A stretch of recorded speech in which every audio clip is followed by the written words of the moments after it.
Redburn, His First Voyage, by Herman Melville. Chapters 1 through 5. Chapter 1. How Wellingborough Redburn's taste for the sea was born and bred in him. Wellingborough, as you are going to sea, suppose you take this shooting jacket of mine along. It's just the thing. Take it. It will save the expense of another.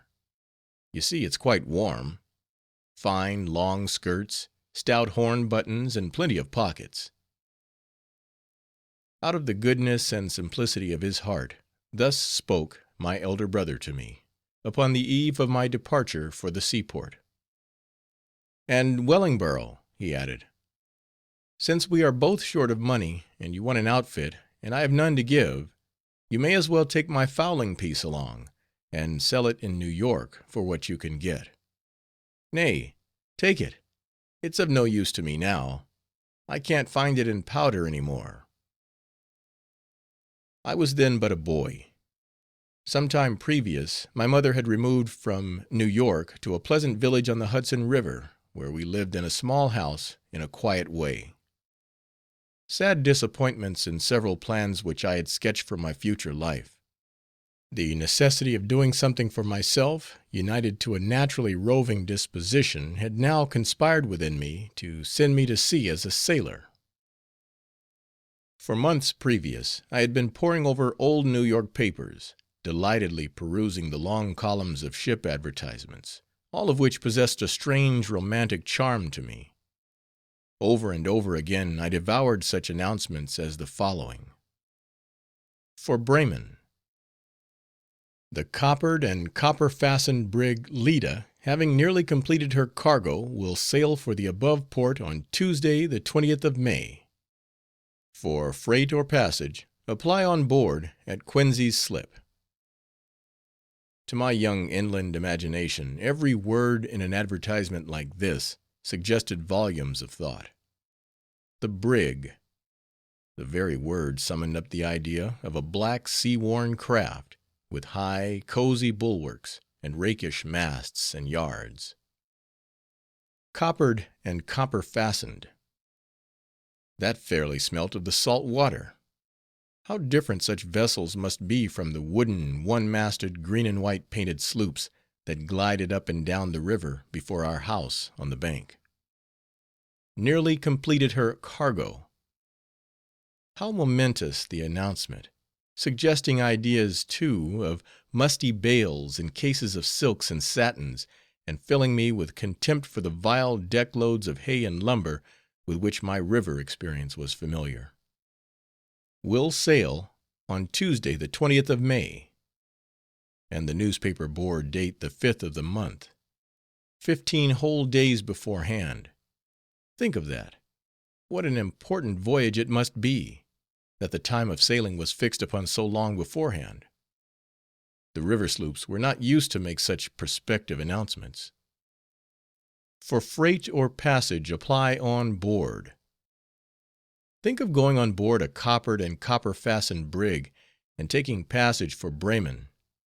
And who could be going to Bremen? No one but foreigners, doubtless. Men of dark complexions, and jet-black whiskers, who talked French. Quincy's Slip.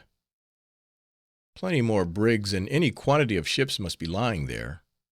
Quincy's Slip must be somewhere near ranges of grim-looking warehouses, with rusty iron doors and shutters, and tiled roofs, and old anchors and chain cable piled on the walk. Old-fashioned coffee-houses also much abound in that neighborhood, with sunburnt sea captains going in and out, smoking cigars, and talking about Havana, London, and Calcutta. All these my imaginations were wonderfully assisted by certain shadowy reminiscences of wharves and warehouses, and shipping, with which a residence in a seaport during early childhood had supplied me. Particularly, I remembered standing with my father on the wharf when a large ship was getting under way, and rounding the head of the pier. I remembered the "Yo, heave ho!" of the sailors, as they just showed their woolen caps above the high bulwarks. I remembered how I thought of their crossing the great ocean, and that very ship and those very sailors, so near to me then, would after a time be actually in Europe. Added to these reminiscences, my father, now dead, had several times crossed the Atlantic on business affairs, for he had been an importer in Broad Street, and of winter evenings in New York, by the well-remembered sea-coal fire in Old Greenwich Street, he used to tell my brother and me of the monstrous waves at sea, mountain high, of the masts bending like twigs, and all about Havre and Liverpool, and about going up into the Ball of St. Paul's in London. Indeed, during my early life, most of my thoughts of the sea were connected with the land, but with fine old lands, full of mossy cathedrals and churches, and long, narrow, crooked streets without sidewalks, and lined with strange houses. And especially I tried hard to think how such places must look of rainy days and Saturday afternoons, and whether indeed they did have rainy days and Saturdays there, just as we did here, and whether the boys went to school there, and studied geography, and wore their shirt collars turned over, and tied with a black ribbon, and whether their papas allowed them to wear boots instead of shoes, which I so much disliked, for boots looked so manly. As I grew older, my thoughts took a larger flight, and I frequently fell into long reveries about distant voyages and travels, and thought how fine it would be to be able to talk about remote and barbarous countries. With what reverence and wonder people would regard me, if I had just returned from the coast of Africa or New Zealand. How dark and romantic my sunburnt cheeks would look. How I would bring home with me foreign clothes of a rich fabric and princely make, and wear them up and down the streets, and how grocers' boys would turn back their heads to look at me as I went by. For I very well remembered staring at a man myself, who was pointed out to me by my aunt one Sunday in church, as the person who had been in stony Arabia, and passed through strange adventures there, all of which with my own eyes I had read in the book which he wrote, an arid-looking book in a pale yellow cover. "See what big eyes he has," whispered my aunt. "They got so big, because when he was almost dead with famishing in the desert, he all at once caught sight of a date tree, with the ripe fruit hanging on it." Upon this I stared at him till I thought his eyes were really of an uncommon size, and stuck out from his head like those of a lobster. I am sure my own eyes must have magnified as I stared. When church was out, I wanted my aunt to take me along and follow the traveler home, but she said the constables would take us up if we did, and so I never saw this wonderful Arabian traveler again. But he long haunted me, and several times I dreamt of him, and thought his great eyes were grown still larger and rounder, and once I had a vision of the date tree. In course of time my thoughts became more and more prone to dwell upon foreign things, and in 1,000 ways I sought to gratify my tastes. We had several pieces of furniture in the house which had been brought from Europe. These I examined again and again, wondering where the wood grew, whether the workmen who made them still survived, and what they could be doing with themselves now. Then we had several oil paintings and rare old engravings of my father's, which he himself had bought in Paris, hanging up in the dining room. 2 of these were sea pieces. One represented a fat-looking, smoky fishing boat, with 3 whiskerandoes in red caps, and their browsers' legs rolled up, hauling in a seine. There was high French-like land in one corner, and a tumble-down gray lighthouse surmounting it. The waves were toasted brown, and the whole picture looked mellow and old. I used to think a piece of it might taste good. The other represented 3 old-fashioned French men of war, with high castles, like pagodas, on the bow and stern, such as you see in Fozat, and snug little turrets on top of the mast, full of little men, with something undefinable in their hands.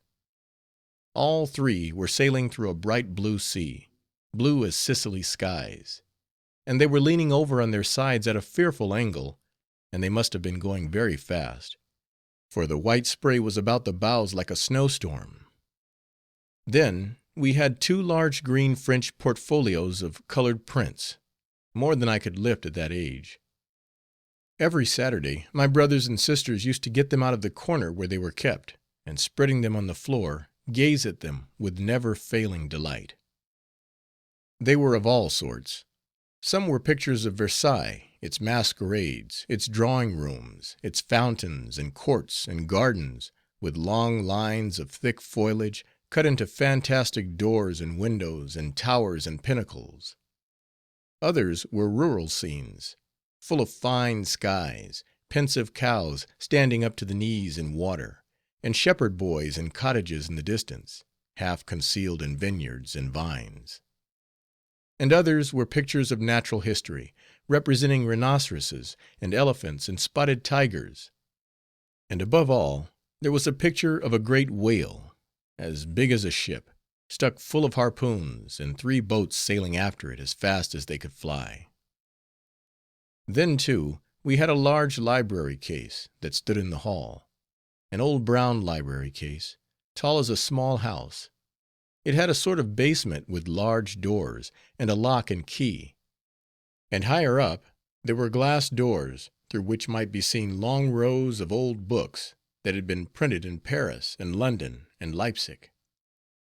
There was a fine library edition of the Spectator in 6 large volumes with gilded backs, and many a time I gazed at the word London on the title page. And there was a copy of D'Alembert in French, and I wondered what a great man I would be if by foreign travel I should ever be able to read straight along, without stopping, out of that book, which now was a riddle to every one in the house but my father, whom I so much liked to hear talk French, as he sometimes did to a servant we had. That servant, too, I used to gaze at with wonder, for, in answer to my incredulous cross questions, he had over and over again assured me that he had really been born in Paris. But this I never entirely believed, for it seemed so hard to comprehend how a man who had been born in a foreign country could be dwelling with me in our house in America. As years passed on, this continual dwelling upon foreign associations bred in me a vague prophetic thought, that I was fated, one day or other, to be a great voyager, and that just as my father used to entertain strange gentlemen over their wine after dinner, I would hereafter be telling my own adventures to an eager auditory. And I have no doubt that this presentiment had something to do with bringing about my subsequent rovings. But that which perhaps more than anything else converted my vague dreamings and longings into a definite purpose of seeking my fortune on the sea was an old-fashioned glass ship, about 18 inches long, and of French manufacture, which my father, some 30 years before, had brought home from Hamburg as a present to a great uncle of mine, Senator Wellingborough, who had died a member of Congress in the days of the old Constitution, and after whom I had the honor of being named. Upon the decease of the Senator, the ship was returned to the donor. It was kept in a square glass case, which was regularly dusted by one of my sisters every morning, and stood on a little claw-footed Dutch tea-table in one corner of the sitting-room. This ship, after being the admiration of my father's visitors in the capital, became the wonder and delight of all the people of the village where we now resided, many of whom used to call upon my mother for no other purpose than to see the ship. And well did it repay the long and curious examinations which they were accustomed to give it. In the first place, every bit of it was glass, and that was a great wonder of itself, because the masts, yards, and ropes were made to resemble exactly the corresponding parts of a real vessel that could go to sea. She carried 2 tiers of black guns all along her 2 decks, and often I used to try to peep in at the portholes to see what else was inside. But the holes were so small, and it looked so very dark indoors, that I could discover little or nothing, though, when I was very little, I made no doubt that if I could but once pry open the hull and break the glass all to pieces, I would infallibly light upon something wonderful, perhaps some gold guineas, of which I have always been in want, ever since I could remember. And often I used to feel a sort of insane desire to be the death of the glass ship, case and all, in order to come at the plunder. And one day, throwing out some hint of the kind to my sisters, they ran to my mother in a great clamor. And after that, the ship was placed on the mantelpiece for a time, beyond my reach, and until I should recover my reason. I do not know how to account for this temporary madness of mine, unless it was that I had been reading in a story book about Captain Kidd's ship, that lay somewhere at the bottom of the Hudson near the Highlands, full of gold as it could be, and that a company of men were trying to dive down and get the treasure out of the hold, which no one had ever thought of doing before, though there she had lain for almost 100 years. Not to speak of the tall masts and yards and rigging of this famous ship, among whose mazes of spun glass I used to rove in imagination, till I grew dizzy at the main truck, I will only make mention of the people on board of her. They, too, were all of glass, as beautiful little glass sailors as anybody ever saw, with hats and shoes on, just like living men, and curious blue jackets, with a sort of ruffle round the bottom. 4 or 5 of these sailors were very nimble little chaps, and were mounting up the rigging with very long strides. But for all that, they never gained a single inch in the year, as I can take my oath. Another sailor was sitting astride of the spanker boom, with his arms over his head, but I never could find out what that was for. A second was in the foretop, with a coil of glass rigging over his shoulder. The cook, with a glass axe, was splitting wood near the forehatch. The steward, in a glass apron, was hurrying toward the cabin with a plate of glass pudding, and a glass dog, with a red mouth, was barking at him, while the captain, in a glass cap, was smoking a glass cigar on the quarter-deck. He was leaning against the bulwark with one hand to his head. Perhaps he was unwell, for he looked very glassy out of the eyes. The name of this curious ship was Lorraine, or the Queen, which was painted on her stern, where any one might read it, among a crowd of glass dolphins and sea-horses carved there in a sort of semicircle. And this Queen rode undisputed mistress of a green, glassy sea, some of whose waves were breaking over her bow in a wild way, I can tell you, and I used to be giving her up for lost and foundered every moment, till I grew older and perceived that she was not in the slightest danger in the world. A good deal of dust and fuzzy stuff, like down, had, in the course of many years, worked through the joints of the case, in which the ship was kept, so as to cover all the sea with a light dash of white, which, if anything, improved the general effect, for it looked like the foam and froth raised by the terrible gale the good Queen was battling against. So much for Lorraine. We have her yet in the house, but many of her glass spars and ropes are now sadly shattered and broken.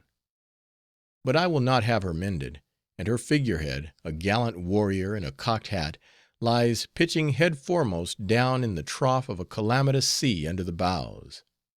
But I will not have him put on his legs again till I get on my own, for between him and me there is a secret sympathy, and my sisters tell me, even yet, that he fell from his perch the very day I left home to go to sea on this my first voyage. Chapter 2. Redburn's Departure from Home. It was with a heavy heart and full eyes that my poor mother parted with me. Perhaps she thought me an erring and a willful boy, and perhaps I was, but if I was, it had been a hard-hearted world, and hard times that had made me so. I had learned to think much and bitterly before my time. All my young mounting dreams of glory had left me, and at that early age I was as unambitious as a man of 60. Yes, I will go to sea, cut my kind uncles and aunts and sympathizing patrons, and leave no heavy hearts but those in my own home, and take none along but the one which aches in my bosom. Cold, bitter, cold as December, and bleak as it blasts, seemed the world then to me. There is no misanthrope like a boy disappointed, and such was I, with the warmth of me flogged out by adversity. But these thoughts are bitter enough even now, for they have not yet gone quite away, and they must be uncongenial enough to the reader. So no more of that, and let me go on with my story. "Yes, I will write you, dear mother, as soon as I can," murmured I, as she charged me for the 100th time not fail to inform her of my safe arrival in New York. "And now, Mary, Martha, and Jane, kiss me all round, dear sisters, and then I am off. I'll be back in 4 months. It will be autumn then, and we'll go into the woods after nuts, and I'll tell you all about Europe. Good bye, good bye." So I broke loose from their arms, and not daring to look behind, ran away as fast as I could, till I got to the corner where my brother was waiting. He accompanied me part of the way to the place where the steamboat was to leave for New York, instilling into me much sage advice above his age, for he was but 8 years my senior, and warning me again and again to take care of myself. And I solemnly promised I would, for what castaway will not promise to take care of himself, when he sees that unless he himself does, no one else will? We walked on in silence till I saw that his strength was giving out. He was in ill health then, and with a mute grasp of the hand, and a loud thump at the heart, we parted. It was early on a raw, cold, damp morning toward the end of spring, and the world was before me, stretching away a long muddy road, lined with comfortable houses, whose inmates were taking their sunrise naps, heedless of the wayfarer passing. The cold drops of drizzle trickled down my leather cap, and mingled with a few hot tears on my cheeks. I had the whole road to myself, for no one was yet stirring, and I walked on, with a slouching, dogged gait. The gray shooting jacket was on my back, and from the end of my brother's rifle hung a small bundle of my clothes. My fingers worked moodily at the stock and trigger, and I thought that this indeed was the way to begin life, with a gun in your hand. Talk not of the bitterness of middle age and after life. A boy can feel all that, and much more, when upon his young soul the mildew has fallen; and the fruit, which with others is only blasted after ripeness, with him is nipped in the first blossom and bud. And never again can such blights be made good. They strike in too deep, and leave such a scar that the air of paradise might not erase it. And it is a hard and cruel thing thus, in early youth, to taste beforehand the pangs which should be reserved for the stout time of manhood, when the gristle has become bone, and we stand up and fight out our lives as a thing tried before and foreseen. For then we are veterans, used to sieges and battles, and not green recruits recoiling at the first shock of the encounter. At last, gaining the boat, we pushed off, and away we steamed down the Hudson. There were few passengers on board, the day was so unpleasant, and they were mostly congregated in the after cabin round the stoves. After breakfast, some of them went to reading, others took a nap on the settees, and others sat in silent circles, speculating, no doubt, as to who each other might be. They were certainly a cheerless set, and to me they all looked stony-eyed and heartless. I could not help it. I almost hated them, and to avoid them, went on deck, but a storm of sleet drove me below. At last I bethought me that I had not procured a ticket, and going to the captain's office to pay my passage and get one, was horror-struck to find that the price of passage had been suddenly raised that day, owing to the other boats not running, so that I had not enough money to pay for my fare. I had supposed it would be $1, and only $1 did I have, whereas it was $2. What was to be done? The boat was off, and there was no backing out, so I determined to say nothing to anybody, and grimly wait until called upon for my fare. The long weary day wore on till afternoon. One incessant storm raged on deck, but after dinner the few passengers, waked up with their roast beef and mutton, became a little more sociable. Not with me, for the scent and savor of poverty was upon me, and they all cast toward me their evil eyes and cold suspicious glances, as I sat apart, though among them. I felt that desperation and recklessness of poverty which only a pauper knows. There was a mighty patch upon one leg of my trousers, neatly sewed on, for it had been executed by my mother, but still very obvious and incontrovertible to the eye. This patch I had hitherto studiously endeavored to hide with the ample skirts of my shooting jacket. But now I stretched out my leg boldly, and thrust the patch under their noses, and looked at them so that they soon looked away, boy though I was. Perhaps the gun that I clenched frightened them into respect, or there might have been something ugly in my eye, or my teeth were white, and my jaws were set. For several hours I sat gazing at a jovial party seated round a mahogany table, with some crackers and cheese, and wine and cigars. Their faces were flushed with the good dinner they had eaten, and mine felt pale and wan with a long fast. If I had presumed to offer to make one of their party, if I had told them of my circumstances, and solicited something to refresh me, I very well knew from the peculiar hollow ring of their laughter, they would have had the waiters put me out of the cabin for a beggar who had no business to be warming himself at their stove.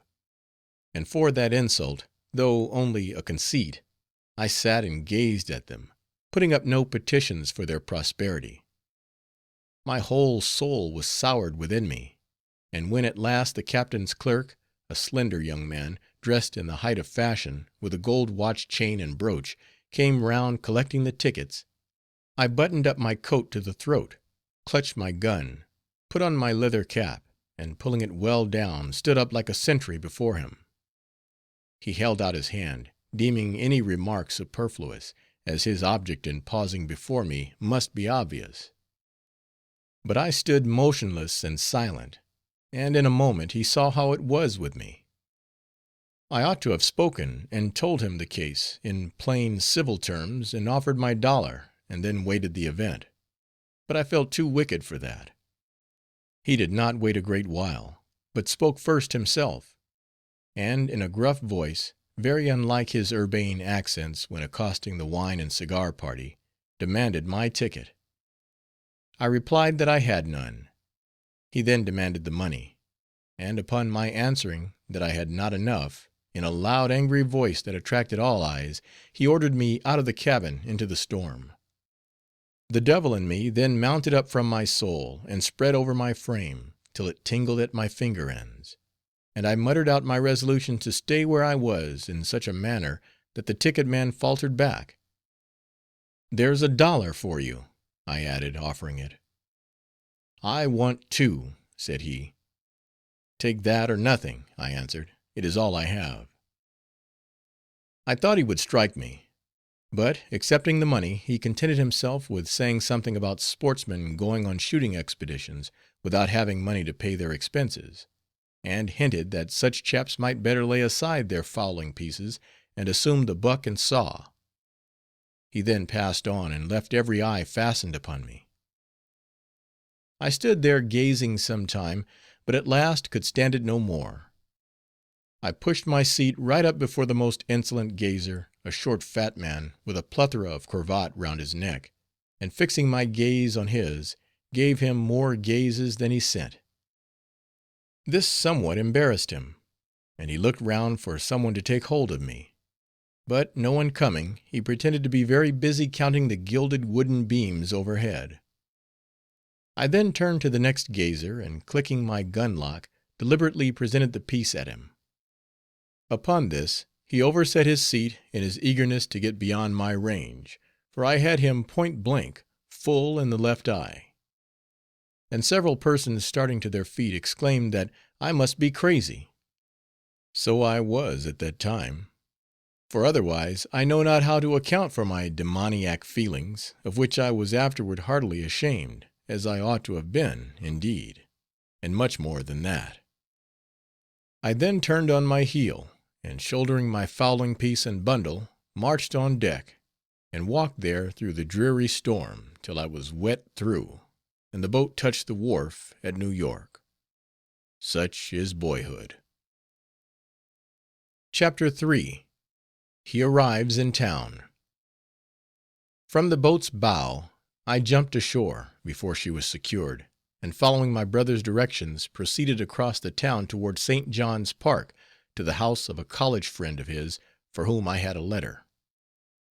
It was a long walk, and I stepped in at a sort of grocery to get a drink of water, where some 6 or 8 rough-looking fellows were playing dominoes upon the counter, seated upon cheese boxes. They winked and asked what sort of sport I had had gunning on such a rainy day, but I only gulped down my water and stalked off. Dripping like a seal, I at last grounded arms at the doorway of my brother's friend, rang the bell, and inquired for him. "What do you want?" said the servant, eyeing me as if I were a housebreaker. "I want to see your lord and master. Show me into the parlor." Upon this, my host himself happened to make his appearance, and seeing who I was, opened his hand and heart to me at once, and drew me to his fireside. He had received a letter from my brother, and had expected me that day. The family were at tea. The fragrant herb filled the room with its aroma. The brown toast was odoriferous, and everything pleasant and charming. After a temporary warming, I was shown to a room where I changed my wet dress, and, returning to the table, found that the interval had been improved by my hostess. A meal for a traveler was spread, and I laid into it sturdily. Every mouthful pushed the devil that had been tormenting me all day farther and farther out of me, till at last I entirely ejected him with 3 successive bowls of bohea. Magic of kind words and kind deeds and good tea. That night I went to bed thinking the world pretty tolerable after all, and I could hardly believe that I had really acted that morning as I had, for I was naturally of an easy and forbearing disposition; though, when such a disposition is temporarily roused, it is perhaps worse than a cannibal's. Next day my brother's friend, whom I choose to call Mr. Jones, accompanied me down to the docks among the shipping, in order to get me a place. After a good deal of searching, we lighted upon a ship for Liverpool, and found the captain in the cabin, which was a very handsome one, lined with mahogany and maple; and the steward, an elegant-looking mulatto, in a gorgeous turban, was setting out on a sort of sideboard some dinner service which looked like silver, but it was only Britannia ware, highly polished. As soon as I clapped my eye on the captain, I thought myself he was just the captain to suit me. He was a fine-looking man, about 40, splendidly dressed, with very black whiskers, and very white teeth, and what I took to be a free, frank look out of a large hazel eye. I liked him amazingly.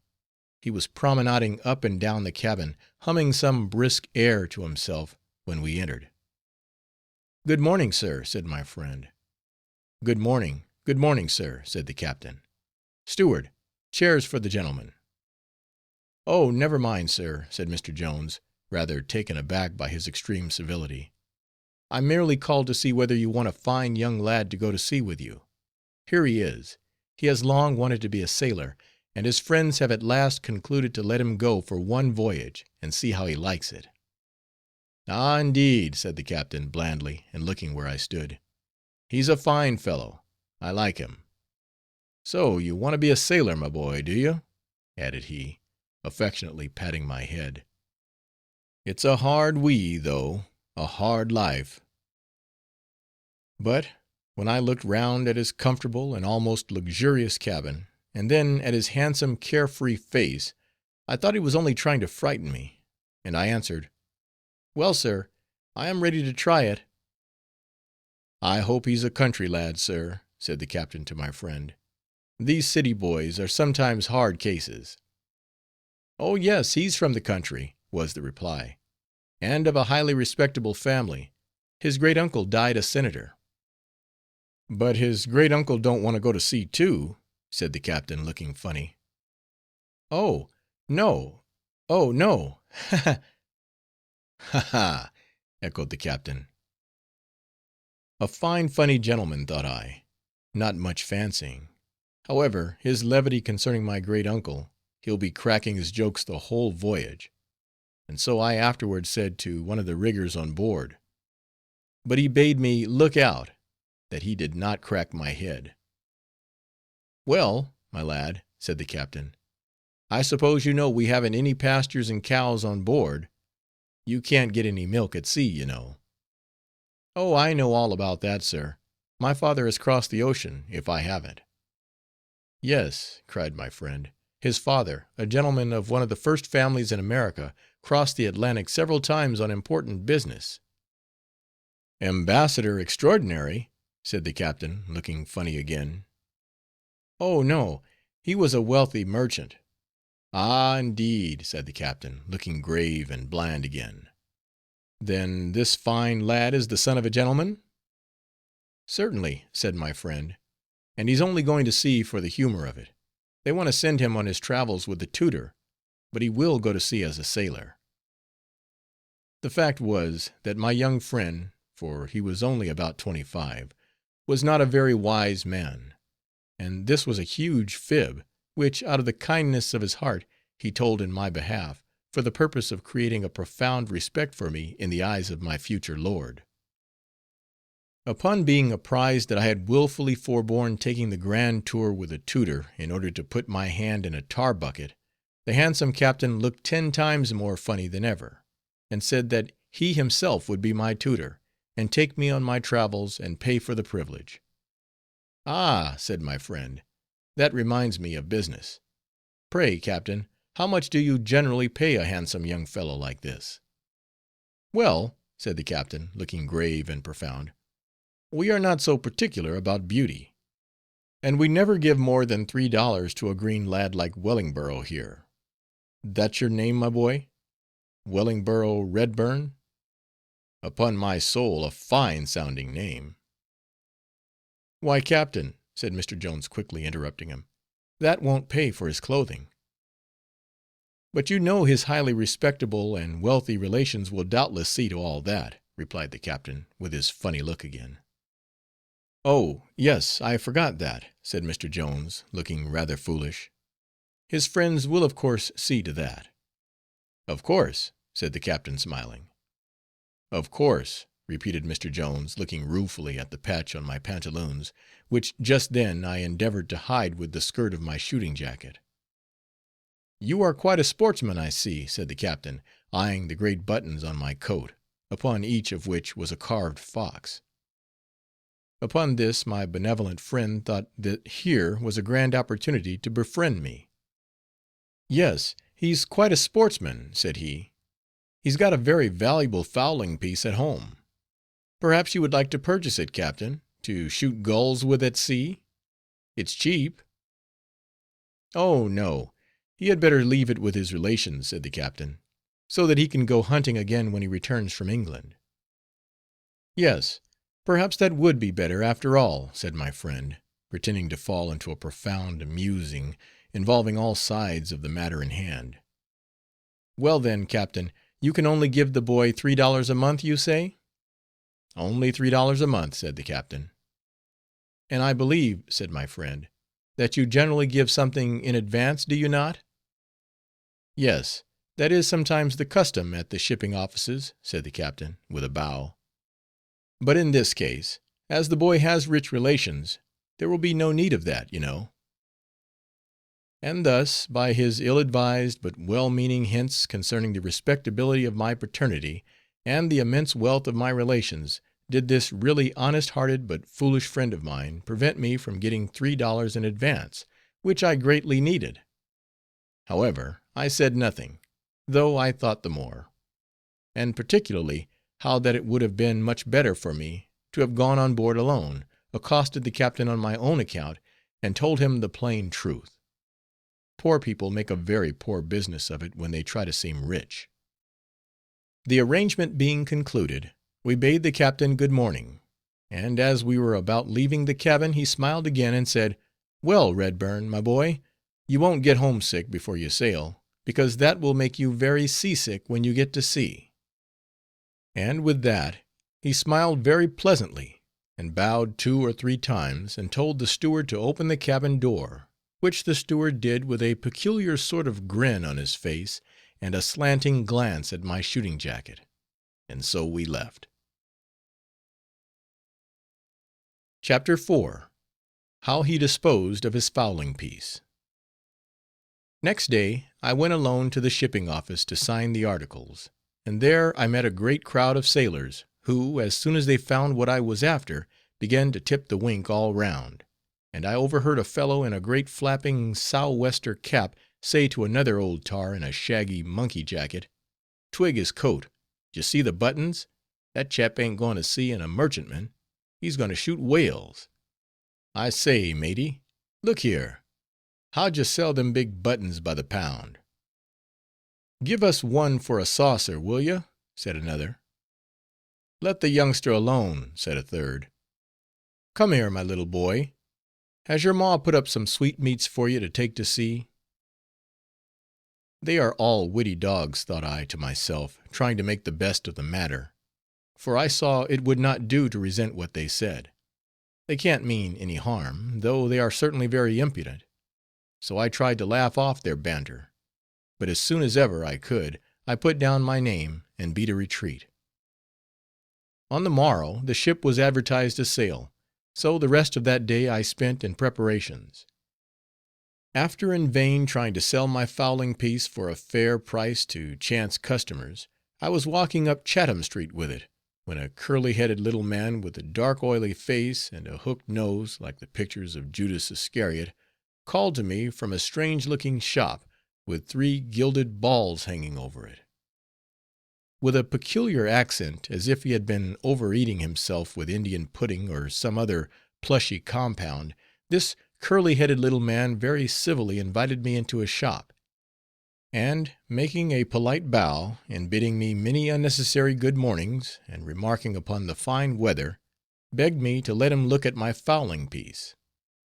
I handed it to him in an instant, glad of the chance of disposing of it, and told him that was just what I wanted. "Ah," said he, with his Indian pudding accent again, which I will not try to mimic, and abating his look of eagerness, "I thought it was a better article. It's very old." "Not," said I, starting in surprise. "It's not been used more than 3 times. What will you give for it?" "We don't buy anything here," said he, suddenly looking very indifferent. "This is a place where people pawn things." Pawn being a word I had never heard before, I asked him what it meant, when he replied, that when people wanted any money, they came to him with their fowling pieces, and got 1/3 its value, and then left the fowling piece there until they were able to pay back the money. What a benevolent little old man this must be, thought I, and how very obliging. "And pray," said I, "how much will you let me have for my gun, by way of a pawn?" "Well, I suppose it's worth $6, and seeing you're a boy, I'll let you have $3 upon it." "No," exclaimed I, seizing the fowling piece, "it's worth 5 times that. I'll go somewhere else." "Good morning, then," said he, "I hope you'll do better," and he bowed me out as if he expected to see me again pretty soon. I had not gone very far when I came across 3 more balls hanging over a shop. In I went, and saw a long counter with a sort of picket fence running all along from end to end, and 3 little holes, with 3 little old men standing inside of them, like prisoners looking out of a jail. Back of the counter were all sorts of things, piled up and labeled: hats, and caps, and coats, and guns, and swords, and canes, and chests, and planes, and books, and writing desks, and everything else. And in a glass case were lots of watches, and seals, chains, and rings, and breastpins, and all kinds of trinkets. At one of the little holes, earnestly talking with one of the hook-nosed men, was a thin woman in a faded silk gown and shawl, holding a pale little girl by the hand. As I drew near, she spoke lower in a whisper, and the man shook his head, and looked cross and rude, and then some more words were exchanged over a miniature, and some money was passed through the hole, and the woman and child shrank out of the door. I won't sell my gun to that man, thought I, and I passed on to the next hole, and while waiting there to be served, an elderly man in a high-waisted surcoat thrust a silver snuff-box through, and a young man in a calico shirt and a shiny coat with a velvet collar presented a silver watch, and a sheepish boy in a cloak took out a frying-pan, and another little boy had a Bible, and all these things were thrust through to the hook-nosed man, who seemed ready to hook anything that came along. So I had no doubt he would gladly hook my gun, for the long picketed counter seemed like a great seine that caught every variety of fish. At last I saw a chance, and crowded in for the hole; and in order to be beforehand with a big man who just then came in, I pushed my gun violently through the hole, upon which the hook-nosed man cried out, thinking I was going to shoot him. But at last he took the gun, turned it end for end, clicked the trigger 3 times, and then said, $1. "What about $1?" said I. "That's all I'll give," he replied. "Well, what do you want?" And he turned to the next person. This was a young man in a seedy red cravat and a pimply face, that looked as if he was going to seed likewise, who, with a mysterious tapping of his vest pocket and other hints, made a great show of having something confidential to communicate.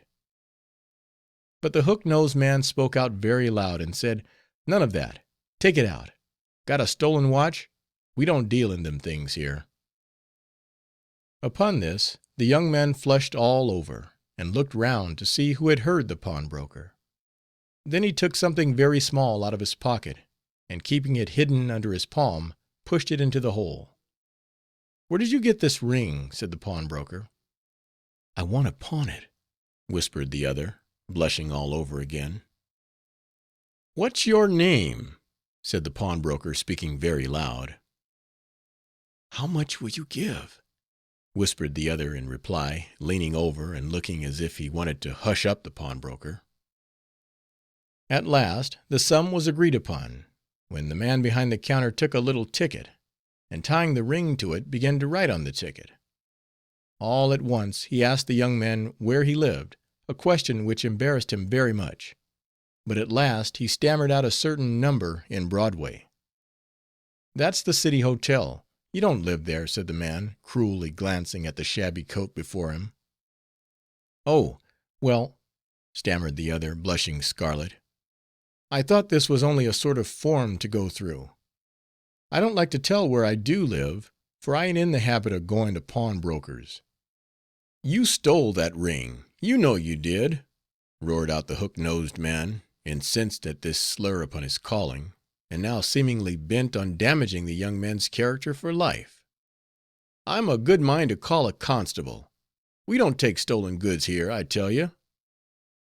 All eyes were now fixed suspiciously upon this martyrized young man, who looked ready to drop into the earth, and a poor woman in a nightcap, with some baby clothes in her hand, looked fearfully at the pawnbroker, as if dreading to encounter such a terrible pattern of integrity. At last the young man sunk off with his money, and looking out of the window, I saw him go round the corner so sharply that he knocked his elbow against the wall. I waited a little longer, and saw several more served, and having remarked that the hook-nosed man invariably fixed their own price upon everything, and if that was refused, told the person to be off with himself, I concluded that it would be of no use to try and get more from them than they had offered, especially when I saw that they had a great many fowling pieces hanging up, and did not have particular occasion for mine; and more than that, they must be very well off and rich, to treat people so cavalierly. My best plan then seemed to be to go right back to the curly-headed pawnbroker, and take up with my first offer. But when I went back, the curly-headed man was very busy about something else, and kept me waiting a long time. At last I got a chance, and told him I would take the $3 he had offered. "Ought to have taken it when you could get it," he replied. "I won't give but $2.50 for it now." In vain I expostulated. He was not to be moved, so I pocketed the money and departed. Chapter 5. He purchases his sea wardrobe, and on a dismal rainy day picks up his board and lodging along the wharves. The first thing I now did was to buy a little stationery, and keep my promise to my mother, by writing her; and I also wrote to my brother, informing him of the voyage I proposed making, and indulging in some romantic and misanthropic views of life, such as many boys in my circumstances are accustomed to do. The rest of the $2.50 I laid out that very morning in buying a red woolen shirt near Catherine Market, a tarpaulin hat which I got at an outdoor stand near Peck Slip, a belt and jackknife, and 2 or 3 trifles. After these purchases I had only 1 penny left, so I walked out to the end of the pier and threw the penny into the water. The reason why I did this was because I somehow felt almost desperate again, and didn't care what became of me. But if the penny had been $1, I would have kept it. I went home to dinner at Mr. Jones's, and they welcomed me very kindly, and Mrs. Jones kept my plate full all the time during dinner, so that I had no chance to empty it. She seemed to see that I felt bad, and thought plenty of pudding might help me. At any rate, I never felt so bad yet but I could eat a good dinner. And once, years afterward, when I expected to be killed every day, I remember my appetite was very keen, and I said to myself, "Eat away, Wellingborough, while you can, for this may be the last supper you will have." After dinner I went into my room, locked the door carefully, and hung a towel over the knob, so that no one could peep through the keyhole, and then went to trying on my red woolen shirt before the glass, to see what sort of a looking sailor I was going to make. As soon as I got into the shirt I began to feel sort of warm and red about the face, which I found was owing to the reflection of the dyed wool upon my skin. After that I took a pair of scissors and went to cutting my hair, which was very long. I thought every little would help in making me a light hand to run aloft. Next morning I bade my kind host and hostess good bye, and left the house with my bundle, feeling somewhat misanthropical and desperate again. Before I reached the ship it began to rain hard, and as soon as I arrived at the wharf it was plain that there would be no getting to sea that day. This was a great disappointment to me, for I did not want to return to Mr. Jones's again after bidding them good bye. It would be so awkward. So I concluded to go on board ship for the present. When I reached the deck I saw no one but a large man in a large dripping pea jacket, who was caulking down the main hatches. "What do you want, Pill Garlic?" said he. "I've shipped to sail in this ship," I replied, assuming a little dignity to chastise his familiarity. "What for, a tailor?" said he, looking at my shooting jacket. I answered that I was going as a boy, for so I was technically put down on the articles. "Well," said he, "have you got your traps aboard?" I told him I didn't know there were any rats in the ship, and hadn't brought any trap. At this he laughed out with a great guffaw, and said there must be hayseed in my hair. This made me mad, but thinking he must be one of the sailors who was going in the ship, I thought it wouldn't be wise to make an enemy of him, so only asked him where the men slept in the vessel, for I wanted to put my clothes away. "Where's your clothes?" said he. "Here in my bundle," said I, holding it up. "Well, if that's all you've got," he cried, "you'd better chuck it overboard. But go forward to the forecastle. That's the place you'll live aboard here." And with that he directed me to a sort of hole in the deck in the bow of the ship, but looking down and seeing how dark it was, I asked him for a light. "Strike your eyes together and make one," said he. "We don't have any lights here." So I groped my way down into the forecastle, which smelt so bad of old ropes and tar that it almost made me sick. After waiting patiently I began to see a little, and looking round, at last perceived I was in a smoky looking place with 12 wooden boxes stuck round the sides. In some of these boxes were large chests, which I at once supposed to belong to the sailors, who must have taken that method of appropriating their trunks, as I afterward found these boxes were called. And so it turned out. After examining them for a while, I selected an empty one, and put my bundle right in the middle of it, so that there might be no mistake about my claim to the place, particularly as the bundle was so small. This done, I was glad to get on deck, and learning to a certainty that the ship would not sail till the next day, I resolved to go ashore and walk about till dark, and then return and sleep out the night in the forecastle.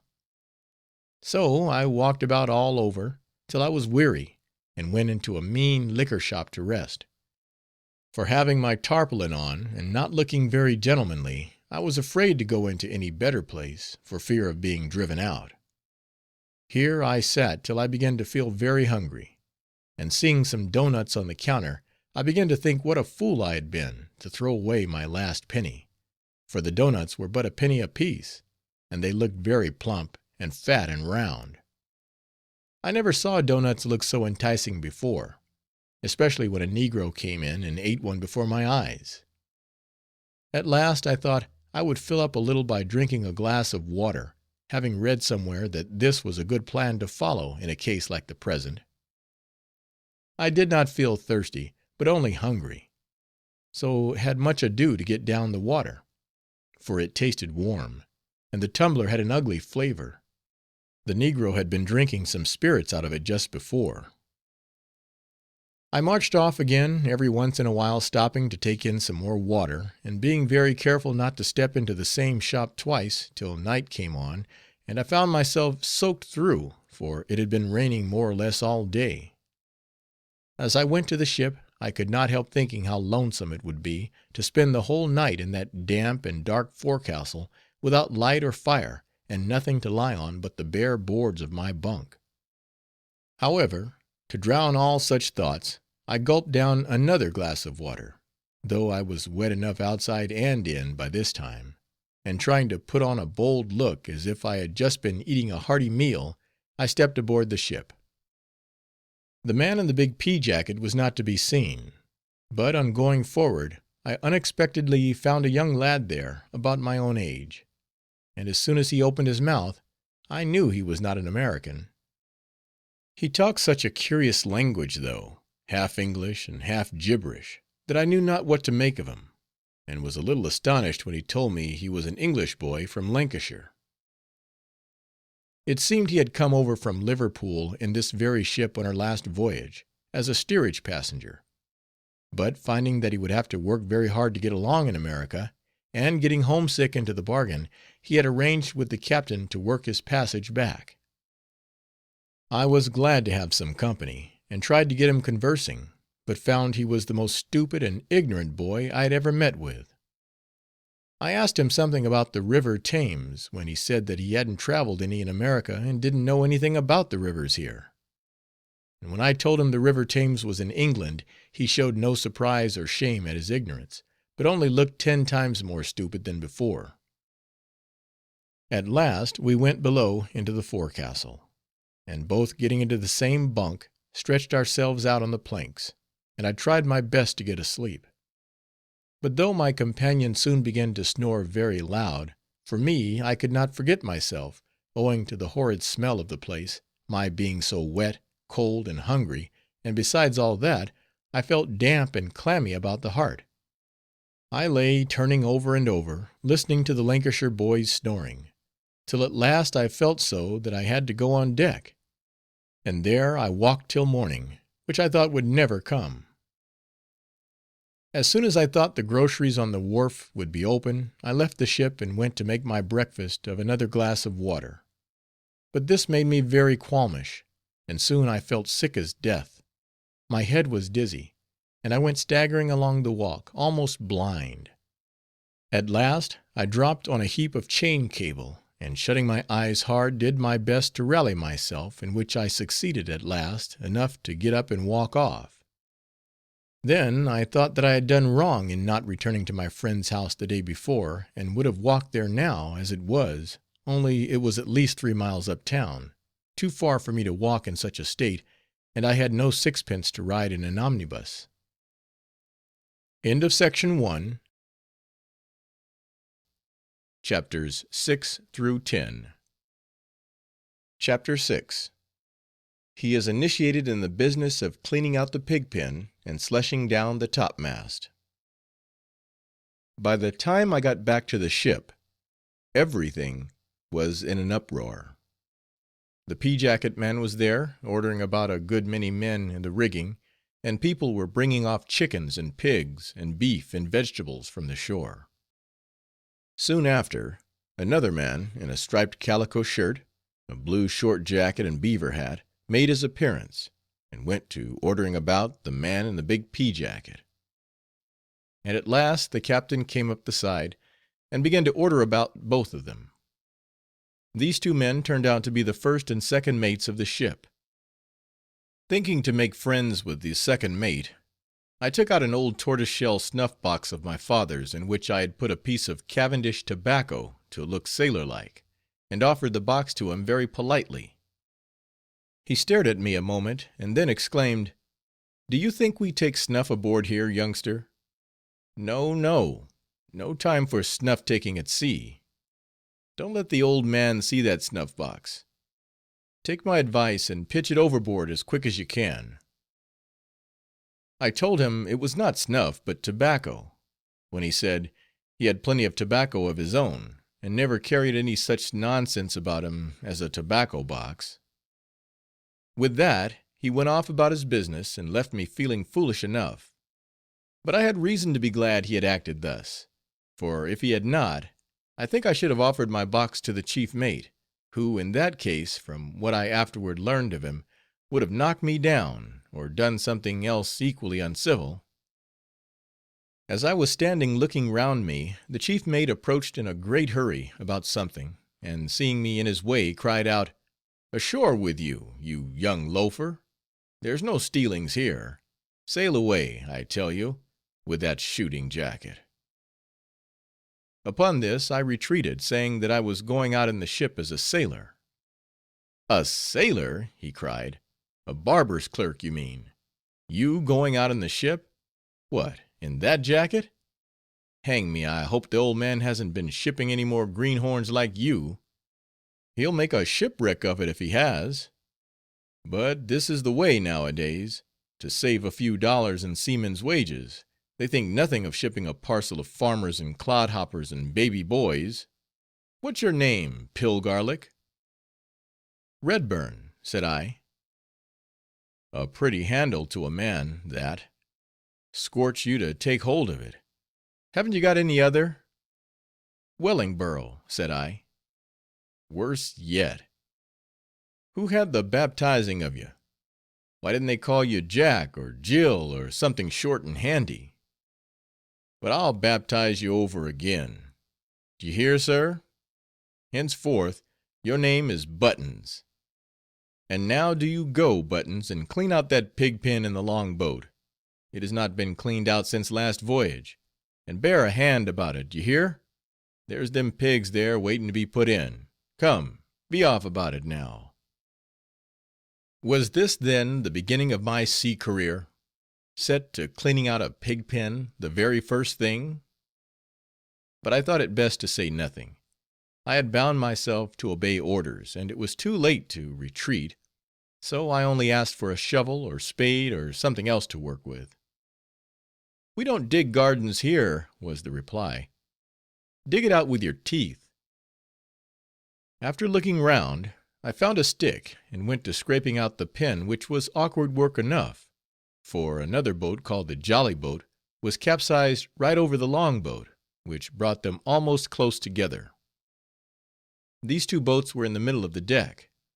I managed to crawl inside of the long boat, and after barking my shins against the seats, and bumping my head a good many times, I got along to the stern, where the pig pen was. While I was hard at work, a drunken sailor peeped in, and cried out to his comrades, "Look here, my lads, what sort of a pig do you call this? Hello, inside there! What are you about there? Trying to stow yourself away to steal a passage to Liverpool? Out of that, I say." But just then the mate came along, and ordered this drunken rascal ashore. The pig pen being cleaned out, I was set to work picking up some shavings which lay about the deck, for there had been carpenters at work on board. The mate ordered me to throw these shavings into the long boat at a particular place between two of the seats; but as I found it hard work to push the shavings through in that place, and as it looked wet there, I thought it would be better for the shavings, as well as myself, to thrust them where there was a larger opening and a dry spot. While I was thus employed, the mate, observing me, exclaimed with an oath, "Didn't I tell you to put those shavings somewhere else? Do what I tell you now, Buttons, or mind your eye." Stifling my indignation at his rudeness, which by this time I found was my only plan, I replied that that was not so good a place for the shavings as that which I myself had selected, and asked him to tell me why he wanted me to put them in the place he designated. Upon this he flew into a terrible rage, and without explanation reiterated his order like a clap of thunder. This was my first lesson in the discipline of the sea, and I never forgot it. From that time I learned that sea officers never gave reasons for anything they ordered to be done. It is enough that they command it, so that the motto is, "Obey orders, though you break owners." I now began to feel very faint and sick again, and longed for the ship to be leaving the dock; for then I made no doubt we would soon be having something to eat. But as yet I saw none of the sailors on board, and as for the men at work in the rigging, I found out that they were riggers, that is, men living ashore, who worked by the day in getting ships ready for sea; and this I found out to my cost, for yielding to the kind blandishment of one of these riggers, I had swapped away my jackknife with him for a much poorer one of his own, thinking to secure a sailor friend for the voyage. At last I watched my chance, and while people's backs were turned, I seized a carrot from several bunches lying on deck, and clapping it under the skirts of my shooting jacket, went forward to eat it, for I had often eaten raw carrots which taste something like chestnuts. This carrot refreshed me a good deal, though at the expense of a little pain in my stomach. Hardly had I disposed of it, when I heard the chief mate's voice crying out for "Buttons." I ran after him, and received an order to go aloft and slush down the main top mast.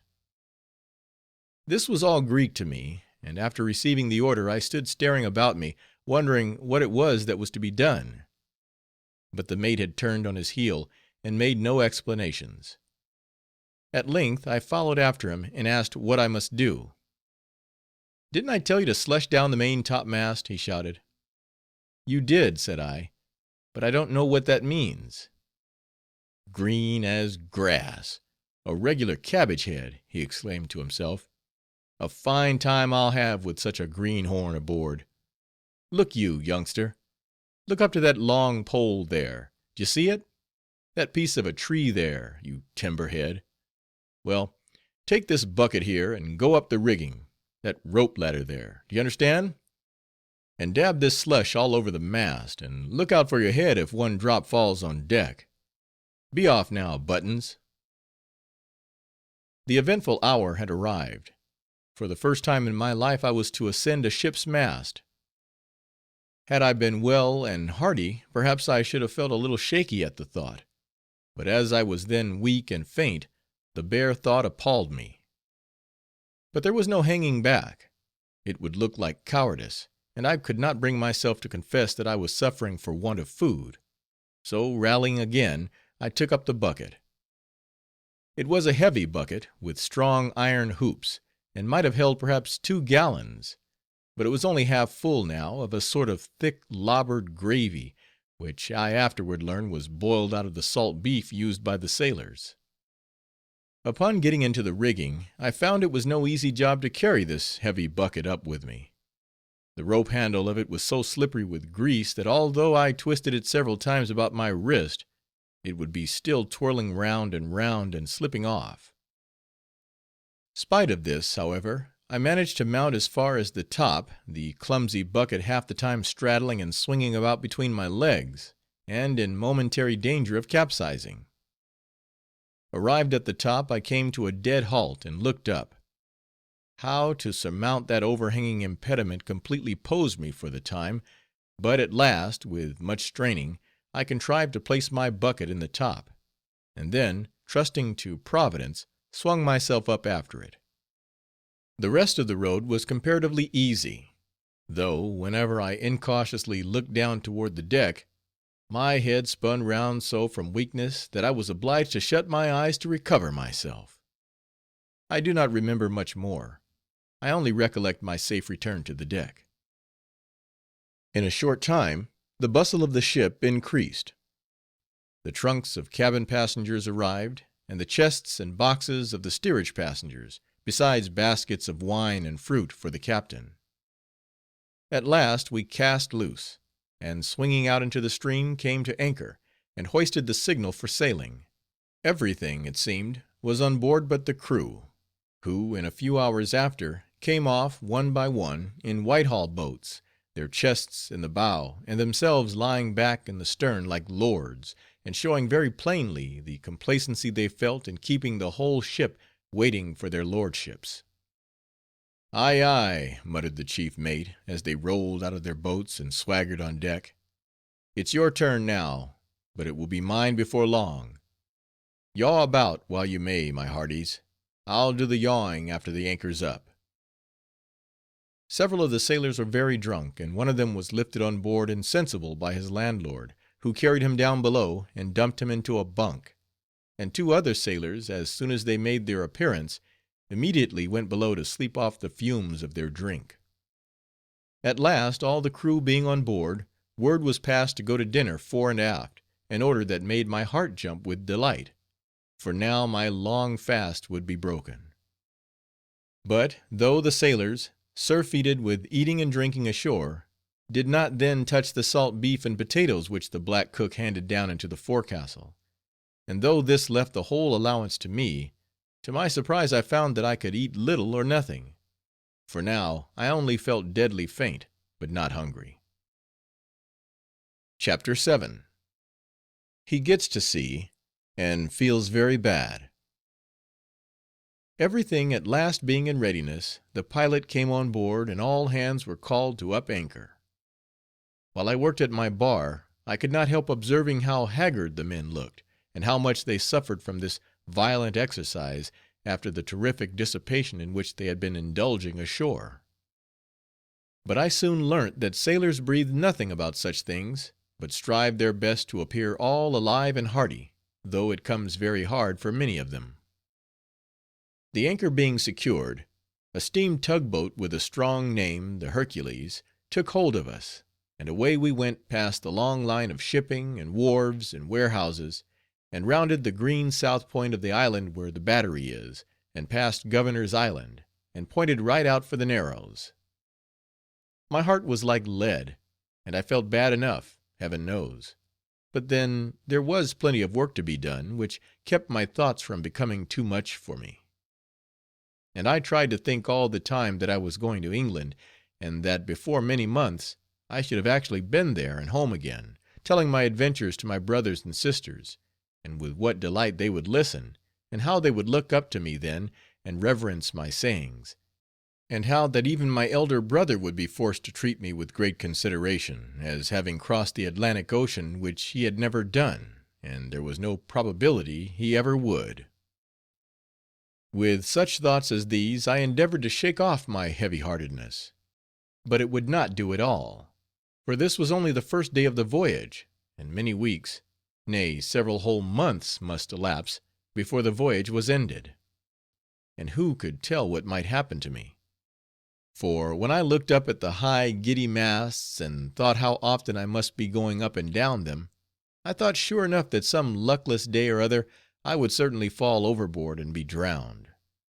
And then I thought of lying down at the bottom of the sea, stark alone, with the great waves rolling over me, and no one in the wide world knowing that I was there.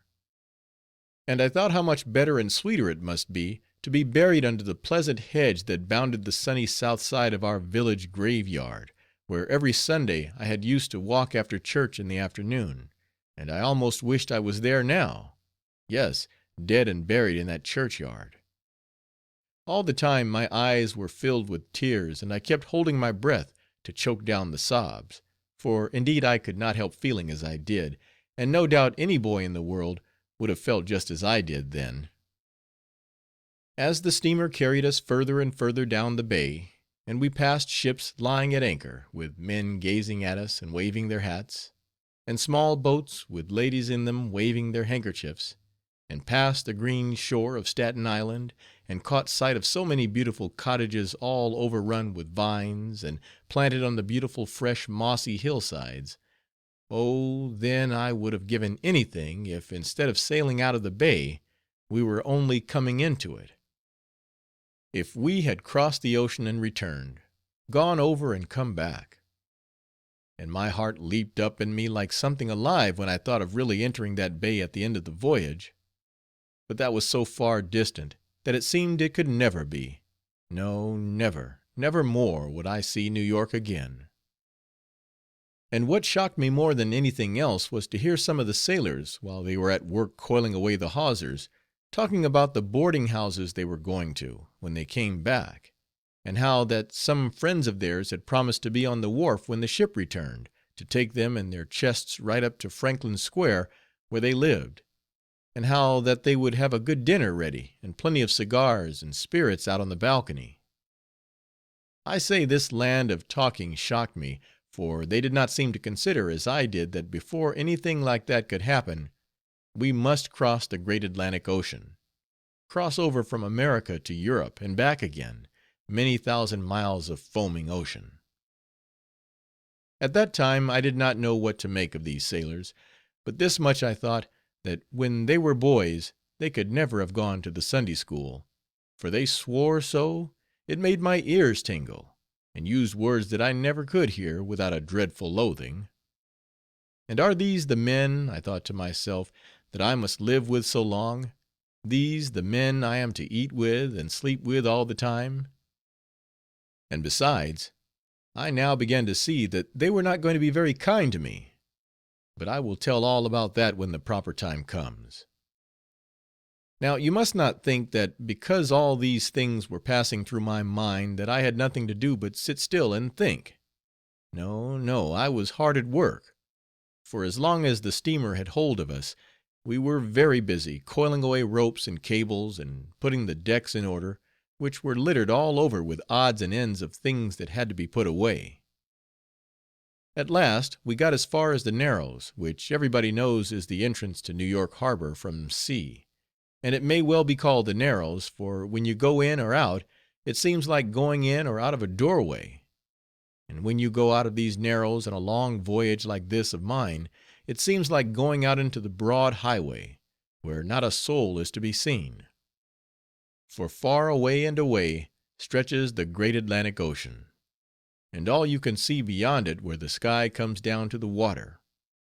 It looks lonely and desolate enough, and I could hardly believe, as I gazed around me, that there could be any land beyond, or any place like Europe or England or Liverpool in the great wide world. It seemed too strange and wonderful and altogether incredible that there could really be cities and towns and villages and green fields and hedges and farmyards and orchards away over that wide blank of sea, and away beyond the place where the sky came down to the water. And to think of steering right out among those waves, and leaving the bright land behind, and the dark night coming on too, seemed wild and foolhardy, and I looked with a sort of fear at the sailor standing by me, who could be so thoughtless at such a time. But then I remembered how many times my own father had said he had crossed the ocean, and I had never dreamed of such a thing as doubting him, for I always thought him a marvelous being, infinitely purer and greater than I was, who could not by any possibility do wrong, or say an untruth. Yet now, how could I credit it, that he, my own father, whom I so well remembered, had ever sailed out of these Narrows, and sailed right through the sky and water line, and gone to England and France, Liverpool and Marseilles? It was too wonderful to believe.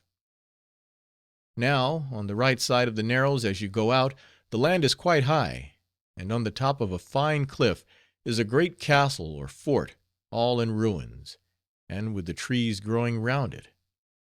It was built by Governor Tompkins in the time of the last war with England, but was never used, I believe, and so they left it to decay. I had visited the place once when we lived in New York, as long ago almost as I could remember, with my father and an uncle of mine, an old sea captain with white hair, who used to sail to a place called Archangel in Russia, and who used to tell me that he was with Captain Langsdorff, when Captain Langsdorff crossed over by land from the Sea of Okhotsk in Asia to St. Petersburg, drawn by large dogs in a sled. I mention this of my uncle because he was the very first sea captain I had ever seen, and his white hair and fine handsome florid face made so strong an impression upon me, that I have never forgotten him, though I only saw him during this one visit of his to New York, for he was lost in the White Sea some years after. But I meant to speak about the fort. It was a beautiful place, as I remembered it, and very wonderful and romantic, too, as it appeared to me, when I went there with my uncle. On the side away from the water was a green grove of trees, very thick and shady, and through this grove, in a sort of twilight, you came to an arch in the wall of the fort, dark as night, and going in you groped about in long vaults, twisting and turning on every side, till at last you caught a peep of green grass and sunlight, and all at once came out in an open space in the middle of the castle. And there you would see cows quietly grazing, or ruminating under the shade of young trees, and perhaps a calf frisking about and trying to catch its own tail, and sheep clambering among the mossy ruins and cropping the little tufts of grass sprouting out of the sides of the embrasures for cannon. And once I saw a black goat with a long beard and crumpled horns, standing with his forefeet lifted high up on the topmost parapet, and looking to sea, as if he were watching for a ship that was bringing over his cousin. I can see him even now, and though I have changed since then, the black goat looks just the same as ever. And so I suppose he would, if I lived to be as old as Methuselah, and have as great a memory as he must have had. Yes, the fort was a beautiful, quiet, charming spot. I should like to build a little cottage in the middle of it, and live there all my life. It was noonday when I was there, in the month of June, and there was little wind to stir the trees, and everything looked as if it was waiting for something, and the sky overhead was blue as my mother's eye, and I was so glad and happy then.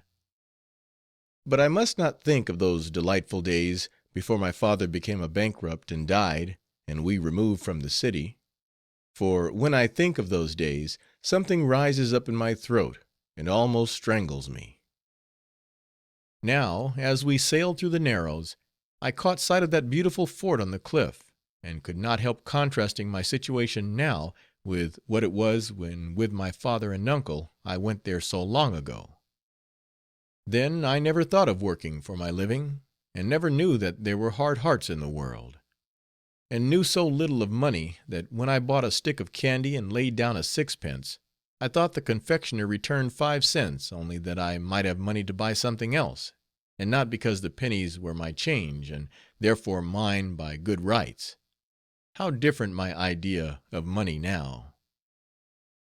Then I was a schoolboy, and thought of going to college in time, and had vague thoughts of becoming a great orator, like Patrick Henry, whose speeches I used to speak on the stage.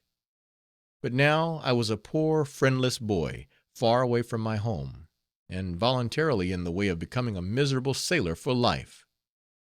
And what made it more bitter to me was to think of how well off were my cousins, who were happy and rich, and lived at home with my uncles and aunts, with no thought of going to sea for a living. I tried to think that it was all a dream, that I was not where I was, not on board of a ship, but that I was at home again in the city with my father alive, and my mother bright and happy as she used to be. But it would not do. I was indeed where I was, and here was the ship, and there was the fort. So, after casting a last look at some boys who were standing on the parapet gazing off to sea, I turned away heavily, and resolved not to look at the land any more. About sunset we got fairly outside, and well may it so be called, for I felt thrust out of the world. Then the breeze began to blow, and the sails were loosed and hoisted, and after a while the steamboat left us, and for the first time I felt the ship roll, a strange feeling enough, as if it were a great barrel in the water. Shortly after, I observed a swift little schooner running across our bows, and recrossing again and again.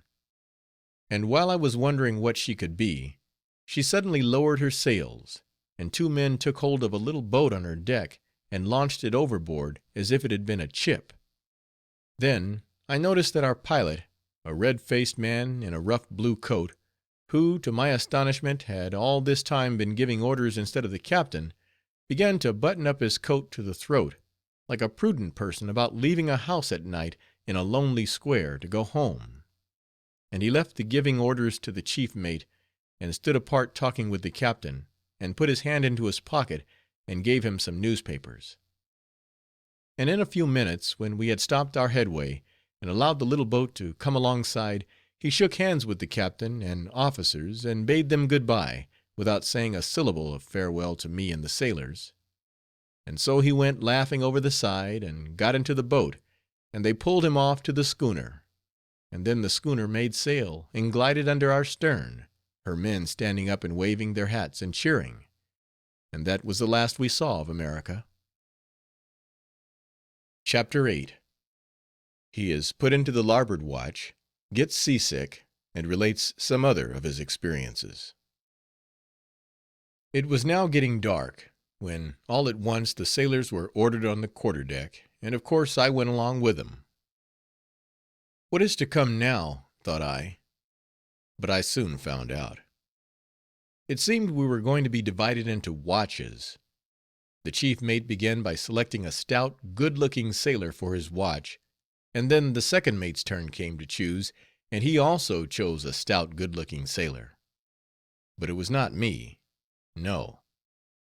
And I noticed, as they went on choosing, one after the other in regular rotation, that both of the mates never so much as looked at me, but kept going round among the rest, peering into their faces, for it was dusk, and telling them not to hide themselves away so in their jackets.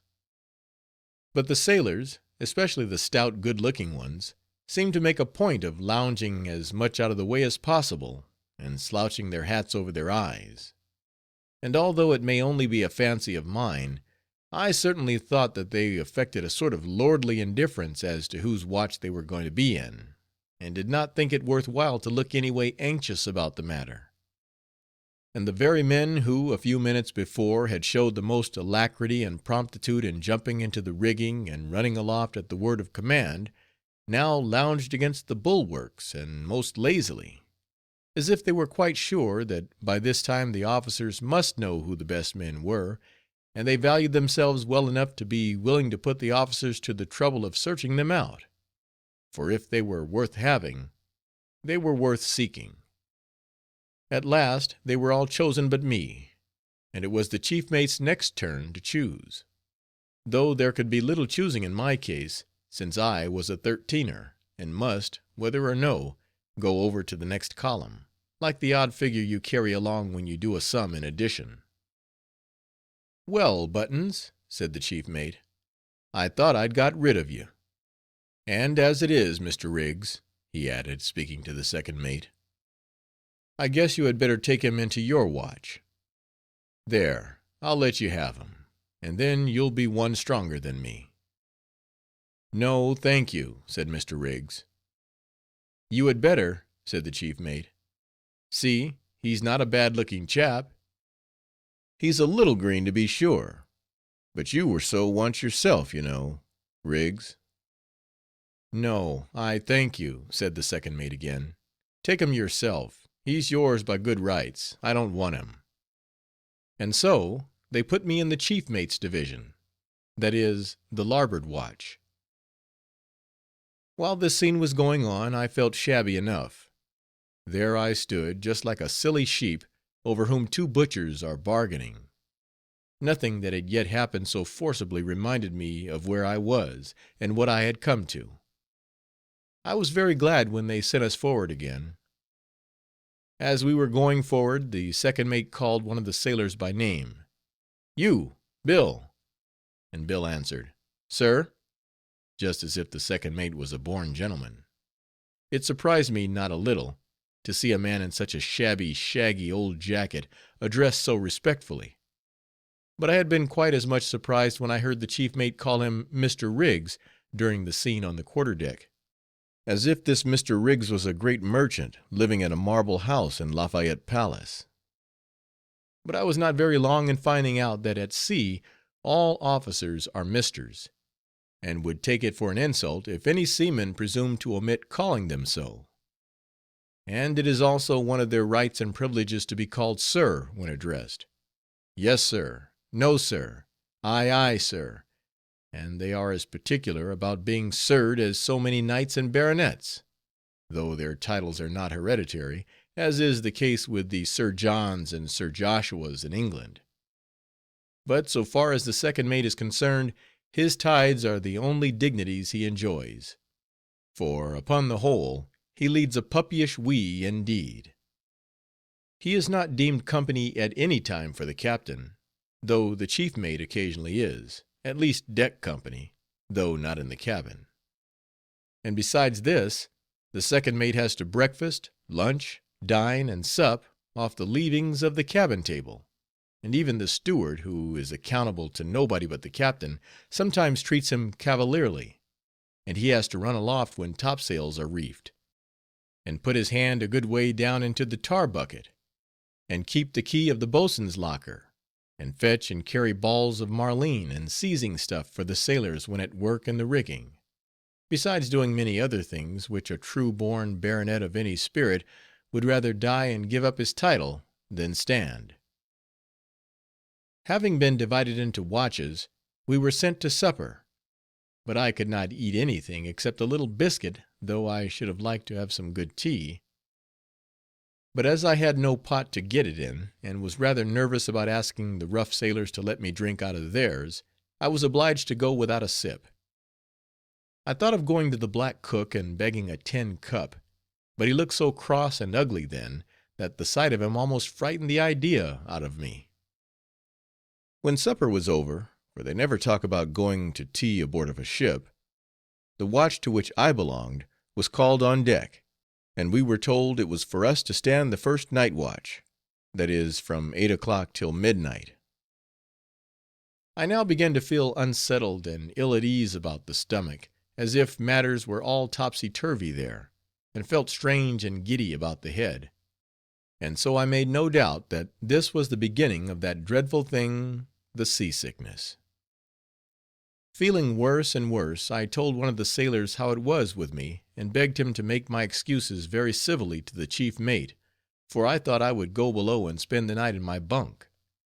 But he only laughed at me, and said something about my mother not being aware of my being out, which enraged me not a little, that a man whom I had heard swear so terribly should dare to take such a holy name into his mouth. It seemed a sort of blasphemy, and it seemed like dragging out the best and most cherished secrets of my soul; for at that time the name of mother was the center of all my heart's finest feelings, which ere that I had learned to keep secret, deep down in my being. But I did not outwardly resent the sailor's words, for that would have only made the matter worse. Now this man was a Greenlander by birth, with a very white skin where the sun had not burnt it, and handsome blue eyes placed wide apart in his head, and a broad good humored face, and plenty of curly flaxen hair. He was not very tall, but exceedingly stout built, though active; and his back was as broad as a shield, and it was a great way between his shoulders. He seemed to be a sort of ladies' sailor, for in his broken English he was always talking about the nice ladies of his acquaintance in Stockholm and Copenhagen, and a place he called the Hook, which at first I fancied must be the place where lived the hook–nosed men that caught fowling pieces and every other article that came along. He was dressed very tastefully too, as if he knew he was a good–looking fellow. He had on a new blue woolen Havre frock, with a new silk handkerchief round his neck, passed through one of the vertebral bones of a shark, highly polished and carved. His trousers were of clear white duck, and he sported a handsome pair of pumps, and a tarpaulin hat bright as a looking–glass, with a long black ribbon streaming behind, and getting entangled every now and then in the rigging; and he had gold anchors in his ears, and a silver ring on one of his fingers, which was very much worn and bent from pulling ropes and other work on board ship. I thought he might better have left his jewelry at home. It was a long time before I could believe that this man was really from Greenland, though he looked strange enough to me then to have come from the moon, and he was full of stories about that distant country; how they passed the winters there, and how bitter cold it was, and how he used to go to bed and sleep 12 hours, and get up again and run about, and go to bed again and get up again. There was no telling how many times, and all in one night. For in the winter time in his country, he said, the nights were so many weeks long that a Greenland baby was sometimes 3 months old before it could properly be said to be a day old. I had seen mention made of such things before in books of voyages, but that was only reading about them, just as you read the Arabian Nights, which no one ever believes. For somehow, when I read about these wonderful countries, I never used really to believe what I read, but only thought it very strange, and a good deal too strange to be altogether true, though I never thought the men who wrote the book meant to tell lies. But I don't know exactly how to explain what I mean. But this much I will say, that I never believed in Greenland till I saw this Greenlander, and at first, hearing him talk about Greenland only made me still more incredulous. For what business had a man from Greenland to be in my company? Why was he not at home among the icebergs, and how could he stand a warm summer's sun and not be melted away? Besides, instead of icicles, there were earrings hanging from his ears, and he did not wear bearskins, and keep his hands in a huge muff, things which I could not help connecting with Greenland and all Greenlanders. But I was telling about my being seasick and wanting to retire for the night. This Greenlander, seeing I was ill, volunteered to turn doctor and cure me. So, going down into the forecastle, he came back with a brown jug, like a molasses jug, and a little tin cannikin, and as soon as the brown jug got near my nose, I needed no telling what was in it, for it smelt like a still house, and sure enough proved to be full of Jamaica spirits. "Now, Buttons," said he, "one little dose of this will be better for you than a whole night's sleep. There, take that now, and then eat 7 or 8 biscuits, and you'll feel as strong as the mainmast." But I felt very little like doing as I was bid, for I had some scruples about drinking spirits, and to tell the plain truth, for I'm not ashamed of it, I was a member of a society in the village where my mother lived, called the Juvenile Total Abstinence Association, of which my friend, Tom Laguerre, was president, secretary, and treasurer, and kept the funds in a little purse that his cousin knit for him. There was 3 and 6 on hand, I believe, the last time he brought in his accounts, on a May day, when we had a meeting in a grove on the river bank. Tom was a very honest treasurer, and never spent the society's money for peanuts, and besides all, was a fine, generous boy, whom I much loved. But I must not talk about Tom now.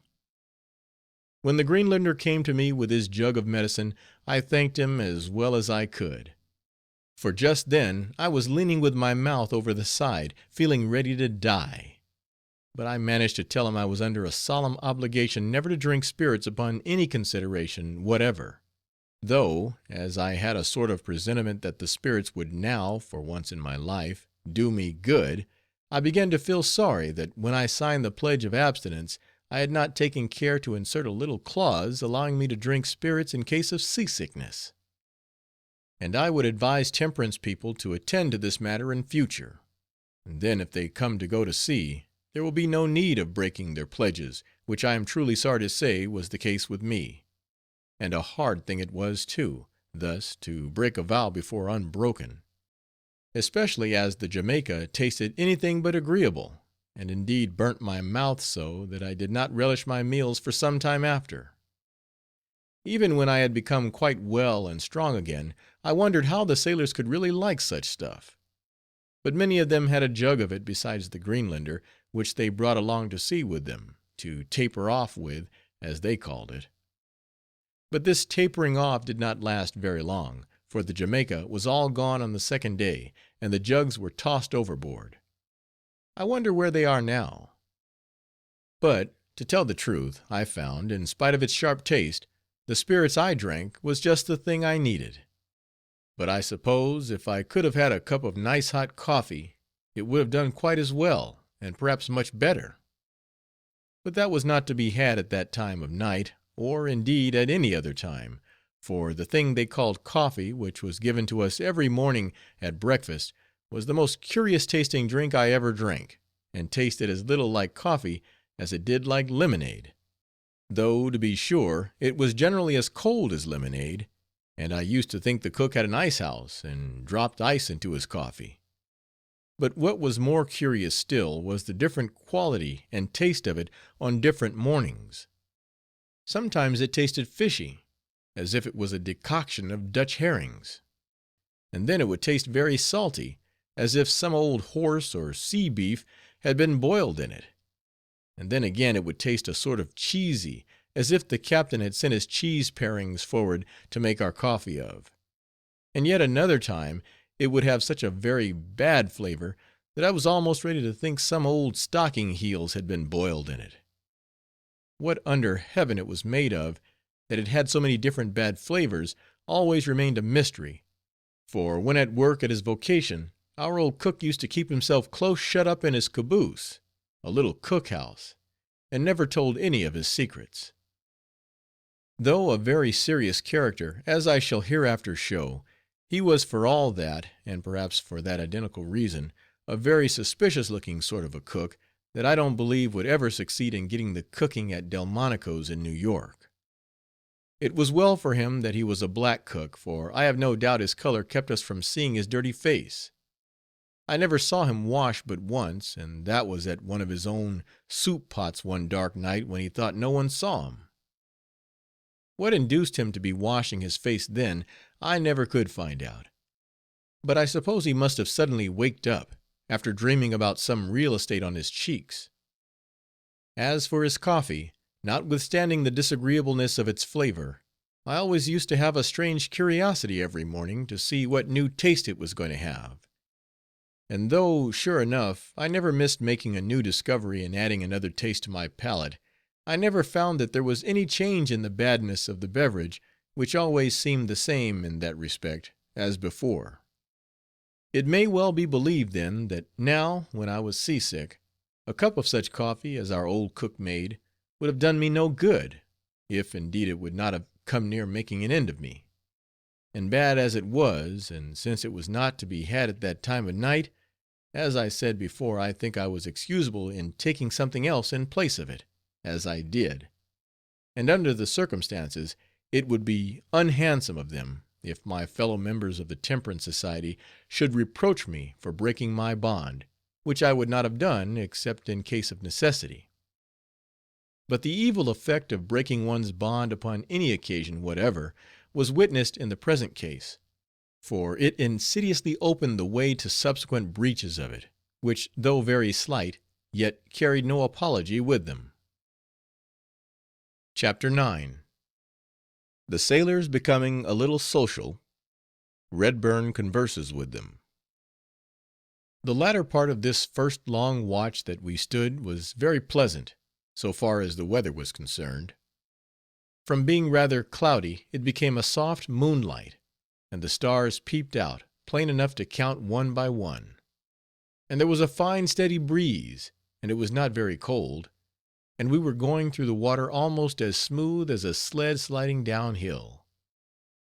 And what was still better, the wind held so steady that there was little running aloft, little pulling ropes, and scarcely anything disagreeable of that kind.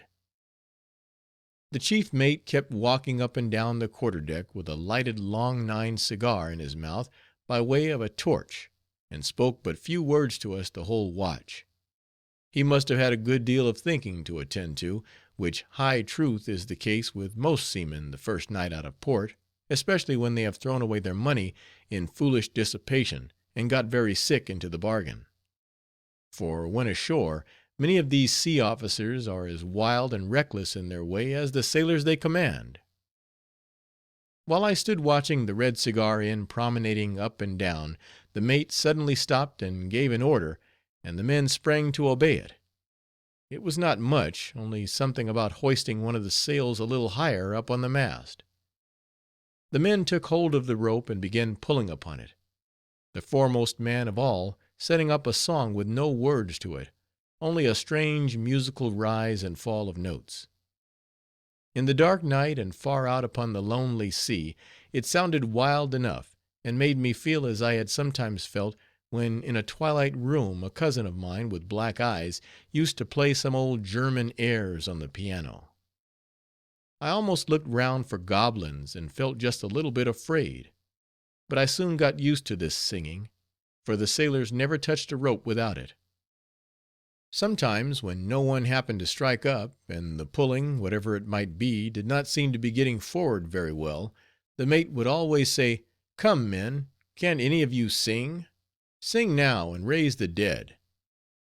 And then some one of them would begin, and if every man's arms were as much relieved as mine by the song, and he could pull as much better as I did with such a cheering accompaniment, I am sure the song was well worth the breath expended on it. It is a great thing in a sailor to know how to sing well, for he gets a great name by it from the officers, and a good deal of popularity among his shipmates. Some sea captains, before shipping a man, always ask him whether he can sing out at a rope.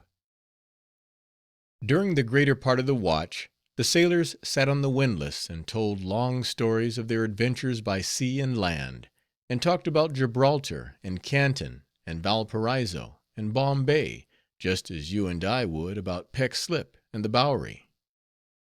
Every man of them, almost, was a volume of voyages and travels round the world, and what most struck me was that, like books of voyages, they often contradicted each other, and would fall into long and violent disputes about who was keeping the Foul Anchor Tavern in Portsmouth at such a time, or whether the King of Canton lived or did not live in Persia, or whether the barmaid of a particular house in Hamburg had black eyes or blue eyes, with many other mooted points of that sort.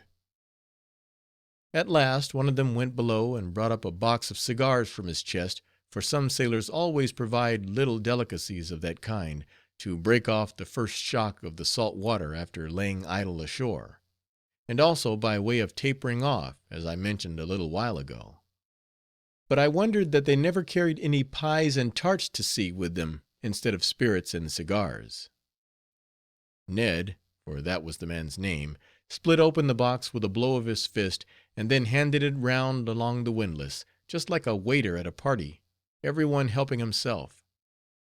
But I was a member of an anti-smoking society that had been organized in our village by the principal of the Sunday school there, in conjunction with the Temperance Association, so I did not smoke any then, though I did afterward upon the voyage, I am sorry to say. Notwithstanding, I declined.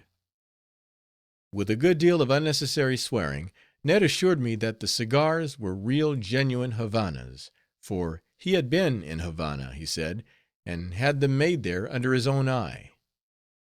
According to his account, he was very particular about his cigars and other things, and never made any importations, for they were unsafe, but always made a voyage himself direct to the place where any foreign thing was to be had that he wanted.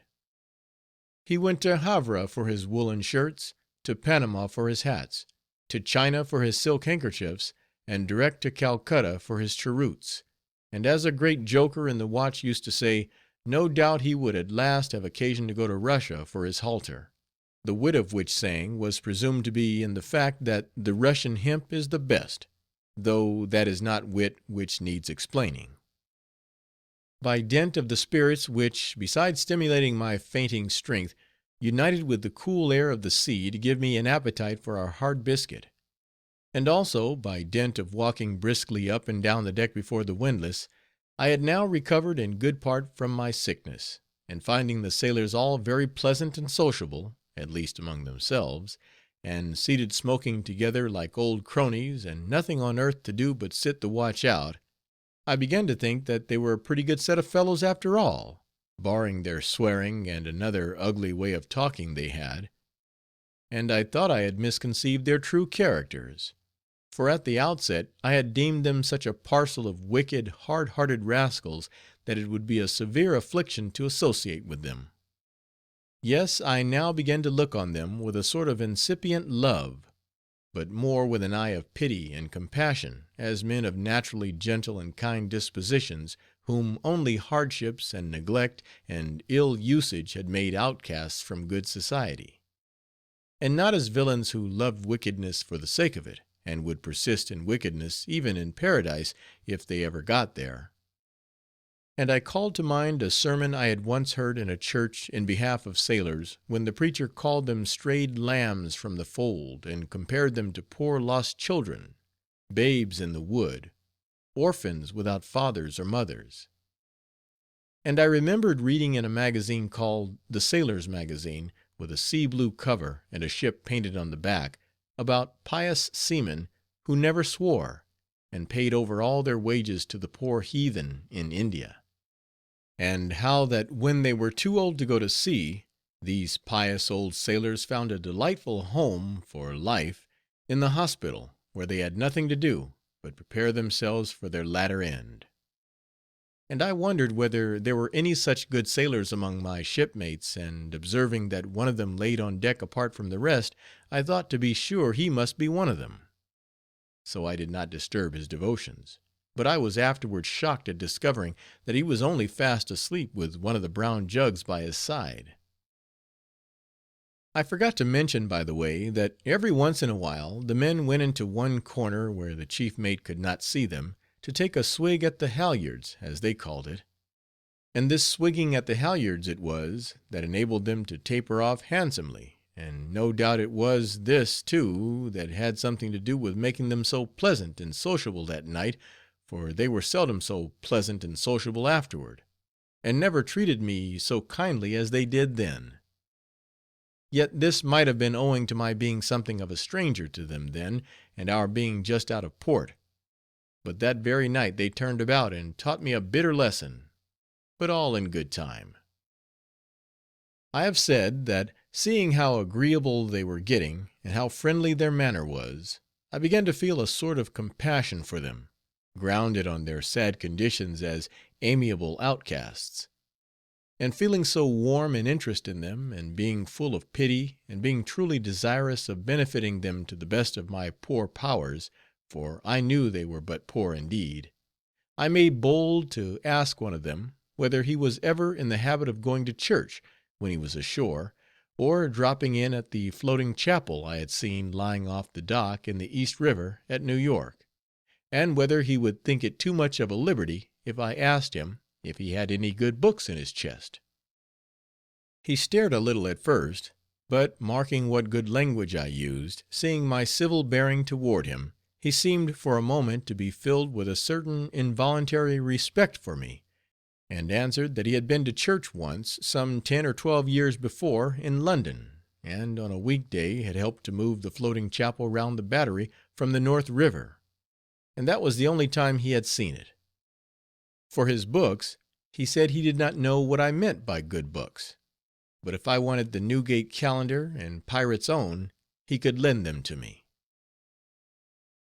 When I heard this poor sailor talk in this manner, showing so plainly his ignorance and absence of proper views of religion, I pitied him more and more, and contrasting my own situation with his, I was grateful that I was different from him; and I thought how pleasant it was to feel wiser and better than he could feel, though I was willing to confess to myself that it was not altogether my own good endeavors, so much as my education, which I had received from others, that had made me the upright and sensible boy I at that time thought myself to be.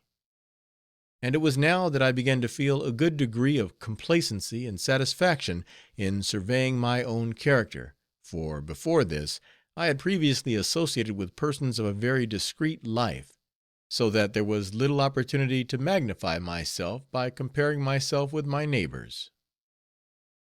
Thinking that my superiority to him in a moral way might sit uneasily upon this sailor, I thought it would soften the matter down by giving him a chance to show his own superiority to me in a minor thing, for I was far from being vain and conceited. Having observed that at certain intervals a little bell was rung on the quarter deck by the man at the wheel, and that as soon as it was heard, some one of the sailors forward struck a large bell which hung on the forecastle; and having observed that how many times soever the man astern rang his bell, the man forward struck his tit for tat, I inquired of this floating chapel sailor what all this ringing meant, and whether, as the big bell hung right over the scuttle that went down to the place where the watch below were sleeping, such a ringing every little while would not tend to disturb them and beget unpleasant dreams.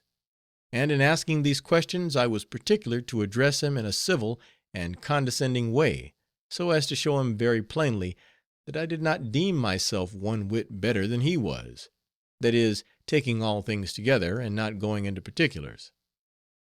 But to my great surprise and mortification, he, in the rudest land of manner, laughed aloud in my face, and called me a Jimmy Dukes, though that was not my real name, and he must have known it; and also the son of a farmer, though, as I have previously related, my father was a great merchant and French importer in Broad street in New York.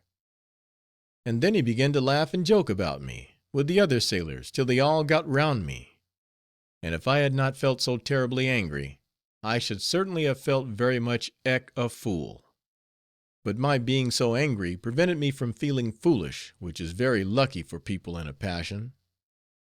Chapter 10. He is very much frightened. The sailors abuse him, and he becomes miserable and forlorn.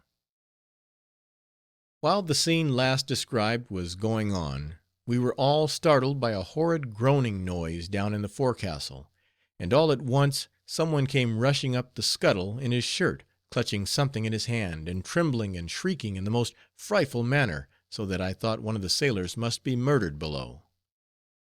But it all passed in a moment, and while we stood aghast at the sight, and almost before we knew what it was, the shrieking man jumped over the bows into the sea, and we saw him no more. Then there was a great uproar. The sailors came running up on deck, and the chief mate ran forward, and learning what had happened, began to yell out his orders about the sails and yards. And we all went to pulling and hauling the ropes, till at last the ship lay almost still on the water. Then they loosed the boat, which kept pulling round the ship for more than an hour, but they never caught sight of the man. It seemed that he was one of the sailors who had been brought aboard dead drunk, and tumbled into his bunk by his landlord, and there he had lain till now. He must have suddenly waked up, I suppose, raging mad with the delirium tremens, as the chief mate called it, and finding himself in a strange silent place, and knowing not how he had got there, he rushed on deck, and so, in a fit of frenzy, put an end to himself. This event, happening at the dead of night, had a wonderfully solemn and almost awful effect upon me. I would have given the whole world, and the sun and moon, and all the stars in heaven, if they had been mine, had I been safe back at Mr. Jones's, or still better, in my home on the Hudson River.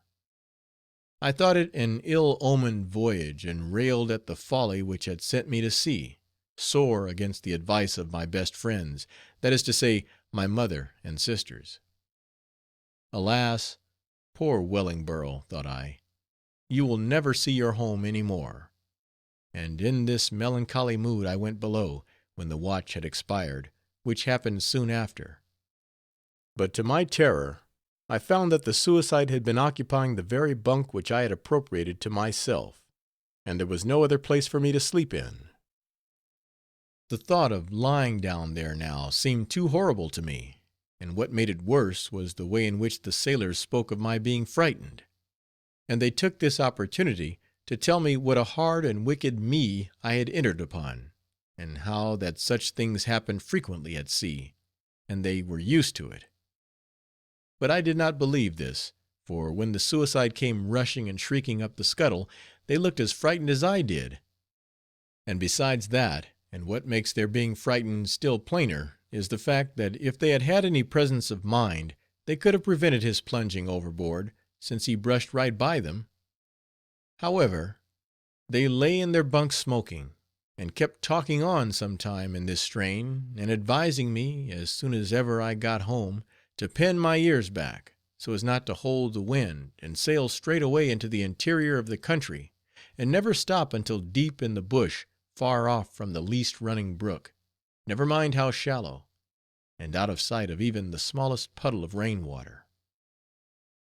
This kind of talking brought the tears into my eyes, for it was so true and real, and the sailors who spoke it seemed so false-hearted and insincere. But for all that, in spite of the sickness at my heart, it made me mad, and stung me to the quick, that they should speak of me as a poor trembling coward, who could never be brought to endure the hardships of a sailor's life. For I felt myself trembling, and knew that I was but a coward then, well enough, without their telling me of it. And they did not say I was cowardly because they perceived it in me, but because they merely supposed I must be, judging, no doubt, from their own secret thoughts about themselves. For I felt sure that the suicide frightened them very badly; and at last, being provoked to desperation by their taunts, I told them so to their faces. But I might better have kept silent, for they now all united to abuse me. They asked me what business I, a boy like me, had to go to sea, and take the bread out of the mouth of honest sailors, and fill a good seaman's place; and asked me whether I ever dreamed of becoming a captain, since I was a gentleman with white hands; and if I ever should be, they would like nothing better than to ship aboard my vessel and stir up a mutiny. And one of them, whose name was Jackson, of whom I shall have a good deal more to say by and by, said, I had better steer clear of him ever after; for if ever I crossed his path, or got into his way, he would be the death of me; and if ever I stumbled about in the rigging near him, he would make nothing of pitching me overboard, and that he swore to, with an oath. At first all this nearly stunned me, it was so unforeseen; and then I could not believe that they meant what they said, or that they could be so cruel and black–hearted. But how could I help seeing that the men who could thus talk to a poor friendless boy on the very first night of his voyage to sea must be capable of almost any enormity? I loathed, detested, and hated them with all that was left of my bursting heart and soul; and I thought myself the most forlorn and miserable wretch that ever breathed. May I never be a man, thought I, if to be a boy is to be such a wretch. And I wailed and wept, and my heart cracked within me; but all the time I defied them through my teeth, and dared them to do their worst. At last they ceased talking and fell fast asleep, leaving me awake, seated on a chest with my face bent over my knees between my hands. And there I sat, till at length the dull beating against the ship's bows, and the silence around, soothed me down, and I fell asleep as I sat. Section 2. Chapters 11 through 15. Chapter 11. He helps wash the decks, and then goes to breakfast. The next thing I knew was the loud thumping of a handspike on deck, as the watch was called again. It was now 4 o'clock in the morning, and when we got on deck the first signs of day were shining in the east. The men were very sleepy, and sat down on the windlass without speaking; and some of them nodded and nodded, till at last they fell off like little boys in church during a drowsy sermon.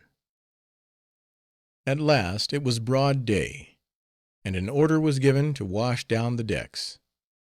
A great tub was dragged into the waist, and then one of the men went over into the chains, and slipped in behind a band fastened to the shrouds, and leaning over, began to swing a bucket into the sea by a long rope; and in that way, with much expertness and sleight of hand, he managed to fill the tub in a very short time. Then the water began to splash about all over the decks, and I began to think I should surely get my feet wet, and catch my death of cold. So I went to the chief mate, and told him I thought I would just step below, till this miserable wetting was over; for I did not have any waterproof boots, and an aunt of mine had died of consumption. But he only roared out for me to get a broom and go to scrubbing, or he would prove a worse consumption to me than ever got hold of my poor aunt. So I scrubbed away fore and aft, till my back was almost broke, for the brooms had uncommon short handles, and we were told to scrub hard. At length, the scrubbing being over, the mate began heaving buckets of water about to wash everything clean, by way of finishing off. He must have thought this fine sport, just as captains of fire engines love to point the tube of their hose, for he kept me running after him with full buckets of water, and sometimes chased a little chip all over the deck with a continued flood, till at last he sent it flying out of a scupper hole into the sea; when, if he had only given me permission, I could have picked it up in a trice and dropped it overboard without saying one word, and without wasting so much water. But he said there was plenty of water in the ocean, and to spare, which was true enough, but then I, who had to trot after him with the buckets, had no more legs and arms than I wanted for my own use. I thought this washing down the decks was the most foolish thing in the world, and besides that it was the most uncomfortable. It was worse than my mother's house cleanings at home, which I used to abominate so. At 8 o'clock the bell was struck, and we went to breakfast. And now some of the worst of my troubles began. For not having had any friend to tell me what I would want at sea, I had not provided myself, as I should have done, with a good many things that a sailor needs; and for my own part, it had never entered my mind that sailors had no table to sit down to, no cloth, or napkins, or tumblers, and had to provide everything themselves. But so it was. The first thing they did was this: every sailor went to the cook house with his tin pot, and got it filled with coffee. But of course, having no pot, there was no coffee for me. And after that, a sort of little tub called a kid was passed down into the forecastle, filled with something they called burgoo. This was like mush, made of Indian corn, meal, and water. With the kid, a little tin cannikin was passed down with molasses. Then the Jackson that I spoke of before put the kid between his knees, and began to pour in the molasses, just like an old landlord mixing punch for a party. He scooped out a little hole in the middle of the mush to hold the molasses, so it looked for all the world like a little black pool in the dismal swamp of Virginia. Then they formed a circle round the kid, and one after the other, with great regularity, dipped their spoons into the mush, and after stirring them round a little in the molasses pool, they swallowed down their mouthfuls and smacked their lips over it, as if it tasted very good, which I have no doubt it did, but not having any spoon, I wasn't sure. I sat some time watching these proceedings, and wondering how polite they were to each other, for though there were a great many spoons to only one dish, they never got entangled. At last, seeing that the mush was getting thinner and thinner, and that it was getting low water, or rather low molasses, in the little pool, I ran on deck, and after searching about, returned with a bit of stick; and thinking I had as good a right as any one else to the mush and molasses, I worked my way into the circle, intending to make one of the party. So I shoved in my stick, and after twirling it about, was just managing to carry a little burgoo toward my mouth, which had been for some time standing ready open to receive it, when one of the sailors, perceiving what I was about, knocked the stick out of my hands, and asked me where I learned my manners. Was that the way gentlemen eat in my country? Did they eat their victuals with splinters of wood, and couldn't that wealthy gentleman, my father, afford to buy his gentlemanly son a spoon? All the rest joined in, and pronounced me an ill-bred, coarse, and unmanly youngster, who, if permitted to go on with such behavior as that, would corrupt the whole crew, and make them no better than swine. As I felt conscious that a stick was indeed a thing very unsuitable to eat with, I did not say much to this, though it vexed me enough. But remembering that I had seen one of the steerage passengers with a pan and spoon in his hand, eating his breakfast on the forehatch, I now ran on deck again, and to my great joy succeeded in borrowing his spoon, for he had got through his meal; and down I came again, though at the 11th hour, and offered myself once more as a candidate. But alas!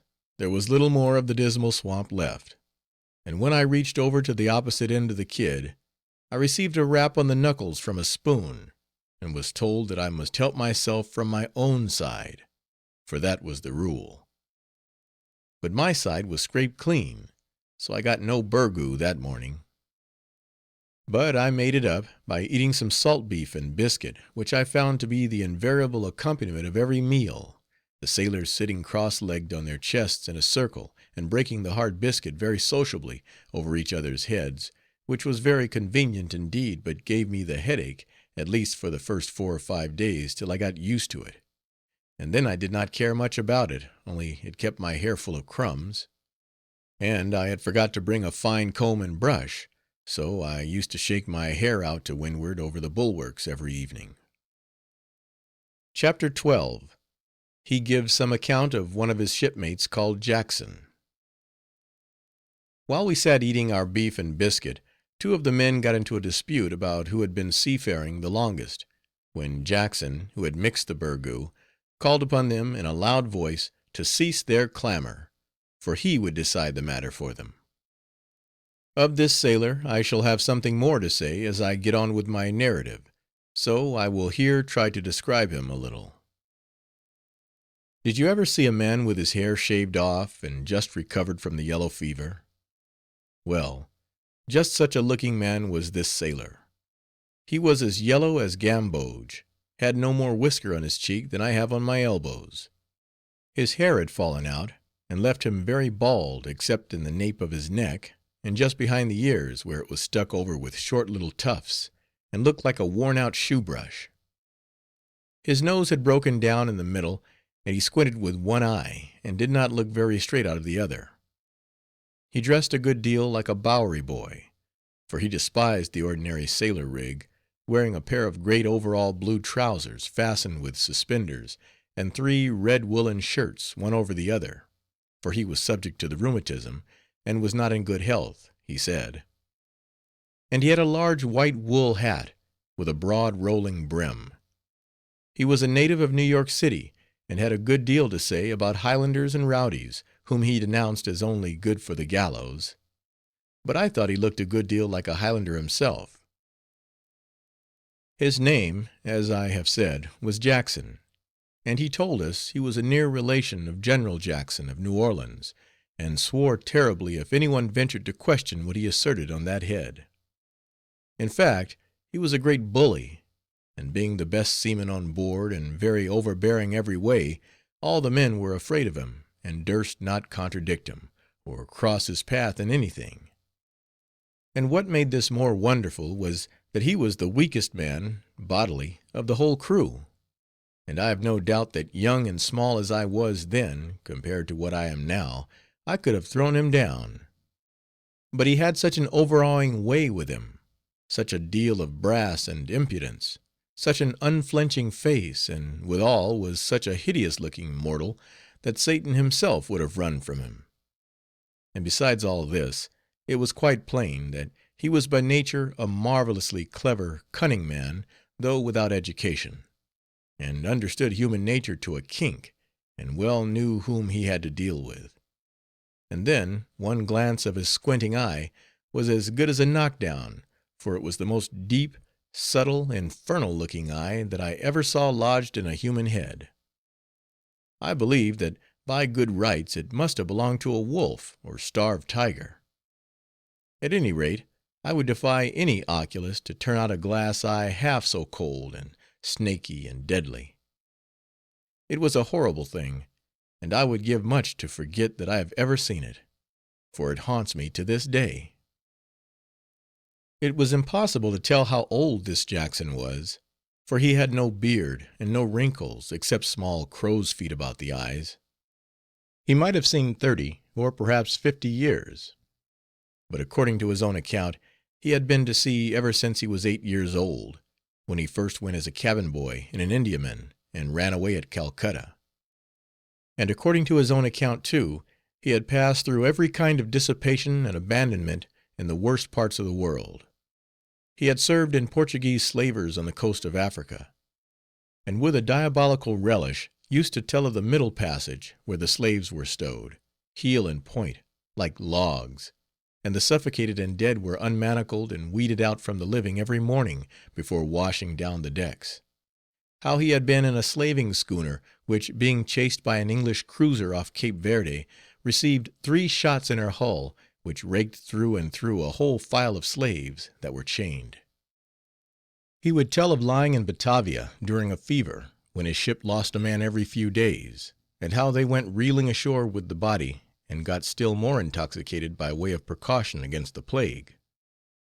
He would talk of finding a cobra di capello, or hooded snake, under his pillow in India, when he slept ashore there. He would talk of sailors being poisoned at Canton with drugged shampoo, for the sake of their money, and of the Malay ruffians who stopped ships in the Straits of Caspar and always saved the captain for the last, so as to make him point out where the most valuable goods were stored. His whole talk was of this land, full of piracies, plagues, and poisonings, and often he narrated many passages in his own individual career, which were almost incredible from the consideration that few men could have plunged into such infamous vices and clung to them so long without paying the death penalty. But in truth he carried about with him the traces of these things, and the mark of a fearful end nigh at hand, like that of King Antiochus of Syria, who died a worse death, history says, than if he had been stung out of the world by wasps and hornets. Nothing was left of this Jackson but the foul lees and dregs of a man. He was thin as a shadow, nothing but skin and bones, and sometimes used to complain that it hurt him to sit on the hard chests, and I sometimes fancied it was the consciousness of his miserable broken-down condition, and the prospect of soon dying like a dog in consequence of his sins, that made this poor wretch always eye me with such malevolence as he did. For I was young and handsome, at least my mother so thought me, and as soon as I became a little used to the sea, and shook off my low spirits somewhat, I began to have my old color in my cheeks, and, spite of misfortune, to appear well and hearty, whereas he was being consumed by an incurable malady that was eating up his vitals, and was more fit for a hospital than a ship. As I am sometimes by nature inclined to indulge in unauthorized surmisings about the thoughts going on with regard to me in the people I meet, especially if I have reason to think they dislike me, I will not put it down for a certainty that what I suspected concerning this Jackson relative to his thoughts of me was really the truth, but only state my honest opinion and how it struck me at the time, and even now I think I was not wrong. And indeed, unless it was so, how could I account to myself for the shudder that would run through me when I caught this man gazing at me, as I often did, for he was apt to be dumb at times, and would sit with his eyes fixed and his teeth set like a man in the moody madness. I well remember the first time I saw him, and how I was startled at his eye, which was even then fixed upon me. He was standing at the ship's helm, being the first man that got there, when a steersman was called for by the pilot. For this Jackson was always on the alert for easy duties, and used to plead his delicate health as the reason for assuming them, as he did, though I used to think that for a man in poor health he was very swift on the legs, at least when a good place was to be jumped to, though that might only have been a sort of spasmodic exertion under strong inducements, which every one knows the greatest invalids will sometimes show. And though the sailors were always very bitter against anything like soldiering, as they called it, that is, anything that savored a desire to get rid of downright hard work, yet I observed that, though this Jackson was a notorious old soldier, the whole voyage, I mean in all things not perilous to do, from which he was far from hanging back, and in truth was a great veteran that way, and one who must have passed unhurt through many campaigns, yet they never presumed to call him to account in any way, or to let him so much as think what they thought of his conduct. But I often heard them call him many hard names behind his back, and sometimes, too, when perhaps they had just been tenderly inquiring after his health before his face. They all stood in mortal fear of him, and cringed and fawned about him like so many spaniels, and used to rub his back after he was undressed and lying in his bunk, and used to run up on deck to the cook-house to warm some cold coffee for him, and used to fill his pipe, and give him chews of tobacco, and mend his jackets and trousers, and used to watch and tend and nurse him every way, and all the time he would sit scowling on them, and found fault with what they did. And I noticed that those who did the most for him, and cringed the most before him, were the very ones he most abused, while 2 or 3 who held more aloof he treated with little consideration.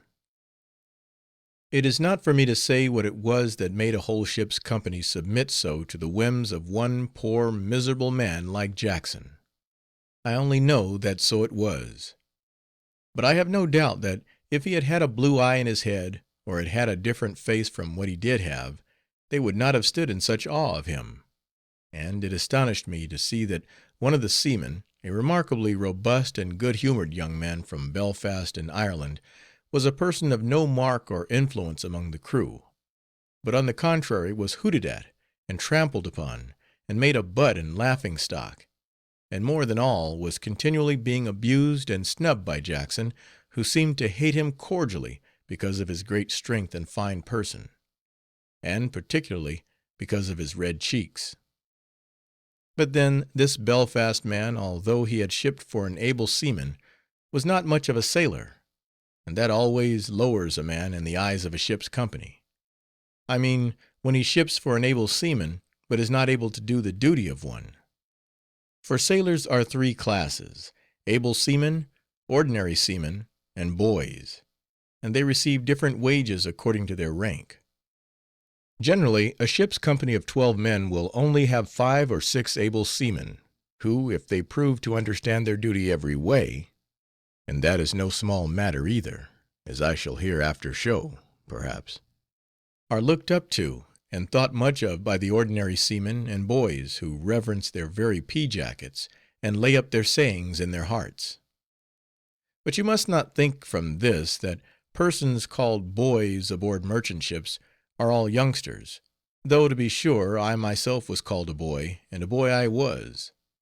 No, in merchant ships a boy means a green hand, a landsman on his first voyage, and never mind if he is old enough to be a grandfather, he is still called a boy, and boy's work is put upon him. But I am straying off from what I was going to say about Jackson's putting an end to the dispute between the two sailors in the forecastle after breakfast. After they had been disputing some time about who had been to sea the longest, Jackson told them to stop talking, and then bade one of them open his mouth, for, said he, I can tell a sailor's age just like a horse's, by his teeth. So the man laughed and opened his mouth, and Jackson made him step out under the scuttle, where the light came down from deck, and then made him throw his head back while he looked into it, and probed a little with his jackknife, like a baboon peering into a junk bottle. I trembled for the poor fellow, just as if I had seen him under the hands of a crazy barber making signs to cut his throat, and he all the while sitting stock still with the lather on to be shaved. For I watched Jackson's eye and saw it snapping, and a sort of going in and out, very quick, as if it were something like a forked tongue. And somehow I felt as if he were longing to kill the man. But at last he grew more composed, and after concluding his examination said that the first man was the oldest sailor, for the ends of his teeth were the evenest and most worn down, which, he said, arose from eating so much hard sea biscuit, and this was the reason he could tell a sailor's age like a horse's. At this everybody made merry, and looked at each other, as much as to say, Come, boys, let's laugh. And they did laugh, and declared it was a rare joke. This was always the way with them. They made a point of shouting out whenever Jackson said anything with a grin, that being the sign to them that he himself thought it funny, though I heard many good jokes from others pass off without a smile. And once Jackson himself, for to tell the truth he sometimes had a comical way with him, that is, when his back did not ache, told a truly funny story, but with a grave face, when, not knowing how he meant it, whether for a laugh or otherwise, they all sat still, waiting what to do, and looking perplexed enough, till at last Jackson roared out upon them for a parcel of fools and idiots, and told them to their beards how it was, that he had purposely put on his grave face to see whether they would not look grave too, even when he was telling something that ought to split their sides. And with that he flouted and jeered at them, and laughed them all to scorn, and broke out in such a rage that his lips began to glue together at the corners with a fine white foam. He seemed to be full of hatred and gall against everything and everybody in the world, as if all the world was one person, and had done him some dreadful harm that was rankling and festering in his heart. Sometimes I thought he was really crazy, and often felt so frightened at him that I thought of going to the captain about it and telling him Jackson ought to be confined, lest he should do some terrible thing at last. But upon second thoughts I always gave it up, for the captain would only have called me a fool and sent me forward again. But you must not think that all the sailors were alike in abasing themselves before this man. No, there were 3 or 4 who used to stand up sometimes against him, and when he was absent at the wheel, would plot against him among the other sailors, and tell them what a shame and ignominy it was that such a poor miserable wretch should be such a tyrant over much better men than himself. And they begged and conjured them as men to put up with it no longer. But the very next time that Jackson presumed to play the dictator, that they should all withstand him, and let him know his place. 2 or 3 times nearly all hands agreed to it, with the exception of those who used to slink off during such discussions, and swore that they would not any more submit to being ruled by Jackson. But when the time came to make good their oaths, they were mum again, and let everything go on the old way, so that those who had put them up to it had to bear all the brunt of Jackson's wrath by themselves. And though these last would stick up a little at first, and even mutter something about a fight to Jackson, yet in the end, finding themselves unbefriended by the rest, they would gradually become silent, and leave the field to the tyrant, who would then fly out worse than ever, and dare them to do their worst, and jeer at them for white-livered poltroons, who did not have a mouthful of heart in them.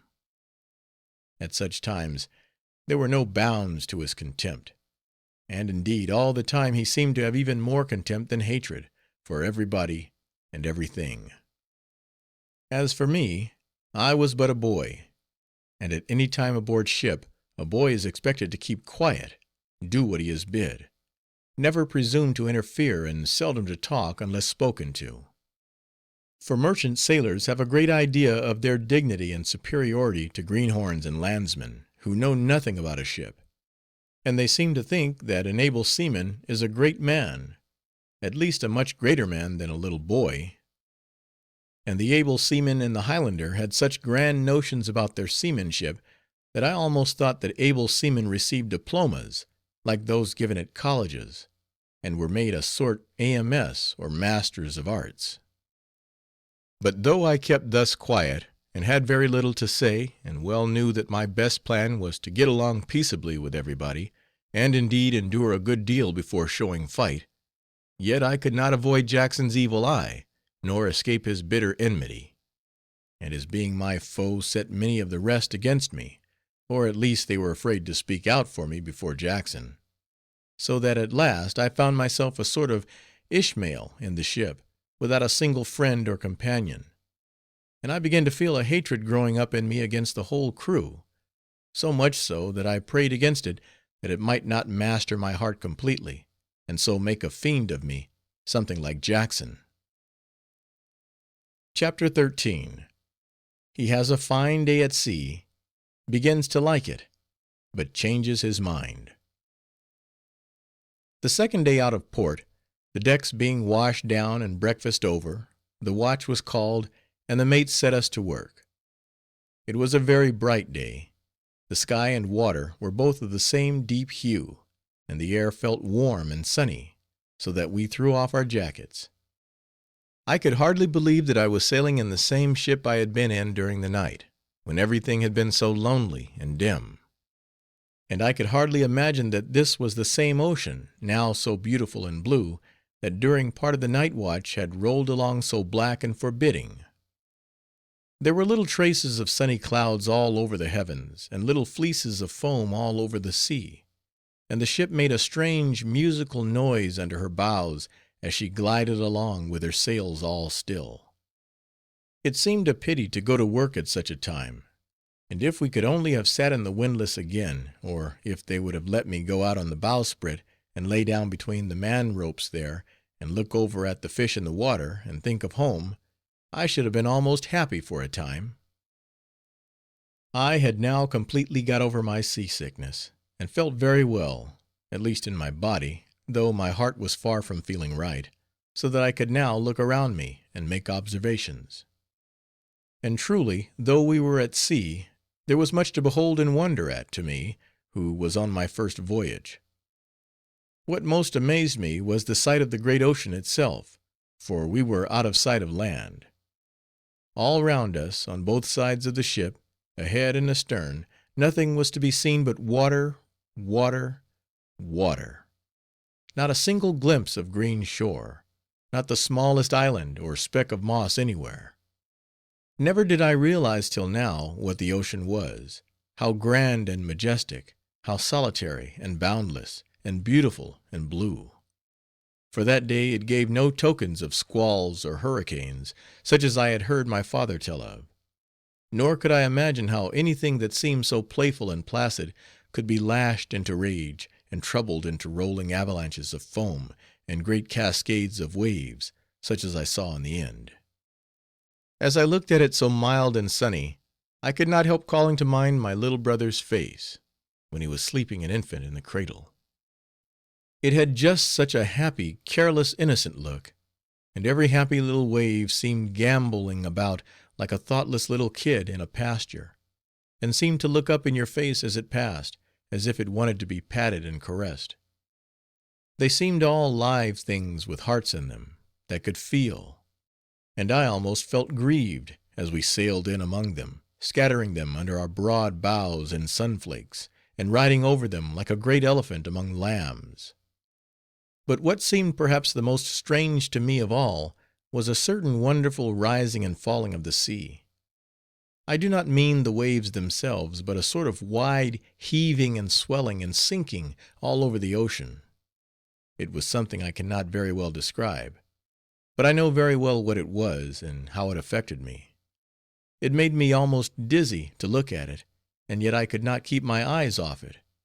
It seemed so passing strange and wonderful. I felt as if in a dream all the time, and when I could shut the ship out, almost thought I was in some new fairy world, and expected to hear myself called to out of the clear blue air, or from the depths of the deep blue sea. But I did not have much leisure to indulge in such thoughts, for the men were now getting some stunsails ready to hoist aloft, as the wind was getting fairer and fairer for us, and these stunsails are light canvas which are spread at such times away out beyond the ends of the yards, where they overhang the wide water, like the wings of a great bird. For my own part, I could do but little to help the rest, not knowing the name of anything, or the proper way to go about aught. Besides, I felt very dreamy, as I said before, and did not exactly know where or what I was. Everything was so strange and new. While the stunsails were lying all tumbled upon the deck, and the sailors were fastening them to the booms, getting them ready to hoist, the mate ordered me to do a great many simple things, none of which could I comprehend, owing to the queer words he used. And then, seeing me stand quite perplexed and confounded, he would roar out at me, and call me all manner of names, and the sailors would laugh and wink to each other, but durst not go farther than that, for fear of the mate, who, in his own presence, would not let anybody laugh at me but himself. However, I tried to wake up as much as I could, and keep from dreaming with my eyes open, and being, at bottom, a smart, apt lad, at last I managed to learn a thing or two, so that I did not appear so much like a fool as at first. People who have never gone to sea for the first time as sailors cannot imagine how puzzling and confounding it is. It must be like going into a barbarous country, where they speak a strange dialect, arid dress in strange clothes, and live in strange houses. For sailors have their own names, even for things that are familiar ashore, and if you call a thing by its shore name, you are laughed at for an ignoramus and a landlubber. This first day I speak of, the mate having ordered me to draw some water, I asked him where I was to get the pail, when I thought I had committed some dreadful crime, for he flew into a great passion, and said they never had any pails at sea, and then I learned that they were always called buckets. And once I was talking about sticking a little wooden peg into a bucket to stop a leak, when he flew out again, and said there were no pegs at sea, only plugs. And just so it was with everything else. But besides all this, There is such an infinite number of totally new names of new things to learn, that at first it seemed impossible for me to master them all.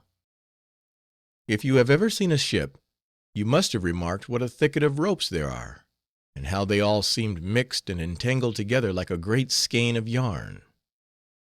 Now, the very smallest of these ropes has its own proper name, and many of them are very lengthy, like the names of young royal princes, such as the starboard maintop gallant bow line, or the larboard foretopsail clew line. I think it would not be a bad plan to have a grand new naming of a ship's ropes, as I have read they once had a simplifying of the classes of plants in botany. It is really wonderful how many names there are in the world. There is no counting the names that surgeons and anatomists give to the various parts of the human body, which, indeed, is something like a ship, its bones being the stiff standing rigging, and the sinews the small running ropes that manage all the motions. I wonder whether mankind could not get along without all these names, which keep increasing every day and hour and moment, till at last the very air will be full of them. And even in a great plain, men will be breathing each other's breath, owing to the vast multitude of words they use that consume all the air, just as lamp burners do gas. But people seem to have a great love for names, for to know a great many names seems to look like knowing a good many things, though I should not be surprised if there were a great many more names than things in the world. But I must quit this rambling and return to my story. At last we hoisted the stunsails up to the topsail yards, and as soon as the vessel felt them, she gave a sort of bound like a horse, and the breeze blowing more and more, she went plunging along, shaking off the foam from her bows, like foam from a bridle bit. Every mast and timber seemed to have a pulse in it that was beating with me and joy, and I felt a glad exulting in my own heart, and felt as if I would be glad to bound along so round the world. Then was I first conscious of a wonderful thing in me, that responded to all the wild commotion of the outer world, and went reeling on and on with the planets in their orbits, and was lost in one delirious throb at the center of the all. A wild bubbling and bursting was at my heart, as if a hidden spring had just gushed out there, and my blood ran tingling along my frame like mountain brooks in spring freshets. Yes, yes.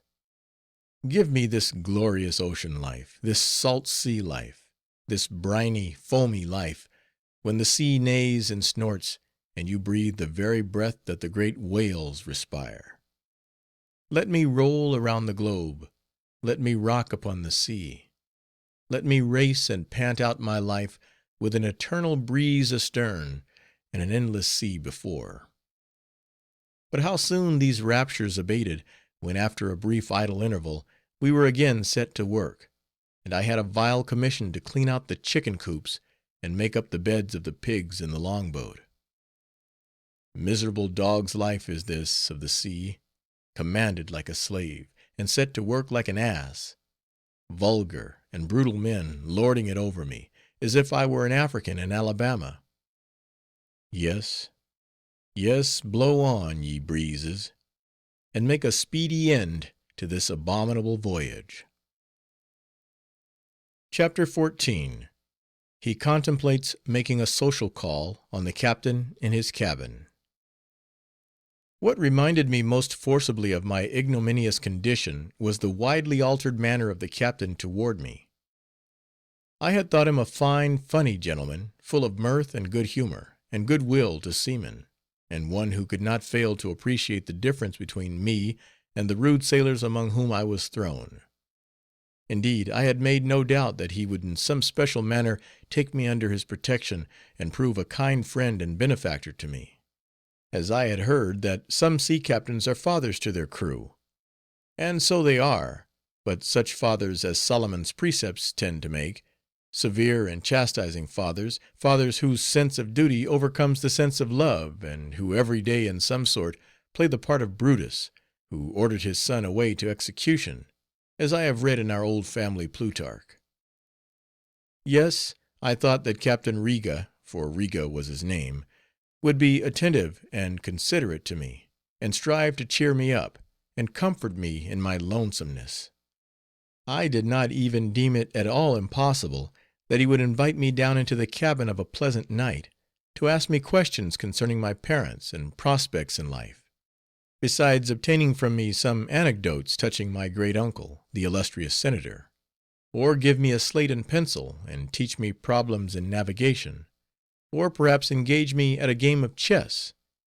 I even thought he might invite me to dinner on a sunny Sunday, and help me plentifully to the nice cabin fare, as knowing how distasteful the salt beef and pork and hard biscuit of the forecastle must at first be to a boy like me, who had always lived ashore and at home. And I could not help regarding him with peculiar emotions, almost of tenderness and love, as the last visible link in the chain of associations which bound me to my home. For while yet in port, I had seen him and Mr. Jones, my brother's friend, standing together and conversing, so that from the captain to my brother there was but one intermediate step, and my brother and mother and sisters were one. And this reminds me how often I used to pass by the places on deck where I remembered Mr. Jones had stood when we first visited the ship lying at the wharf, and how I tried to convince myself that it was indeed true that he had stood there, though now the ship was so far away on the wide Atlantic Ocean, and he perhaps was walking down Wall Street, or sitting reading the newspaper in his counting room, while poor I was so differently employed. When 2 or 3 days had passed without the captain speaking to me in any way, or sending word into the forecastle that he wished me to drop into the cabin to pay my respects, I began to think whether I should not make the first advances, and whether indeed he did not expect it of me, since I was but a boy, and he a man. And perhaps that might have been the reason why he had not spoken to me yet, deeming it more proper and respectful for me to address him first. I thought he might be offended, too, especially if he were a proud man with tender feelings. So, one evening, a little before sundown, in the second dog watch, when there was no more work to be done, I concluded to call and see him. After drawing a bucket of water, and having a good washing, to get off some of the chicken coop stains, I went down into the forecastle to dress myself as neatly as I could. I put on a white shirt in place of my red one, and got into a pair of cloth trousers instead of my duck ones, and put on my new pumps, and then carefully brushing my shooting jacket, I put that on over all, so that upon the whole I made quite a genteel figure, at least for a forecastle, though I would not have looked so well in a drawing-room. When the sailors saw me thus employed, they did not know what to make of it, and wanted to know whether I was dressing to go ashore. I told them no, for we were then out of sight of land, but that I was going to pay my respects to the captain. Upon which they all laughed and shouted, as if I were a simpleton, though there seemed nothing so very simple in going to make an evening call upon a friend, when some of them tried to dissuade me, saying I was green and raw. But Jackson, who sat looking on, cried out with a hideous grin, let him go, men, he's a nice boy, let him go, the captain has some nuts and raisins for him. And so he was going on, when one of his violent fits of coughing seized him, and he almost choked. As I was about leaving the forecastle, I happened to look at my hands, and seeing them stained all over of a deep yellow, for that morning the mate had set me to tarring some strips of canvas for the rigging, I thought it would never do to present myself before a gentleman that way. So, for want of lads, I slipped on a pair of woolen mittens, which my mother had knit for me to carry to sea. As I was putting them on, Jackson asked me whether he shouldn't call a carriage, and another bade me not forget to present his best respects to the skipper. I left them all tittering, and coming on deck was passing the cook house, when the old cook called after me, saying I had forgot my cane. But I did not heed their impudence, and was walking straight toward the cabin door on the quarter deck, when the chief mate met me. I touched my hat, and was passing him, when, after staring at me till I thought his eyes would burst out, he all at once caught me by the collar, and with a voice of thunder wanted to know what I meant by playing such tricks aboard a ship that he was mate of. I told him to let go of me, or I would complain to my friend the captain, whom I intended to visit that evening. Upon this he gave me such a whirl round that I thought the Gulf Stream was in my head, and then shoved me forward, roaring out I know not what. Meanwhile the sailors were all standing round the windlass, looking aft, mightily tickled. Seeing I could not effect my object that night, I thought it best to defer it for the present; and returning among the sailors, Jackson asked me how I had found the captain, and whether the next time I went I would not take a friend along, and introduce him. The upshot of this business was that before I went to sleep that night, I felt well satisfied that it was not customary for sailors to call on the captain in the cabin; and I began to have an inkling of the fact that I had acted like a fool; but it all arose from my ignorance of sea usages. And here I may as well state that I never saw the inside of the cabin during the whole interval that elapsed from our sailing till our return to New York, though I often used to get a peep at it through a little pane of glass set in the house on deck, just before the helm, where a watch was kept hanging for the helmsman to strike the half hours by, with his little bell in the binnacle, where the compass was. And it used to be the great amusement of the sailors to look in through the pane of glass, when they stood at the wheel, and watched the proceedings in the cabin; especially when the steward was setting the table for dinner, or the captain was lounging over a decanter of wine on a little mahogany stand, or playing the game called solitaire at cards of an evening. For at times he was all alone with his dignity, though, as will ere long be shown, he generally had one pleasant companion whose society he did not dislike. The day following my attempt to drop in at the cabin, I happened to be making fast a rope on the quarter deck, when the captain suddenly made his appearance, promenading up and down and smoking a cigar. He looked very good humored and amiable; and it being just after his dinner, I thought that this, to be sure, was just the chance I wanted. I waited a little while, thinking he would speak to me himself, but as he did not, I went up to him and began by saying it was a very pleasant day, and hoped he was very well. I never saw a man fly into such a rage. I thought he was going to knock me down; but after standing speechless a while, he all at once plucked his cap from his head and threw it at me.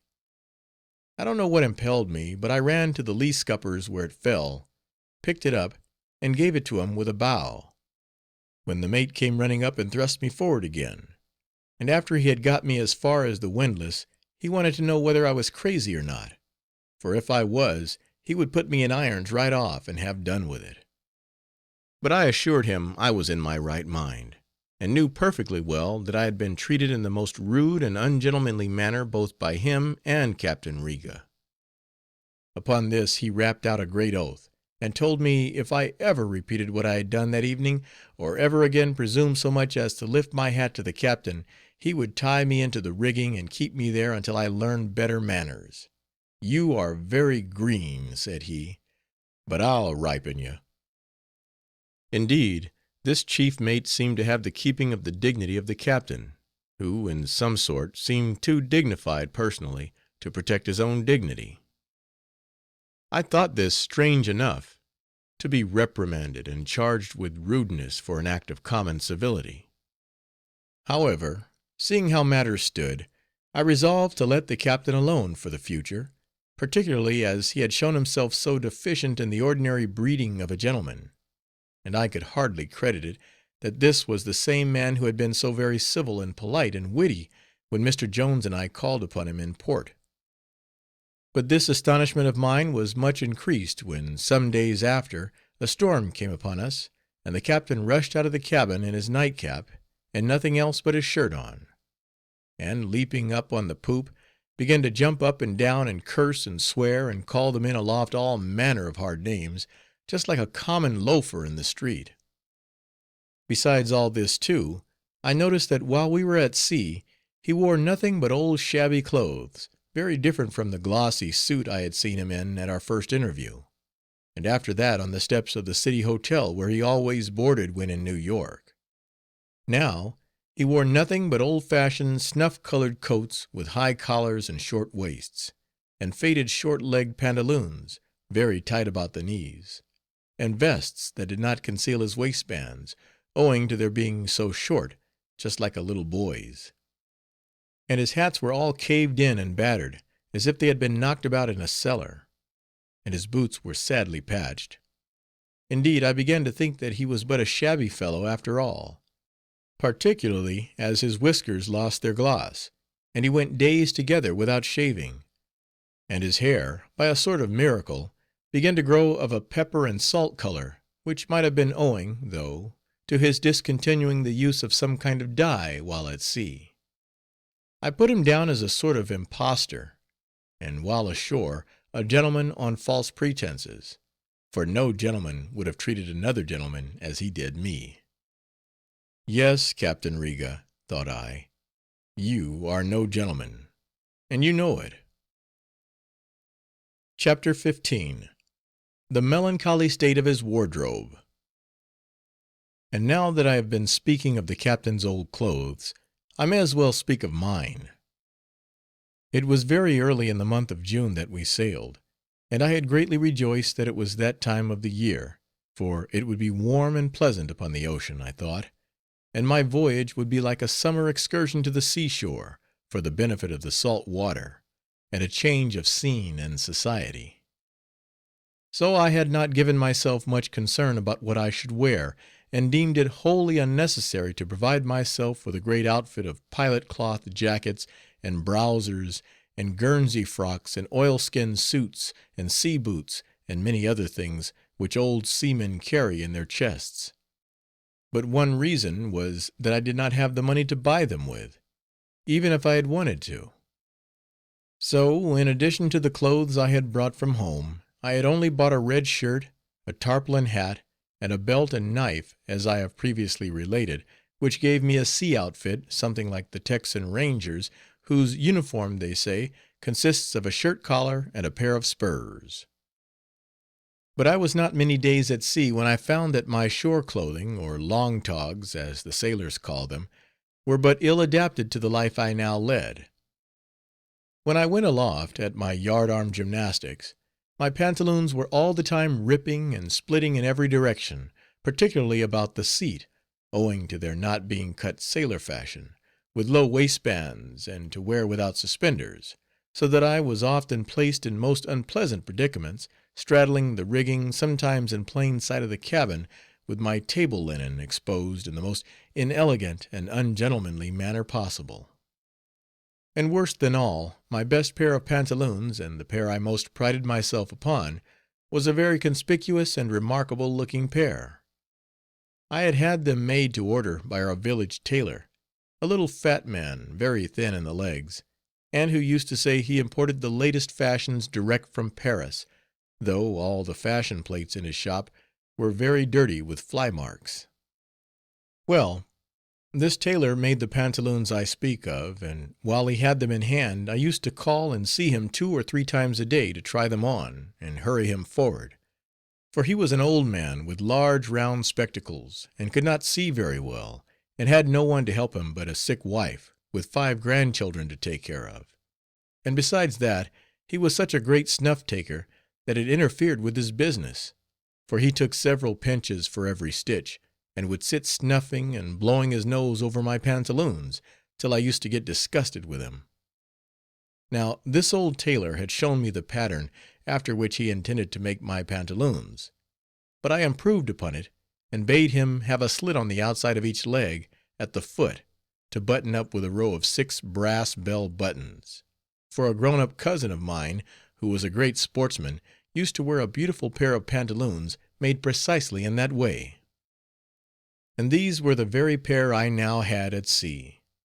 The sailors made a great deal of fun of them, and were all the time calling on each other to "fatoig" them, and they would ask me to lend them a button or 2, by way of a joke, and then they would ask me if I was not a soldier, showing very plainly that they had no idea that my pantaloons were a very genteel pair, made in the height of the sporting fashion, and copied from my cousin's, who was a young man of fortune, and drove a tilbury. When my pantaloons ripped and tore, as I have said, I did my best to mend and patch them, but not being much of a seamstress, the more I patched, the more they parted, because I put my patches on without heating the joints of the legs, which only irritated my poor pants the more, and put them out of temper. Nor must I forget my boots, which were almost new when I left home. They had been my Sunday boots, and fitted me to a charm. I never had a pair of boots that I liked better.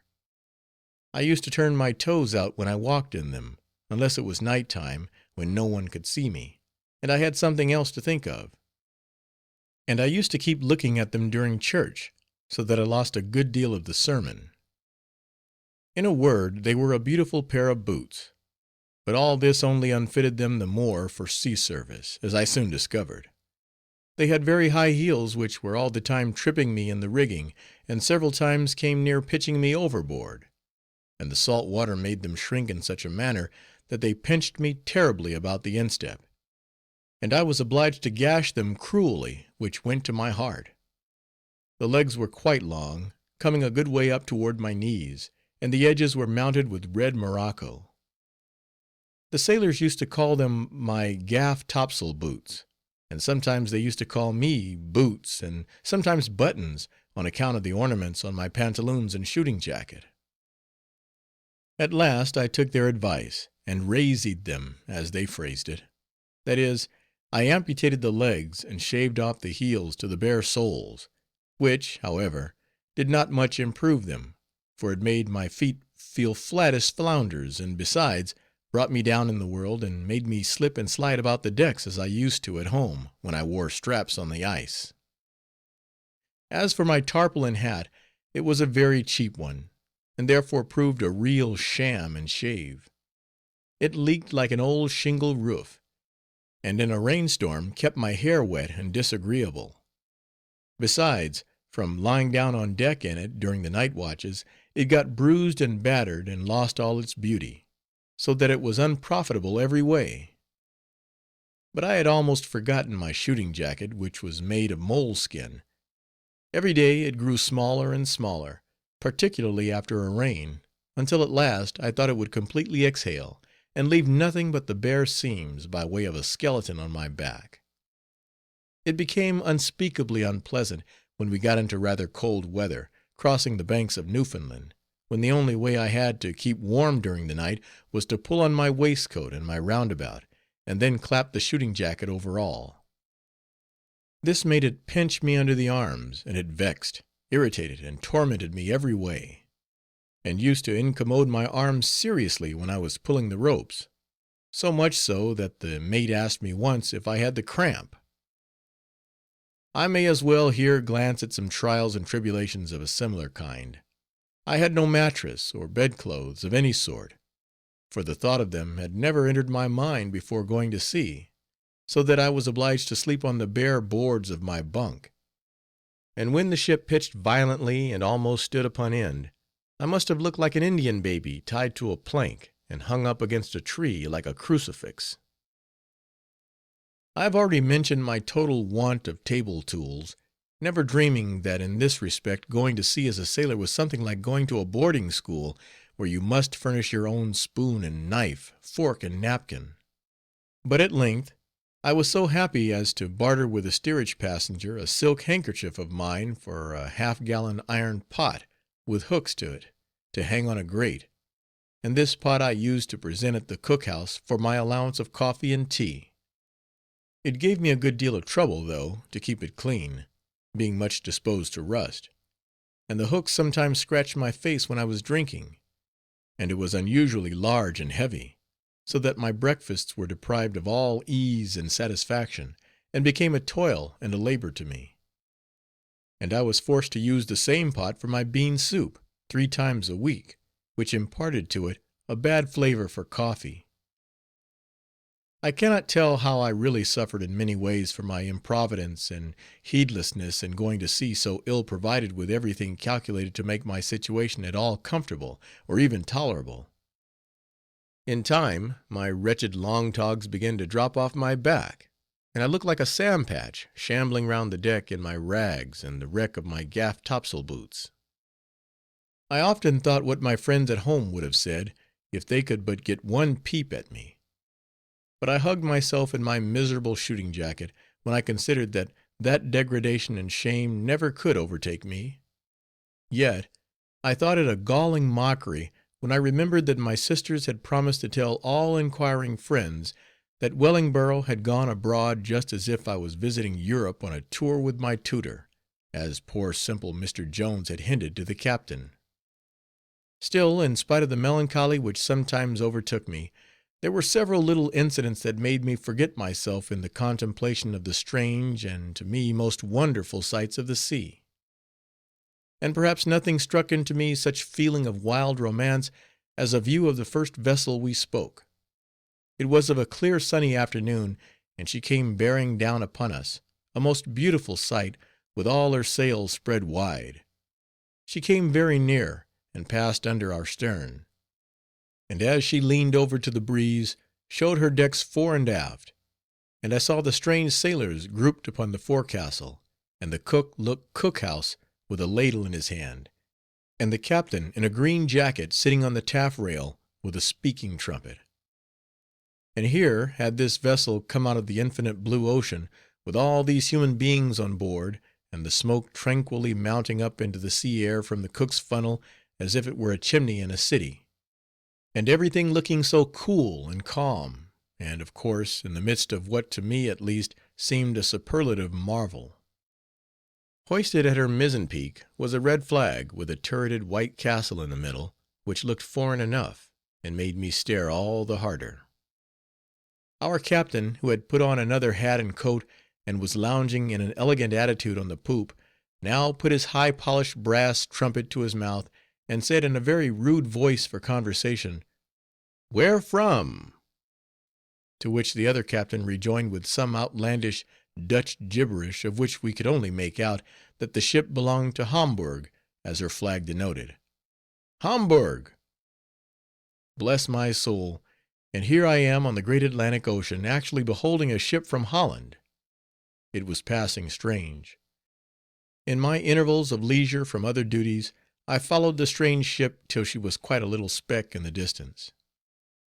I could not but be struck with the manner of the two sea captains during their brief interview. Seated at their ease on their respective poops toward the stern of their ships, while the sailors were obeying their behests, they touched hats to each other, exchanged compliments, and drove on with all the indifference of two Arab horsemen accosting each other on an airing in the desert. To them, I suppose, the great Atlantic Ocean was a puddle. Section 3. Chapters 16 through 20. Chapter 16. At dead of night he is sent up to loose the main skysail. I must now run back a little, and tell of my first going aloft at middle watch, when the sea was quite calm, and the breeze was mild. The order was given to loose the main skysail, which is the fifth and highest sail from deck. It was a very small sail, and from the forecastle looked no bigger than a cambric pocket handkerchief.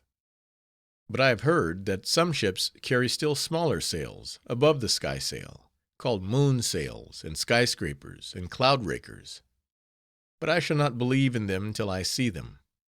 A skysail seems high enough in all conscience, and the idea of anything higher than that seems preposterous.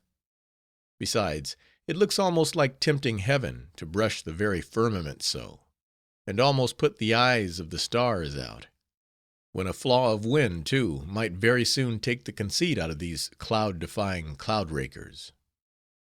Now, when the order was passed to loose the skysail, an old Dutch sailor came up to me, and said, "Buttons, my boy, it's high time you be doing something, and it's boys' business, Buttons, to loose the royals, and not old men's business like me. Now, d'ye see that little fellow way up there? There, just behind them stars there. Well, tumble up now, Buttons, I say, and loose 'em. Way you go, Buttons."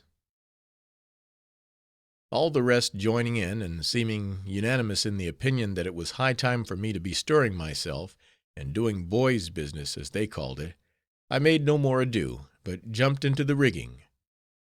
Up I went, not daring to look down, but keeping my eyes glued, as it were, to the shrouds as I ascended.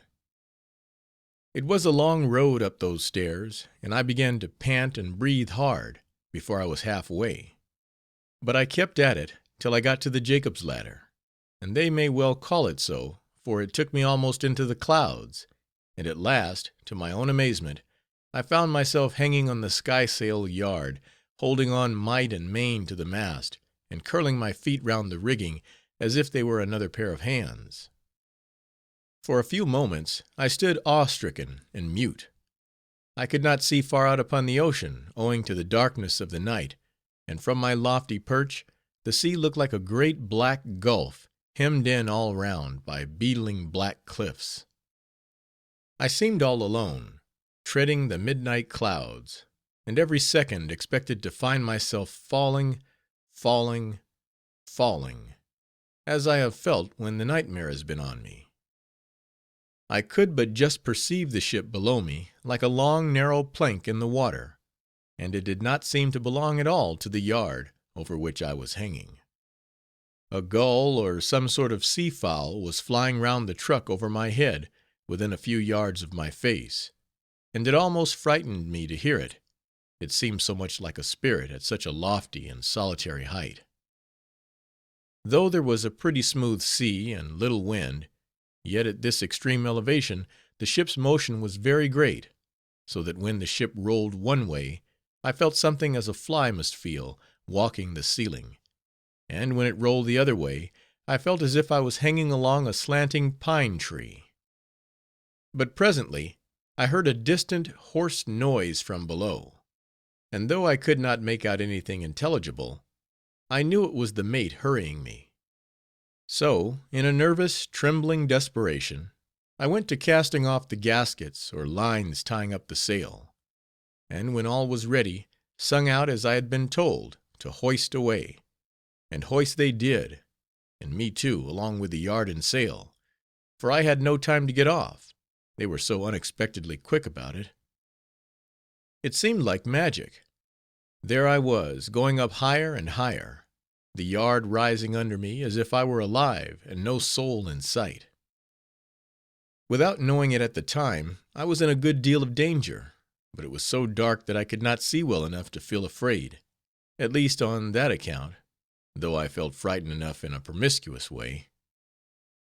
I only held on hard, and made good the saying of old sailors, that the last person to fall overboard from the rigging is a landsman, because he grips the ropes so fiercely, whereas old tars are less careful, and sometimes pay the penalty.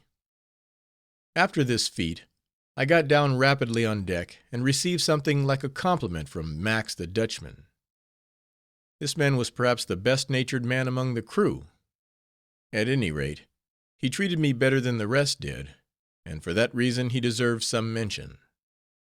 Max was an old bachelor of a sailor, very precise about his wardrobe, and prided himself greatly upon his seamanship, and entertained some straight-laced, old-fashioned notions about the duties of boys at sea. His hair, whiskers, and cheeks were of a fiery red, and as he wore a red shirt, he was altogether the most combustible-looking man I ever saw. Nor did his appearance belie him, for his temper was very inflammable, and at a word he would explode in a shower of hard words and imprecations. It was Max that several times set on foot those conspiracies against Jackson which I have spoken of before, but he ended by paying him a grumbling homage, full of resentful reservations.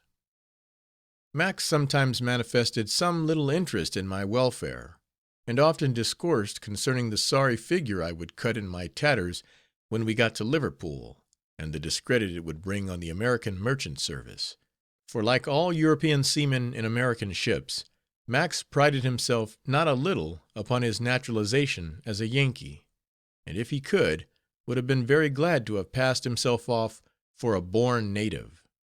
But, notwithstanding his grief at the prospect of my reflecting discredit upon his adopted country, he never offered to better my wardrobe by loaning me anything from his own well-stored chest.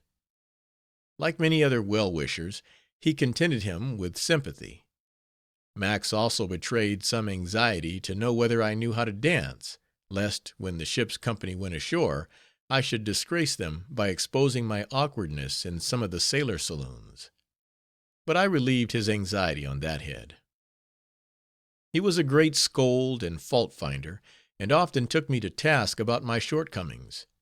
But herein he was not alone, for every one had a finger, or a thumb, and sometimes both hands in my unfortunate pie.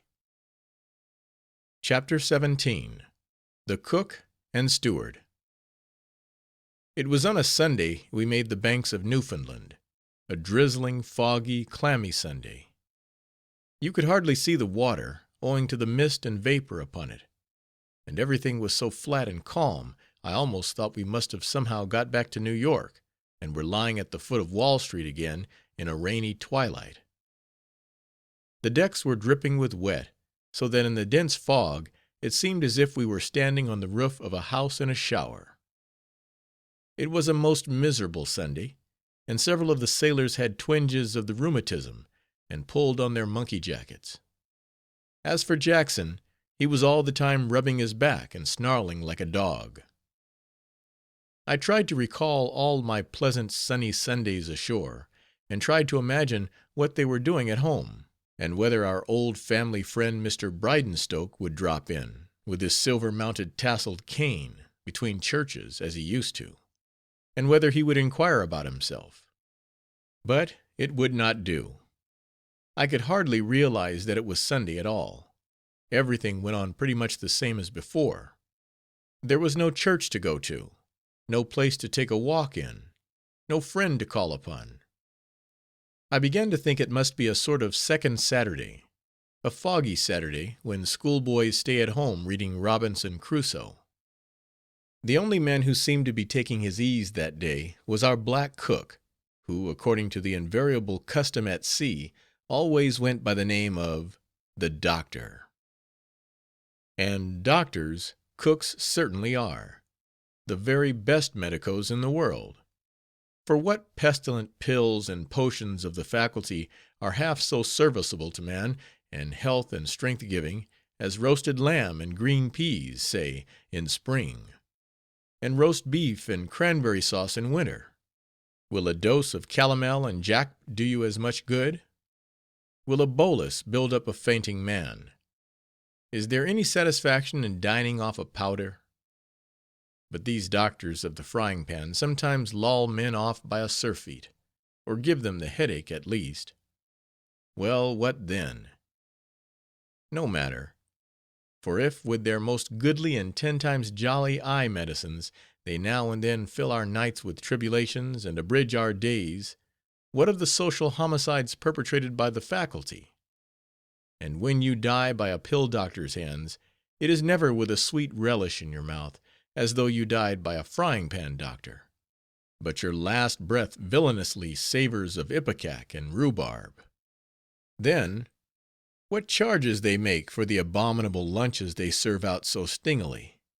One of their bills for boluses would keep you in good dinners a twelvemonth. Now, our doctor was a serious old fellow, much given to metaphysics, and used to talk about original sin.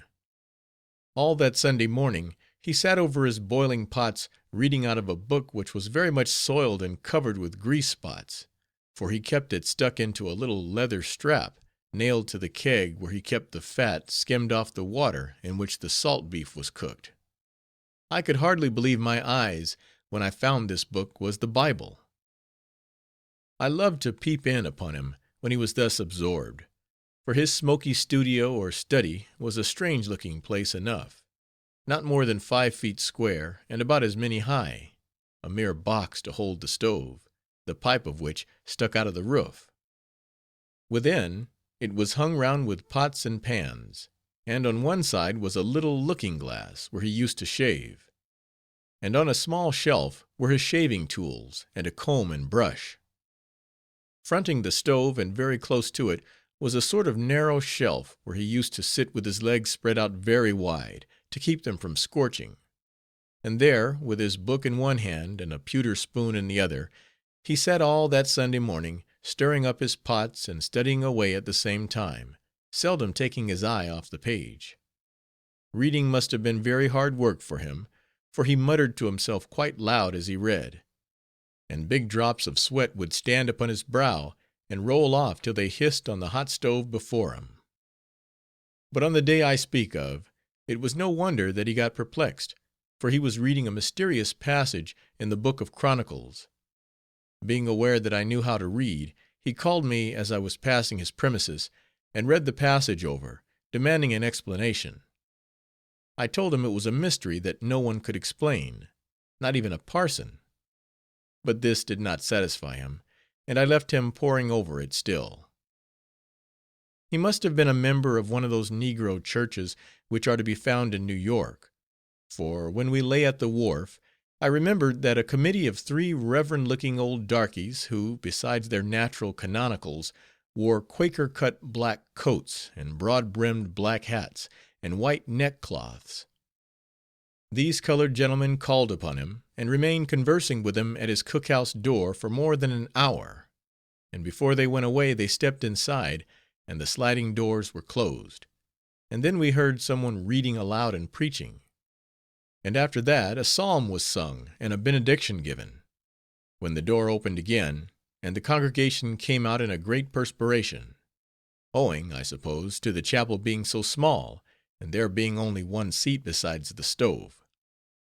But notwithstanding his religious studies and meditations, this old fellow used to use some bad language occasionally, particularly of cold, wet, stormy mornings, when he had to get up before daylight and make his fire, with the sea breaking over the bows, and now and then dashing into his stove.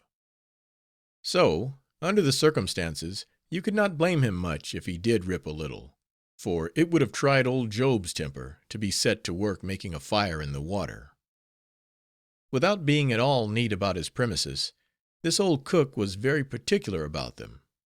He had a warm love and affection for his cook-house. In fair weather he spread the skirt of an old jacket before the door, by way of a mat, and screwed a small ring-bolt into the door for a knocker, and wrote his name, Mr. Thompson, over it, with a bit of red chalk. The men said he lived round the corner of Forecastle Square, opposite the Liberty Pole, because his cook-house was right behind the foremast and very near the quarters occupied by themselves. Sailors have a great fancy for naming things that way on shipboard. When a man is hung at sea, which is always done from one of the lower yard arms, they say he takes a walk up Ladder Lane and down Hemp Street. Mr. Thompson was a great crony of the steward's, who, being a handsome dandy mulatto that had once been a barber in West Broadway, went by the name of Lavender. I have mentioned the gorgeous turban he wore when Mr. Jones and I visited the captain in the cabin.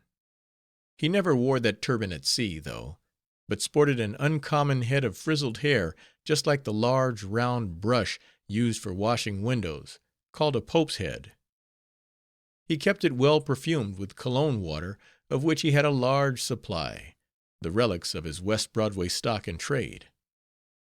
His clothes, being mostly cast-off suits of the captain of a London liner, whom he had sailed with upon many previous voyages, were all in the height of the exploded fashions, and of every kind of color and cut.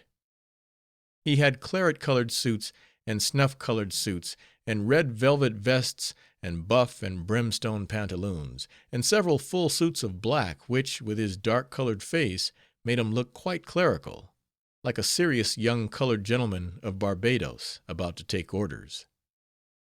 He wore an uncommon large pursy ring on his forefinger, with something he called a real diamond in it, though it was very dim, and looked more like a glass eye than anything else. He was very proud of his ring, and was always calling your attention to something, and pointing at it with his ornamented finger. He was a sentimental sort of a darky, and read the Three Spaniards and Charlotte Temple, and carried a lock of frizzled hair in his vest pocket, which he frequently volunteered to show to people with his handkerchief to his eyes. Every fine evening, about sunset, these two, the cook and steward, used to sit on the little shelf in the cook-house, leaning up against each other like the Siamese twins, to keep from falling off, for the shelf was very short, and there they would stay till after dark, smoking their pipes, and gossiping about the events that had happened during the day in the cabin. and sometimes Mr. Thompson would take down his Bible and read a chapter for the edification of Lavender, whom he knew to be a sad profligate and gay deceiver ashore, addicted to every youthful indiscretion. He would read over to him the story of Joseph and Potiphar's wife, and hold Joseph up to him as a young man of excellent principles whom he ought to imitate, and not be guilty of his indiscretion any more. And Lavender would look serious and say that he knew it was all true. He was a wicked youth. He knew it. He had broken a good many hearts, and many eyes were weeping for him even then, both in New York, and Liverpool, and London, and Havre. But how could he help it? He hadn't made his handsome face, and fine head of hair, and graceful figure. It was not he, but the others that were to blame, for his bewitching person turned all heads and subdued all hearts wherever he went.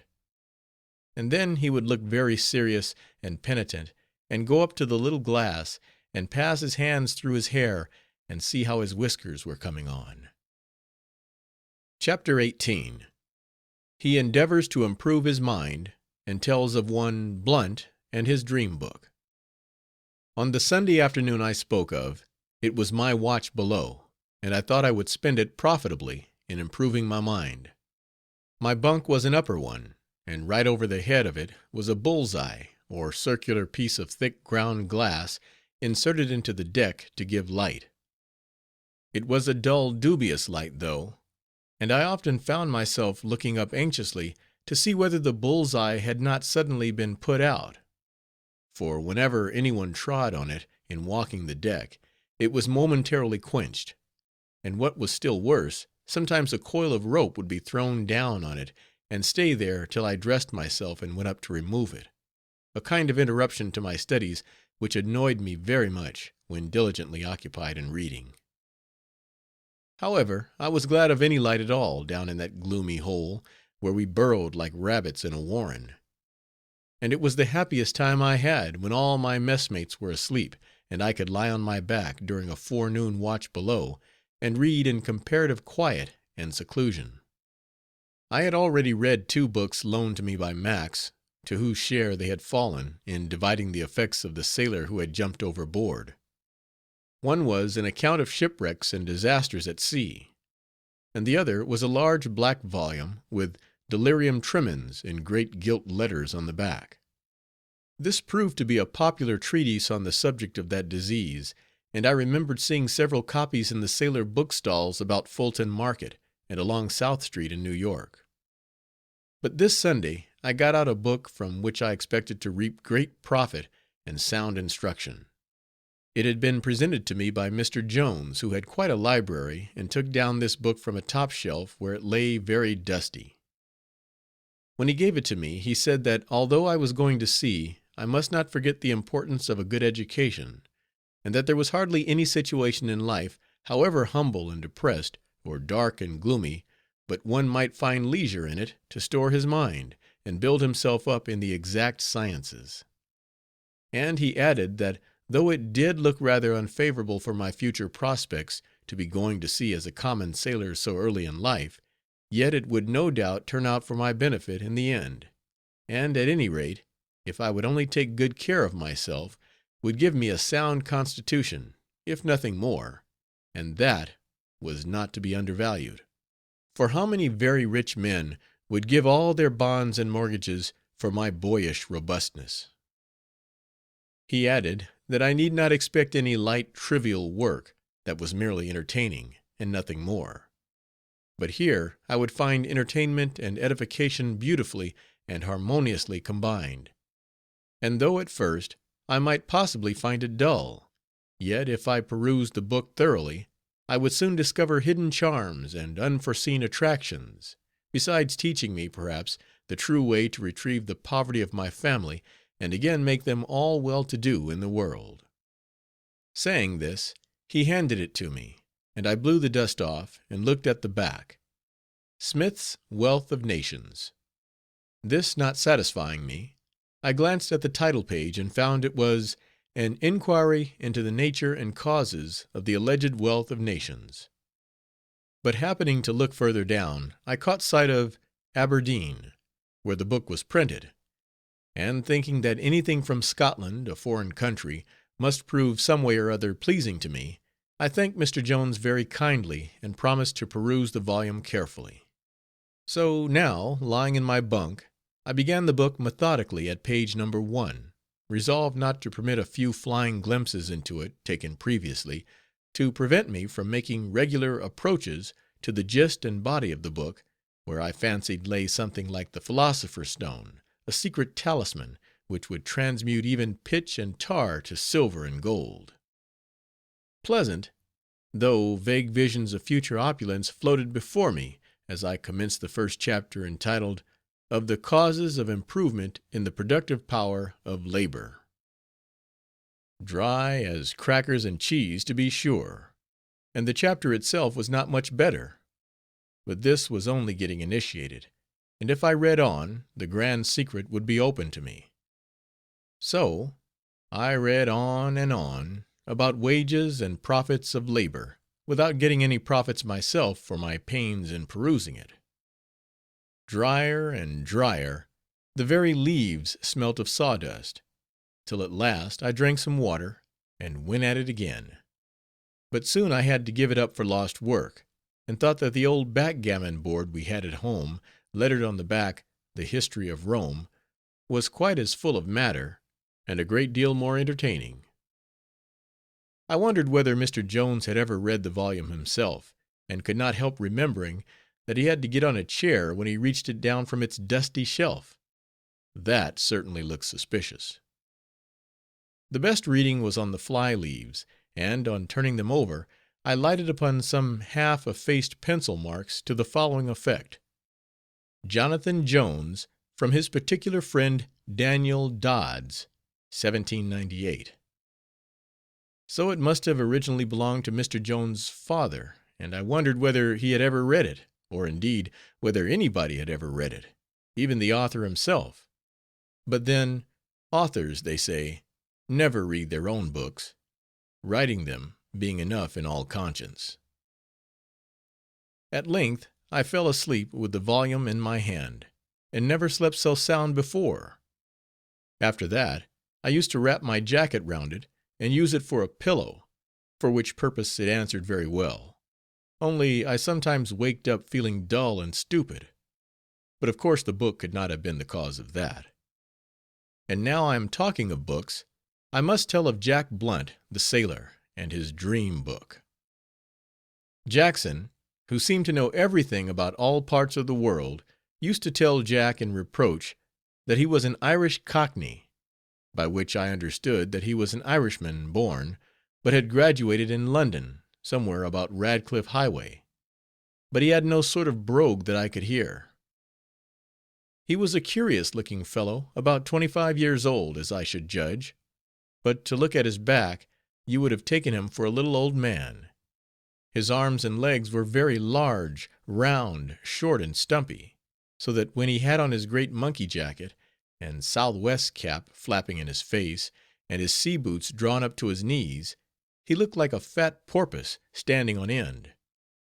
He had a round face, too, like a walrus, and with about the same expression, half human and half indescribable. He was, upon the whole, a good-natured fellow, and a little given to looking at sea life romantically, singing songs about susceptible mermaids who fell in love with handsome young oyster boys and gallant fishermen. And he had a sad story about a man-of-war's man who broke his heart at Portsmouth during the late war, and threw away his life recklessly at one of the quarter-deck cannonades, in the battle between the Guerrière and Constitution. And another incomprehensible story about a sort of fairy sea-queen who used to be dunning a sea-captain all the time for his autograph, to boil in some eel soup, for a spell against the scurvy. He believed in all kinds of witch-work and magic, and had some wild Irish words he used to mutter over during a calm for a fair wind.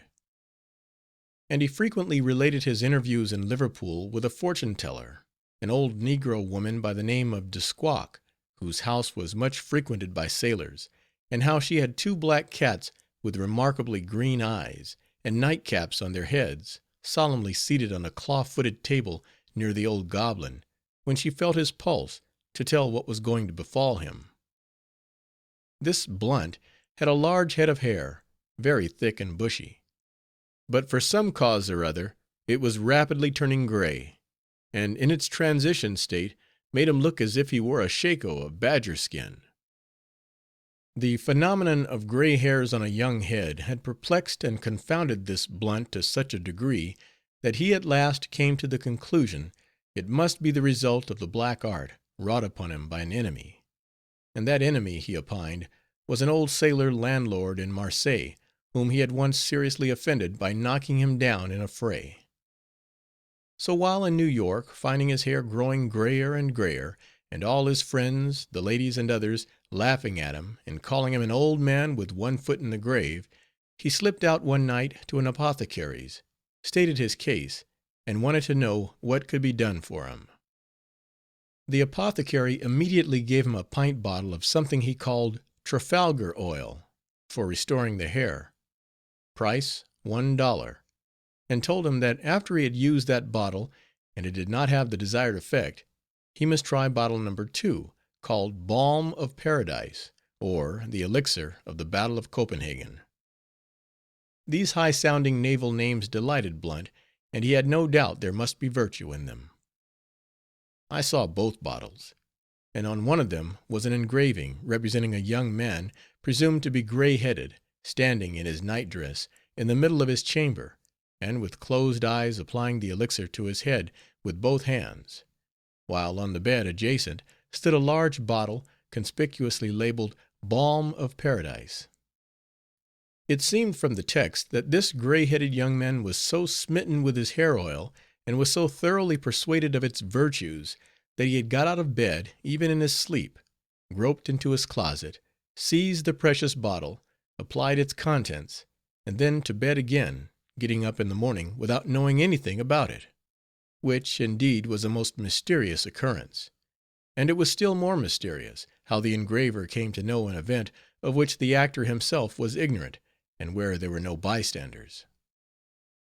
3 times in the 24 hours, Blunt, while at sea, regularly rubbed his liniments; but though the first bottle was soon exhausted by his copious applications, and the second half gone, he still stuck to it, that by the time we got to Liverpool, his exertions would be crowned with success; and he was not a little delighted, that this gradual change would be operating while we were at sea, so as not to expose him to the invidious observations of people ashore, on the same principle that dandies go into the country when they purpose raising whiskers. He would often ask his shipmates whether they noticed any change yet, and if so, how much of a change; and to tell the truth, there was a very great change indeed, for the constant soaking of his hair with oil, operating in conjunction with the neglect of his toilet, and want of a brush and comb, had matted his locks together like a wild horse's mane, and imparted to it a blackish and extremely glossy hue. Besides his collection of hair oils, Blunt had also provided himself with several boxes of pills, which he had purchased from a sailor doctor in New York, who, by placards stuck on the posts along the wharves, advertised to remain standing at the northeast corner of Catherine Market every Monday and Friday between the hours of 10 and 12 in the morning, to receive calls from patients, distribute medicines, and give advice gratis. Whether Blunt thought he had the dyspepsia or not, I can not say; but at breakfast he always took 3 pills with his coffee, something as they do in Iowa, when the bilious fever prevails; where at the boarding houses they put a vial of blue pills into the castor, along with the pepper and mustard, and next door to another vial of toothpicks; but they are very ill-bred and unpolished in the western country. Several times, too, Blunt treated himself to a flowing bumper of horse salts, Glauber salts; for like many other seamen, he never went to sea without a good supply of that luxury. He would frequently, also, take this medicine in a wet jacket, and then go on deck into a rain storm; but this is nothing to other sailors who at sea will doctor themselves with calomel off Cape Horn, and still remain on duty; and in this connection some really frightful stories might be told, but I forbear. For a landsman to take salts as this Blunt did, it would perhaps be the death of him; but at sea the salt air and the salt water prevent you from catching cold so readily as on land; and for my own part, on board this very ship, being so illy provided with clothes, I frequently turned into my bunk soaking wet, and turned out again piping hot, and smoking like a roasted sirloin; and yet was never the worse for it, for then I bore a charmed life of youth and health, and was dagger proof to bodily ill. But it is time to tell of the Dream Book. Snugly hidden in one corner of his chest, Blunt had an extraordinary looking pamphlet with a red cover, marked all over with astrological signs and ciphers, and purporting to be a full and complete treatise on the art of divination, so that the most simple sailor could teach it to himself. It also purported to be the selfsame system by aid of which Napoleon Bonaparte had risen in the world from being a corporal to an emperor. Hence it was entitled the Bonaparte Dream Book, for the magic of it lay in the interpretation of dreams, and their application to the foreseeing of future events, so that all preparatory measures might be taken beforehand, which would be exceedingly convenient and satisfactory every way if true. The problems were to be cast by means of figures, in some perplexed and difficult way, which, however, was facilitated by a set of tables in the end of the pamphlet, something like the logarithm tables at the end of Bowditch's Navigator. Now, Blunt revered, adored, and worshiped this Bonaparte Dream Book of his, and was fully persuaded that between those red covers and in his own dreams lay all the secrets of futurity. Every morning before taking his pills and applying his hair oils, he would steal out of his bunk before the rest of the watch were awake, take out his pamphlet and a bit of chalk, and then straddling his chest, begin scratching his oily head to remember his fugitive dreams, marking down strokes on his chest lid as if he were casting up his daily accounts. Though often perplexed and lost in mazes concerning the cabalistic figures in the book, and the chapter of directions to beginners, for he could with difficulty read it all, yet in the end, if not interrupted, he somehow managed to arrive at a conclusion satisfactory to him, so that as he generally wore a good-humored expression, no doubt he must have thought that all his future affairs were working together for the best. But one night he started us all up in a fright, by springing from his bunk, his eyes ready to start out of his head, and crying, in a husky voice, "Boys, boys! Get the benches ready, quick, quick!" "What benches?" growled Max. "What's the matter?" "Benches, benches!" screamed Blunt, without heeding him. "Cut down the forests. Bear a hand, boys, the day of judgment's coming." But the next moment he got quietly into his bunk, and laid still, muttering to himself; he had only been rambling in his sleep. I did not know exactly what he had meant by his benches, till shortly after I overheard two of the sailors debating whether mankind would stand or sit at the last day. Chapter 19. A Narrow Escape. This dream book of Blunt's reminds me of a narrow escape we had early one morning.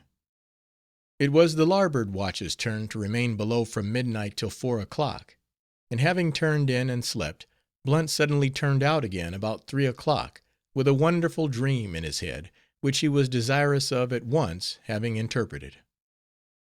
So he goes to his chest, gets out his tools, and falls to ciphering on the lid, when all at once a terrible cry was heard, that routed him and all the rest of us up, and sent the whole ship's company flying on deck in the dark. We did not know what it was, but somehow, among sailors at sea, they seem to know when real danger of any land is at hand, even in their sleep. When we got on deck, we saw the mate standing on the bowsprit, and crying out, "Luff! Luff!" to some one in the dark water before the ship. In that direction we could just see a light, and then the great black hull of a strange vessel, that was coming down on us obliquely, and so near that we heard the flap of her topsails as they shook in the wind, trampling of feet on the deck, and the same cry of "Luff! Luff!" that our own mate was raising.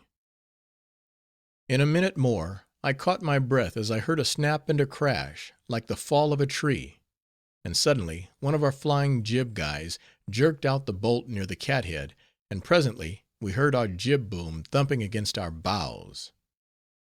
Meantime the strange ship, scraping by us thus, shot off into the darkness, and we saw her no more. But she also must have been injured, for when it grew light, we found pieces of strange rigging mixed with ours. We repaired the damage and replaced the broken spar with another jib boom we had, for all ships carry spare spars against emergencies. The cause of this accident, which came near being the death of all on board, was nothing but the drowsiness of the lookout men on the forecastles of both ships. The sailor who had the lookout on our vessel was terribly reprimanded by the mate.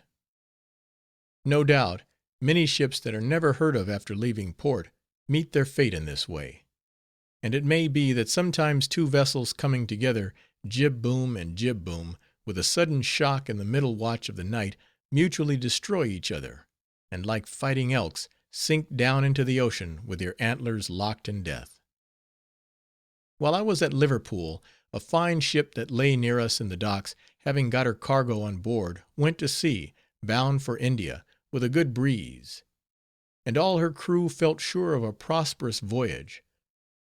But in about 7 days after, she came back, a most distressing object to behold.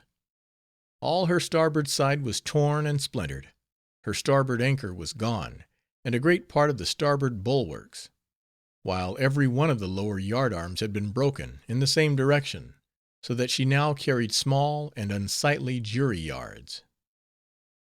When I looked at this vessel, with the whole of one side thus shattered, but the other still in fine trim, and when I remembered her gay and gallant appearance, when she left the same harbor into which she now entered so forlorn, I could not help thinking of a young man I had known at home, who had left his cottage one morning in high spirits, and was brought back at noon with his right side paralyzed from head to foot. It seems that this vessel had been run against by a strange ship, crowding all sail before a fresh breeze, and the stranger had rushed past her starboard side, reducing her to the sad state in which she now was. Sailors can not be too wakeful and cautious when keeping their night lookouts; though, as I well know, they too often suffer themselves to become negligent and nod; and this is not so wonderful, after all. For though every seaman has heard of those accidents at sea, and many of them, perhaps, have been in ships that have suffered from them, yet when you find yourself sailing along on the ocean at night, without having seen a sail for weeks and weeks, it is hard for you to realize that any are near. Then, if they are near, it seems almost incredible that on the broad, boundless sea, which washes Greenland at one end of the world, and the Falkland Islands at the other, that any one vessel upon such a vast highway should come into close contact with another. But the likelihood of great calamities occurring seldom obtrudes upon the minds of ignorant men, such as sailors generally are; for the things which wise people know, anticipate, and guard against, the ignorant can only become acquainted with by meeting them face to face; and even when experience has taught them, the lesson only serves for that day, inasmuch as the foolish in prosperity are infidels to the possibility of adversity. They see the sun in heaven, and believe it to be far too bright ever to set; and even as suddenly as the bravest and fleetest ships, while careering in pride of canvas over the sea, have been struck, as by lightning, and quenched out of sight, even so do some lordly men, with all their plans and prospects gallantly trimmed to the fair, rushing breeze of life, and with no thought of death and disaster, suddenly encounter a shock unforeseen, and go down foundering into death. Chapter 20. In a fog he is set to work as a bell toller, and beholds a herd of ocean elephants. What is this that we sail through? What palpable obscure? What smoke and reek, as if the whole steaming world were revolving on its axis, as a spit? It is a Newfoundland fog, and we are yet crossing the Grand Banks, wrapped in a mist that no London in the Novemberest November ever equaled. The chronometer pronounced it noon; but do you call this midnight or midday, so dense is the fog that Though we have a fair wind, we shorten sail for fear of accidents; and not only that, but here am I, poor Wellingborough, mounted aloft on a soft of belfry, the top of the Samson post, a lofty tower of timber, so called, and tolling the ship's bell, as if for a funeral. This is intended to proclaim our approach, and warn all strangers from our track. Dreary sound! Toll, toll, toll, through the dismal mist and fog. The bell is green with verdigris, and damp with dew; and the little cord attached to the clapper, by which I toll it, now and then, slides through my fingers, slippery with wet. Here I am, in my slouched black hat, like the bull that could pull, announcing the decease of the lamented cock robin. A better device than the bell, however, was once pitched upon by an ingenious sea captain of whom I have heard. He had a litter of young porkers on board; and while sailing through the fog, he stationed men at both ends of the pen with long poles, wherewith they incessantly stirred up and irritated the porkers, who split the air with their squeals, and no doubt saved the ship as the geese saved the Capitol. The most strange and unheard of noises came out of the fog at times. A vast sound of sighing and sobbing. What could it be? This would be followed by a spout, and a gush, and a cascading commotion, as if some fountain had suddenly jetted out of the ocean. Seated on my Samson post, I stared more and more, and suspended my duty as a sexton. But presently some one cried out, "There she blows! Whales! Whales, close alongside!" A whale! Think of it! Whales close to me, Wellingborough! Would my own brother believe it? I dropped the clapper, as if it were red hot, and rushed to the side; and there, dimly floating, lay 4 or 5 long, black, snaky looking shapes, only a few inches out of the water. Can these be whales? Monstrous whales, such as I had heard of? I thought they would look like mountains on the sea; hills and valleys of flesh; regular krakens, that made it high tide, and inundated continents when they descended to feed. It was a bitter disappointment, from which I was long in recovering. I lost all respect for whales, and began to be a little dubious about the story of Jonah. For how could Jonah reside in such an insignificant tenement? How could he have had elbow room in there? But perhaps, thought I, the whale, which according to rabbinical traditions was a female one, might have expanded to receive him like an anaconda, when it swallows an elk, and leaves the antlers sticking out of its mouth. Nevertheless, from that day, whales greatly fell in my estimation. But it is always thus. If you read of St. Peter's, they say, and then go and visit it, 10 to 1 you account it a dwarf, compared to your high-raised ideal. And doubtless Jonah himself must have been disappointed, when he looked up to the domed midriff surmounting the whale's belly, and surveyed the ribbed pillars around him. A pretty large belly, to be sure, thought he, but not so big as it might have been. On the next day the fog lifted, and by noon we found ourselves sailing through fleets of fishermen at anchor. They were very small craft; and when I beheld them, I perceived the force of that sailor saying, intended to illustrate restricted quarters, or being on the limits: "It is like a fisherman's walk," say they, "3 steps and overboard." Lying right in the track of the multitudinous ships crossing the ocean between England and America, these little vessels are sometimes run down and obliterated from the face of the waters, the cry of the sailors ceasing with the last whirl of the whirlpool that closes over their craft. Their sad fate is frequently the result of their own remissness in keeping a good lookout by day, and not having their lamps trimmed, like the wise virgins, by night. As I shall not make mention of the Grand Banks on our homeward bound passage, I may as well here relate, that on our return we approached them in the night; and by way of making sure of our whereabouts, the deep sea lead was heaved. The line attached is generally upward of 300 fathoms in length; and the lead itself, weighing some 40 or 50 pounds, has a hole in the lower end, in which, previous to sounding, some tallow is thrust, that it may bring up the soil at the bottom, for the captain to inspect. This is called arming the lead.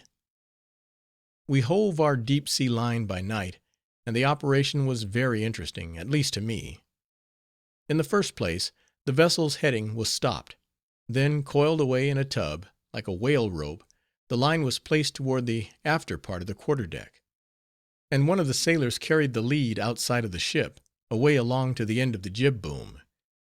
And at the word of command, far ahead and overboard it went, with a plunge, scraping by the side till it came to the stern, when the line ran out of the tub like light.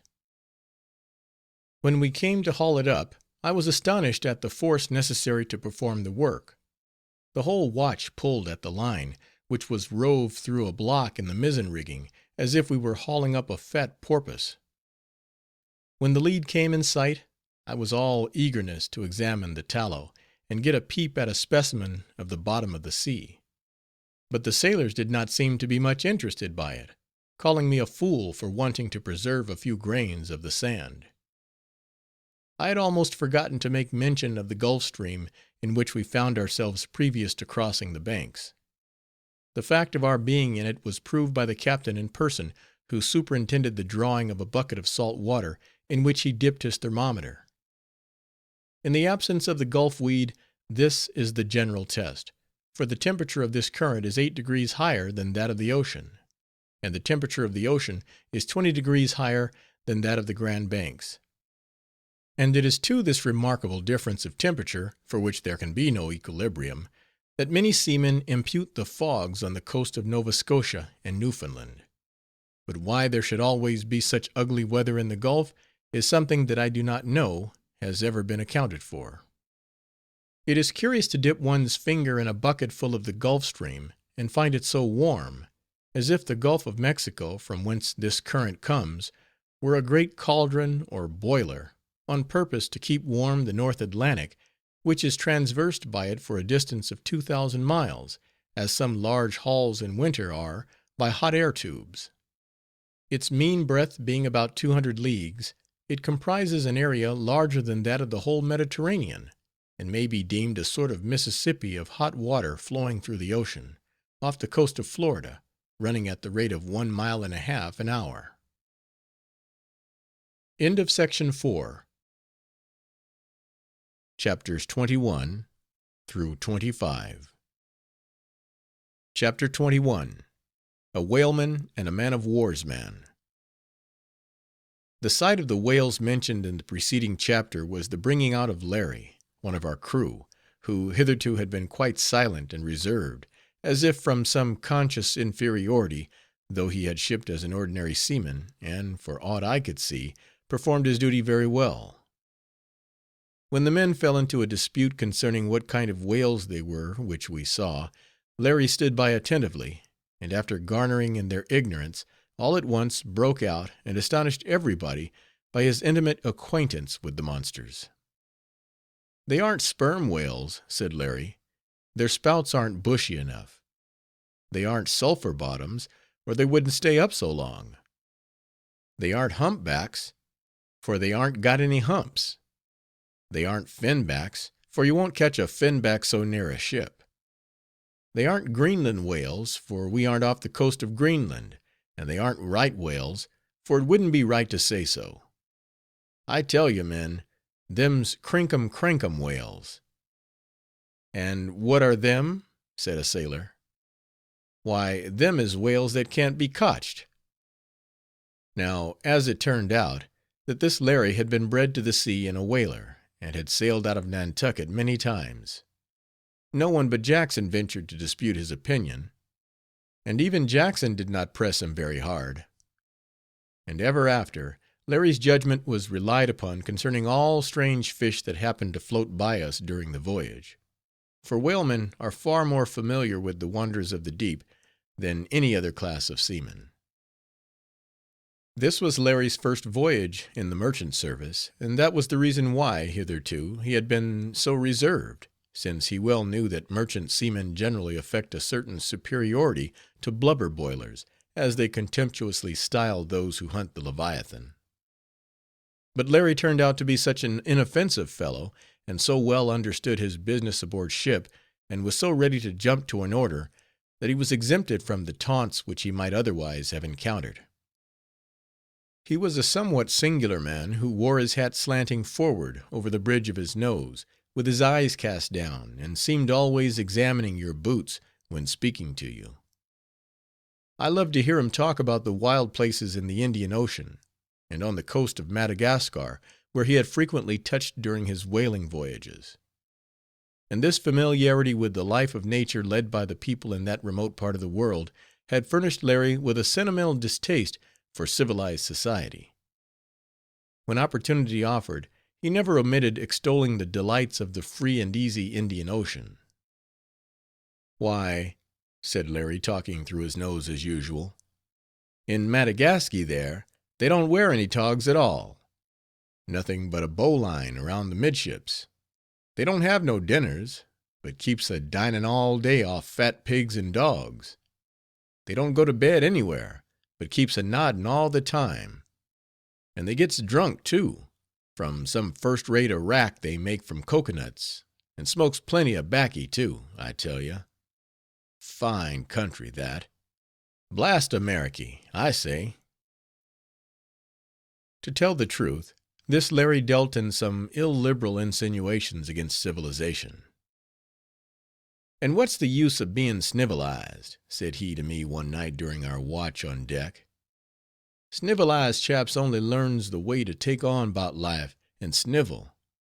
You don't see any Methodist chaps feeling dreadful about their souls. You don't see any darned beggars and pesky constables in Madagascar, I tell you. And none of them kings there gets their big toes pinched by the gout. Blast Ameriky, I say." Indeed, this Larry was rather cutting in his innuendos. "Are you now, Buttons, any better off for being snivelized?" coming close up to me and eyeing the wreck of my gaff topsail boots very steadfastly. "No, you aren't a bit, but you're a good deal worse for it, Buttons. I tell you, you wouldn't have been to sea here, leading this dog's life, if you hadn't been snivelized. That's the cause why, now. Snivelization has been the ruin on you, and it's spiled me complete. I might have been a great man in Madagascar. It's too darn bad. Blast Ameriky, I say." And in bitter grief at the social blight upon his whole past, present, and future, Larry turned away, pulling his hat still lower down over the bridge of his nose. In strong contrast to Larry was a young man-of-war's man we had, who went by the name of Gundeck, from his always talking of sailor life in the Navy. He was a little fellow with a small face and a prodigious mop of brown hair, who always dressed in man-of-war style, with a wide braided collar to his frock, and Turkish trousers. But he particularly prided himself upon his feet, which were quite small; and when we washed down decks of a morning, never mind how chilly it might be, he always took off his boots and went paddling about like a duck, turning out his pretty toes to show his charming feet. He had served in the armed steamers during the Seminole War in Florida, and had a good deal to say about sailing up the rivers there, through the Everglades, and popping off Indians on the banks. I remember his telling a story about a party being discovered at quite a distance from them; but one of the savages was made very conspicuous by a pewter plate which he wore round his neck, and which glittered in the sun. This plate proved his death; for according to Gundeck, he himself shot it through the middle, and the ball entered the wearer's heart. It was a rat-killing war, he said. Gundeck had touched at Cadiz, had been to Gibraltar, and ashore at Marseilles. He had sunned himself in the Bay of Naples, eaten figs and oranges in Messina, and cheerfully lost one of his hearts at Malta among the ladies there. And about all these things he talked like a romantic man-of-war's man, who had seen the civilized world and loved it, found it good, and a comfortable place to live in. So he and Larry never could agree in their respective views of civilization and of savagery, of the Mediterranean and Madagascar. Chapter 22. The Highlander passes a wreck. We were still on the banks, when a terrific storm came down upon us, the like of which I had never before beheld or imagined. The rain poured down in sheets and cascades. The scupper holes could hardly carry it off the decks, and in bracing the yards, we waded about almost up to our knees, everything floating about like chips in a dock. The violent rain was the precursor of a hard squall, for which we duly prepared, taking in our canvas to double-reefed topsails. The tornado came rushing along at last like a troop of wild horses before the flaming rush of a burning prairie. But after bowing and cringing to it awhile, the good Highlander was put off before it, and with her nose in the water, went wallowing on, plowing milk-white waves, and leaving a streak of illuminated foam in her wake. It was an awful scene. It made me catch my breath as I gazed. I could hardly stand on my feet, so violent was the motion of the ship. But while I reeled to and fro, the sailors only laughed at me, and bade me look out that the ship did not fall overboard, and advised me to get a handspike, and hold it down hard in the weather scuppers to steady their wild motions. But I was now getting a little too wise for this foolish kind of talk, though all through the voyage they never gave it over. This storm passed, we had fair weather until we got into the Irish Sea. The morning following the storm, when the sea and sky had become blue again, the man aloft sung out that there was a wreck on the lee beam. We bore away for it, all hands looking eagerly toward it, and the captain in the mizzen top with his spy glass. Presently we slowly passed alongside of it. It was a dismantled, waterlogged schooner, a most dismal sight, that must have been drifting about for several long weeks. The bulwarks were pretty much gone, and here and there the bare stanchions or posts were left standing, splitting in two the waves which broke clear over the deck, lying almost even with the sea. The foremast was snapped off less than 4 feet from its base, and the shattered and splintered remnant looked like the stump of a pine tree thrown over in the woods. Every time she rolled in the trough of the sea, her open main hatchway yawned into view, but was as quickly filled and submerged again, with a rushing, gurgling sound, as the water ran into it with the lee roll. At the head of the stump of the mainmast, about 10 feet above the deck, something like a sleeve seemed nailed. It was supposed to be the relic of a jacket which must have been fastened there by the crew for a signal, and been frayed out and blown away by the wind. Lashed and leaning over sideways against the taffrail were 3 dark green grassy objects that slowly swayed with every roll, but otherwise were motionless. I saw the captain's glass directed toward them, and heard him say at last, "They must have been dead a long time." These were sailors, who long ago had lashed themselves to the taffrail for safety, but must have famished. Full of the awful interest of the scene, I surely thought the captain would lower a boat to bury the bodies, and find out something about the schooner, but we did not stop at all, passing on our course without so much as learning the schooner's name, though every one supposed her to be a New Brunswick lumberman. On the part of the sailors, no surprise was shown that our captain did not send off a boat to the wreck, but the steerage passengers were indignant at what they called his barbarity. For me, I could not but feel amazed and shocked at his indifference, but my subsequent sea experiences have shown me that such conduct as this is very common, though not, of course, when human life can be saved. So away we sailed, and left her, drifting on, a garden spot for barnacles, and a playhouse for the sharks. "Look there," said Jackson, hanging over the rail, and coughing, "look there, that's a sailor's coffin. Ha, ha, Buttons," turning round to see me, "how do you like that, Buttons? Wouldn't you like to take a sail with them 'ere dead men? Wouldn't it be nice?" And then he tried to laugh, but only coughed again. "Don't laugh at 'em, poor fellows," said Max, looking grave. "Do you see their bodies? Their souls are farther off than the Cape of Dood Hope." "Dood Hope? Dood Hope?" shrieked Jackson, with a horrid grin, mimicking the Dutchman. "There is no dood hope for them, old boy. They are drowned and blank as you and I will be, Red Max, one of these dark nights." "No, no," said Blunt, "all sailors are saved. They have plenty of squalls here below, but fair weather aloft." "And did you get that out of your silly dream book, you Greek?" howled Jackson through a cough. "Don't talk of heaven to me. It's a lie, I know it, and they are all fools that believe in it. Do you think, you Greek, that there's any heaven for you? Will they let you in there with that tarry hand and that oily head of hair? Avast! When some shark gulps you down his hatchway one of these days, you'll find that by dying you'll only go from one gale of wind to another. Mind that, you Irish cockney. Yes, you'll be bolted down like one of your own pills. And I should like to see the whole ship swallowed down in the Norway maelstrom, like a box on 'em. That would be a dose of salts for you." And so saying, he went off, holding his hands to his chest and coughing, as if his last hour was come. Every day this Jackson seemed to grow worse and worse, both in body and mind. He seldom spoke, but to contradict, deride, or curse, and all the time, though his face grew thinner and thinner, his eyes seemed to kindle more and more, as if he were going to die out at last, and leave them burning like tapers before a corpse.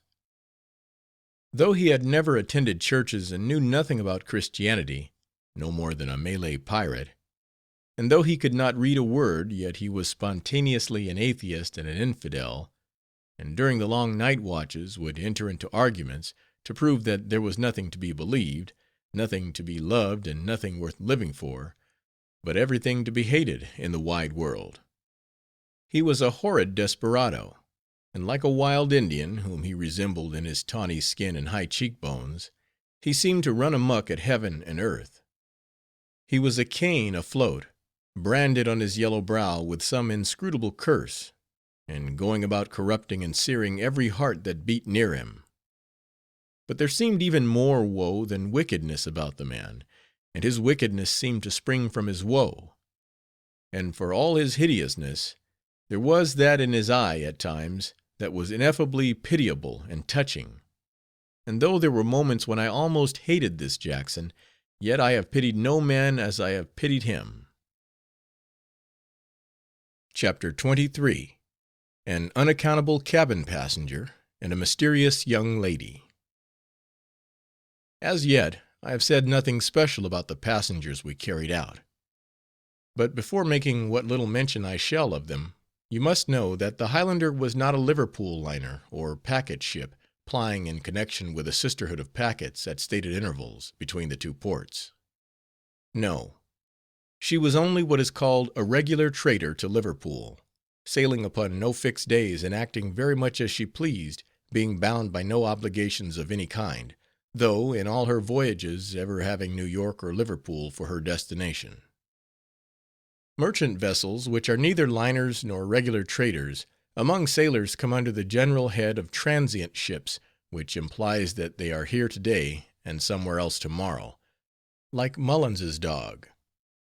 But I had no reason to regret that the Highlander was not a liner, for aboard those liners, from all I could gather from those who had sailed in them, the crew have terrible hard work, owing to their carrying such a press of sail, in order to make as rapid passages as possible, and sustain the ship's reputation for speed. Hence it is, that although they are the very best of sea-going craft, and built in the best possible manner, and with the very best materials, yet a few years of scudding before the wind as they do, seriously impairs their constitutions, like robust young men who live too fast in their teens, and they are soon sold out for a song, generally to the people of Nantucket, New Bedford, and Sag Harbor, who repair and fit them out for the whaling business. Thus, the ship that once carried over gay parties of ladies and gentlemen as tourists to Liverpool or London now carries a crew of harpooners round Cape Horn into the Pacific; and the mahogany and bird's-eye maple cabin, which once held rosewood card-tables and brilliant coffee-urns, and in which many a bottle of champagne and many a bright eye sparkled, now accommodates a bluff Quaker captain from Martha's Vineyard, who, perhaps while lying with his ship in the Bay of Islands in New Zealand, entertains a party of naked chiefs and savages at dinner in place of the packet captain doing the honors to the literati, theatrical stars, foreign princes, and gentlemen of leisure and fortune, who generally talked gossip, politics, and nonsense across the table in transatlantic trips. The broad quarter-deck, too, where these gentry promenaded, is now often choked up by the enormous head of the sperm whale and vast masses of unctuous blubber, and everywhere reeks with oil during the prosecution of the fishery. Sic transit gloria mundi. Thus departs the pride and glory of the packet ships. It is like a broken-down importer of French silks embarking in the soap-boning business. So, not being a liner, the Highlander, of course, did not have very ample accommodations for cabin passengers. I believe there were not more than 5 or 6 staterooms with 2 or 3 berths in each. At any rate, on this particular voyage she only carried out one regular cabin passenger, that is, a person previously unacquainted with the captain, who paid his fare down, and came on board soberly, and in a business-like manner, with his baggage. He was an extremely little man, that solitary cabin passenger, the passenger who came on board in a business-like manner with his baggage. Never spoke to anyone, and the captain seldom spoke to him. Perhaps he was a deputy from the Deaf and Dumb Institution in New York, going over to London to address the public in pantomime at Exeter Hall concerning the signs of the times. He was always in a brown study, sometimes sitting on the quarter-deck with arms folded and head hanging upon his chest. Then he would rise and gaze out to windward as if he had suddenly discovered a friend, but looking disappointed, would retire slowly into his stateroom, where you could see him through the little window in an irregular sitting position, with the back part of him inserted into his berth, and his head, arms, and legs hanging out, buried in profound meditation, with his forefinger aside of his nose. He never was seen reading, never took a hand at cards, never smoked, never drank wine, never conversed, and never stayed to the dessert at dinner-time. He seemed the true microcosm, or little world, to himself, standing in no need of levying contributions upon the surrounding universe. Conjecture was lost in speculating as to who he was, and what was his business. The sailors, who are always curious with regard to such matters, and criticize cabin passengers more than cabin passengers are perhaps aware at the time, completely exhausted themselves in suppositions, some of which are characteristically curious. One of the crew said he was a mysterious bearer of secret dispatches to the English court. Others opined that he was a traveling surgeon and bone setter, but for what reason they thought so, I never could learn. And others declared that he must either be an unprincipled bigamist flying from his last wife and several small children, or a scoundrelly forger, bank robber, or general burglar, who was returning to his beloved country with his ill-gotten booty. One observing sailor was of opinion that he was an English murderer, overwhelmed with speechless remorse, and returning home to make a full confession and be hanged. But it was a little singular that among all their sage and sometimes confident opinings, not one charitable one was made. No, they were all sadly to the prejudice of his moral and religious character. But this is the way all the world over. Miserable man, could you have had an inkling of what they thought of you, I know not what you would have done. However, not knowing anything about these surmisings and suspicions, this mysterious cabin passenger went on his way, calm, cool, and collected. Never troubled anybody, and nobody troubled him. Sometimes of a moonlight night he glided about the deck like the ghost of a hospital attendant, flitting from mast to mast, now hovering round the skylight, now vibrating in the vicinity of the binnacle. Blunt, the dream book tar, swore he was a magician, and took an extra dose of salts, by way of precaution against his spells. When we were but a few days from port, a comical adventure befell this cabin passenger. There is an old custom still in vogue among some merchant sailors, of tying fast in the rigging any lubberly landsman of a passenger who may be detected taking excursions aloft, however moderate the flight of the awkward fowl. This is called making a spread eagle of the man; and before he is liberated, a promise is exacted, that before arriving in port he shall furnish the ship's company with money enough for a treat all round. Now, this being one of the perquisites of sailors, they are always on the keen lookout for an opportunity of levying such contributions upon incautious strangers. Though they never attempt it in presence of the captain, as for the mates, they purposely avert their eyes, and are earnestly engaged about something else, whenever they get an inkling of this proceeding going on. But with only one poor fellow of a cabin passenger on board of the Highlander, and he such a quiet, unobtrusive, unadventurous wight, there seemed little chance for levying contributions. One remarkably pleasant morning, however, what should be seen halfway up the mizzen rigging, but the figure of our cabin passenger, holding on with might and main by all four limbs, and with his head fearfully turned round, gazing off to the horizon. He looked as if he had the nightmare, and in some sudden and unaccountable fit of insanity he must have been impelled to the taking up of that perilous position. "Good heavens," said the mate, who was a bit of a wag, "you will surely fall, sir. Steward, spread a mattress on deck under the gentleman." But no sooner was our Greenland sailor's attention called to the sight, than snatching up some rope yarn, he ran softly up behind the passenger, and without speaking a word, began binding him hand and foot. The stranger was more dumb than ever with amazement.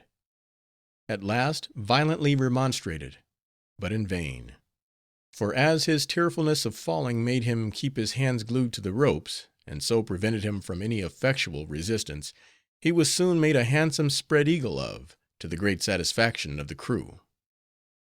It was now discovered, for the first, that this singular passenger stammered and stuttered very badly, which perhaps was the cause of his reservedness. "What is this for?" "Spread eagle, sir," said the Greenlander, thinking that those few words would at once make the matter plain. "What that mean?" "Treats all round, sir," said the Greenlander, wondering at the other's obtusity, who, however, had never so much as heard of the thing before. At last, upon his reluctant acquiescence in the demands of the sailor, and handing him 2 half-crown pieces, the unfortunate passenger was suffered to descend. The last I ever saw of this man was his getting into a cab at Prince's Dock gates in Liverpool, and driving off alone to parts unknown. He had nothing but a valise with him, and an umbrella, but his pockets looked stuffed out; perhaps he used them for carpet-bags. I must now give some account of another and still more mysterious, though very different sort of an occupant of the cabin, of whom I have previously hinted. What say you to a charming young girl? Just the girl to sing the dashing white sergeant; a martial, military-looking girl; her father must have been a general.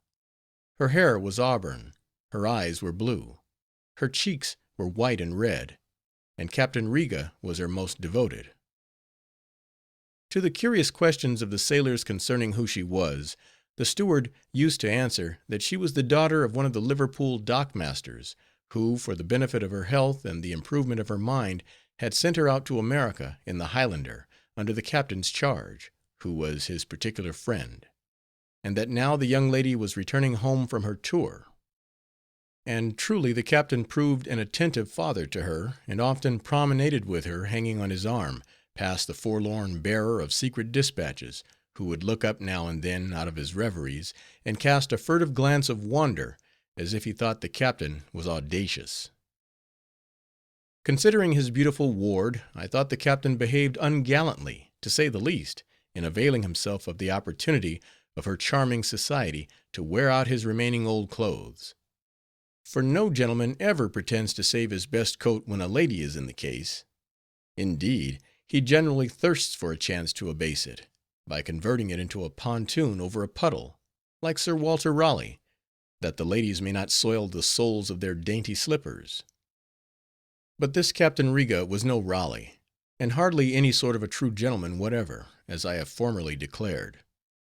Yet perhaps he might have worn his old clothes in this instance for the express purpose of proving by his disdain for the toilet that he was nothing but the young lady's guardian, for many guardians do not care one fig how shabby they look. But for all this, the passage out was one long paternal sort of a shabby flirtation between this hoydenish nymph and the ill-dressed captain. And surely, if her good mother, were she living, could have seen this young lady, she would have given her an endless lecture for her conduct, and a copy of Mrs. Ellis's Daughters of England to read and digest. I shall say no more of this anonymous nymph, only that when we arrived at Liverpool, she issued from her cabin in a richly embroidered silk dress, and lace hat and veil, and a sort of Chinese umbrella, or parasol, which one of the sailors declared spangdangelous, and the captain followed after in his best broadcloth and beaver, with a gold-headed cane, and away they went in a carriage, and that was the last of her. I hope she is well and happy now, but I have some misgivings. It now remains to speak of the steerage passengers. There were not more than 20 or 30 of them, mostly mechanics, returning home after a prosperous stay in America, to escort their wives and families back.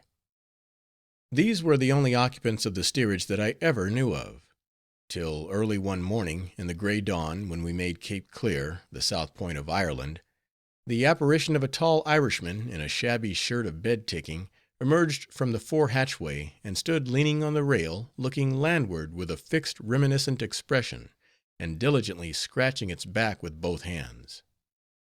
We all started at the sight, for no one had ever seen the apparition before, and when we remembered that it must have been burrowing all the passage down in its bunk, the only probable reason of its so manipulating its back became shockingly obvious. I had almost forgotten another passenger of ours, a little boy not 4 feet high, an English lad, who, when we were about 48 hours from New York, suddenly appeared on deck, asking for something to eat. It seems he was the son of a carpenter, a widower with his only child, who had gone out to America in the Highlander some 6 months previous, where he fell to drinking and soon died, leaving the boy a friendless orphan in a foreign land. For several weeks the boy wandered about the wharves, picking up a precarious livelihood by sucking molasses out of the casks discharged from West India ships, and occasionally regaling himself upon stray oranges and lemons found floating in the docks. He passed his nights sometimes in a stall in the markets, sometimes in an empty hogshead on the piers, sometimes in a doorway, and once in the watch-house, from which he escaped the next morning, running, as he told me, right between the doorkeeper's legs, when he was taking another vagrant to task for repeatedly throwing himself upon the public charities. At last, while straying along the docks, he chanced to catch sight of the Highlander, and immediately recognized her as the very ship which brought him and his father out from England. He at once resolved to return in her, and, accosting the captain, stated his case, and begged a passage.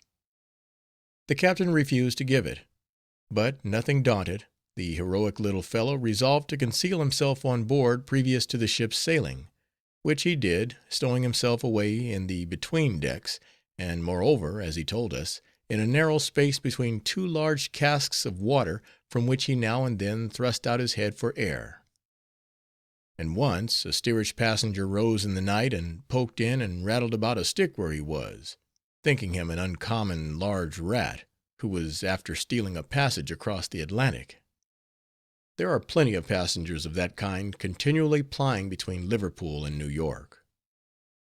As soon as he divulged the fact of his being on board, which he took care should not happen till he thought the ship must be out of sight of land, the captain had him called aft, and after giving him a thorough shaking, and threatening to toss her overboard as a tit-bit for John Shark, he told the mate to send him forward among the sailors, and let him live there. The sailors received him with open arms, but before caressing him much, they gave him a thorough washing in the lee scuppers, when he turned out to be quite a handsome lad, though thin and pale with the hardships he had suffered. However, by good nursing and plenty to eat, he soon improved and grew fat, and before many days was as fine a looking little fellow as you might pick out of Queen Victoria's nursery. The sailors took the warmest interest in him. One made him a little hat with a long ribbon, another a little jacket, a third a comical little pair of man-of-war's man's trousers, so that in the end he looked like a juvenile boatswain's mate. Then the cook furnished him with a little tin pot and pan, and the steward made him a present of a pewter teaspoon, and a steerage passenger gave him a jackknife. And thus provided, he used to sit at meals half-way up on the forecastle ladder, making a great racket with his pot and pan, and merry as a cricket. He was an uncommonly fine, cheerful, clever, arch little fellow, only 6 years old, and it was 1,000 pities that he should be abandoned as he was. Who can say whether he is fated to be a convict in New South Wales, or a member of Parliament for Liverpool? When we got to that port, by the way, a purse was made up for him. The captain, officers, and the mysterious cabin passenger contributing their best wishes, and the sailors and poor steerage passengers something like $15 in cash and tobacco. But I had almost forgot to add that the daughter of the dockmaster gave him a fine lace pocket handkerchief and a card case to remember her by. Very valuable, but somewhat inappropriate presents. Thus supplied, the little hero went ashore by himself, and I lost sight of him in the vast crowds thronging the docks of Liverpool. I must here mention, as some relief to the impression which Jackson's character must have made upon the reader, that in several ways he at first befriended this boy. But the boy always shrunk from him, till at last, stung by his conduct, Jackson spoke to him no more, and seemed to hate him, harmless as he was, along with all the rest of the world. As for the Lancashire lad, he was a stupid sort of fellow, as I have before hinted. So little interest was taken in him that he was permitted to go ashore at last, without a good-bye from any person but one. Chapter 24. He begins to hop about in the rigging like a St. Jago's monkey. But we have not got to Liverpool yet, though as there is little more to be said concerning the passage out, the Highlander may as well make sail and get there as soon as possible. The brief interval will perhaps be profitably employed in relating what progress I made in learning the duties of a sailor. After my heroic feat in loosing the main skysail, the mate entertained good hopes of my becoming a rare mariner. In the fullness of his heart he ordered me to turn over the superintendence of the chicken coop to the Lancashire boy, which I did very willingly. After that I took care to show the utmost alacrity in running aloft, which by this time became mere fun for me, and nothing delighted me more than to sit on one of the topsail yards for hours together, helping Max or the Greenlander as they worked at the rigging. At sea, the sailors are continually engaged in parceling, serving, and, in 1,000 ways, ornamenting and repairing the numberless shrouds and stays, mending sails, or turning one side of the deck into a rope walk, where they manufacture a clumsy sort of twine called spun yarn. This is spun with a winch, and many an hour the Lancashire boy had to play the part of an engine, and contribute the motive power. For material, they use odds and ends of old rigging called junk, the yarns of which are picked to pieces, and then twisted into new combinations, something as most books are manufactured. This junk is bought at the junk shops along the wharves, outlandish-looking dens generally subterranean, full of old iron, old shrouds, spars, rusty blocks, and superannuated tackles, and kept by villainous-looking old men in tarred trousers, and with yellow beards like oakum. They look like wreckers, and the scattered goods they expose for sale involuntarily remind one of the sea-beach, covered with keels and cordage swept ashore in a gale. Yes, I was now as nimble as a monkey in the rigging, and at the cry of "Tumble up there, my hearties, and take in sail," I was among the first ground and lofty tumblers that sprang aloft at the word. But the first time we reefed topsails of a dark night, and I found myself hanging over the yard with 11 others, the ship plunging and rearing like a mad horse, till I felt like being jerked off the spar, then, indeed, I thought of a feather bed at home, and hung on with tooth and nail, with no chance for snoring. But a few repetitions soon made me used to it, and before long I tied my reef point as quickly and expertly as the best of them, never making what they call a granny knot, and slipped down on deck by the bare stays instead of the shrouds. It is surprising how soon a boy overcomes his timidity about going aloft. For my own part, my nerves became as steady as the earth's diameter, and I felt as fearless on the royal yard as Sam Patch on the cliff of Niagara. To my amazement, also, I found that running up the rigging at sea, especially during a squall, was much easier than while lying in port. For as you always go up on the windward side, and the ship leans over, it makes more of a stairs of the rigging, whereas in harbor it is almost straight up and down. Besides, the pitching and rolling only imparts a pleasant sort of vitality to the vessel, so that the difference in being aloft in a ship at sea and a ship in harbor is pretty much the same as riding a real live horse and a wooden one. And even if the live charger should pitch you over his head, that would be much more satisfactory than an inglorious fall from the other. I took great delight in furling the top gallant sails and royals in a hard blow, which duty required 2 hands on the yard.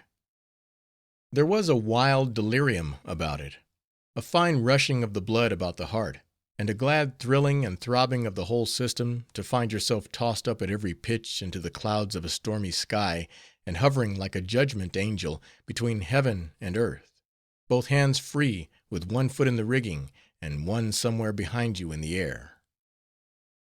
The sail would fill out a balloon, with a report like a small cannon, and then collapse and sink away into a handful, and the feeling of mastering the rebellious canvas, and tying it down like a slave to the spar, and binding it over and over with the gasket, had a touch of pride and power in it, such as young King Richard must have felt when he trampled down the insurgents of Wat Tyler. As for steering, they never would let me go to the helm, except during a calm, when I and the figurehead on the bow were about equally employed. By the way, that figurehead was a passenger I forgot to make mention of before. He was a gallant 6-footer of a Highlander, in full fig, with bright tartans, bare knees, barred leggings, and blue bonnet, and the most vermilion of cheeks. He was game to his wooden marrow, and stood up to it through thick and thin, 1 foot a little advanced, and his right arm stretched forward, daring on the waves. In a gale of wind it was glorious to watch him standing at his post like a hero, and plunging up and down the watery highlands and lowlands, as the ship went roaming on her way. He was a veteran, with many wounds of many sea fights, and when he got to Liverpool, a figurehead builder there amputated his left leg, and gave him another wooden one, which I am sorry to say did not fit him very well, for ever after he looked as if he limped. Then this figurehead surgeon gave him another nose, and touched up one eye, and repaired a rent in his tartans. After that, the painter came and made his toilet all over again, giving him a new suit throughout, with a plaid of a beautiful pattern. I do not know what has become of Donald now, but I hope he is safe and snug with a handsome pension in the Sailors' Snug Harbor on Staten Island. The reason why they gave me such a slender chance of learning to steer was this.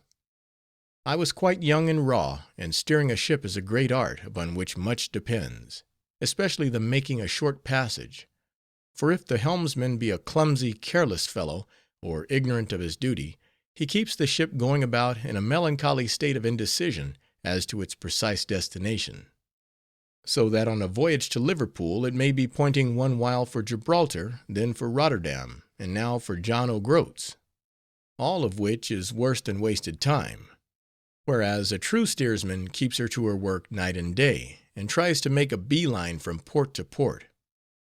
Then, in a sudden squall, inattention, or want of quickness at the helm, might make the ship lurch to, or bring her by the lee. And what those things are, the cabin passengers would never find out when they found themselves going down, down, down, and bidding good-bye forever to the moon and stars. And they little think, many of them, fine gentlemen and ladies that they are, what an important personage, and how much to be had in reverence is the rough fellow in the pea-jacket, whom they see standing at the wheel, now cocking his eye aloft, and then peeping at the compass, or looking out to windward. Why, that fellow has all your lives and eternities in hand, and with one small and almost imperceptible motion of a spoke in a gale of wind, might give a vast deal of work to surrogates and lawyers in proving last wills and testaments. Ay, you may well stare at him now.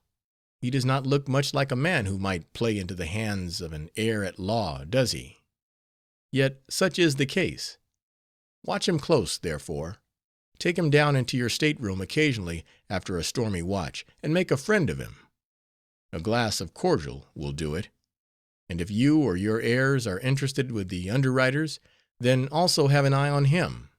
And if you remark that of the crew all the men who come to the helm are careless or inefficient, and if you observe the captain scolding them often, and crying out, "Luff, you rascal, she's falling off," or "Keep her steady, you scoundrel, you're boxing the compass," then hurry down to your stateroom, and if you have not yet made a will, get out your stationery and go at it, and when it is done, seal it up in a bottle, like Columbus's log, and it may possibly drift ashore when you are drowned in the next gale of wind.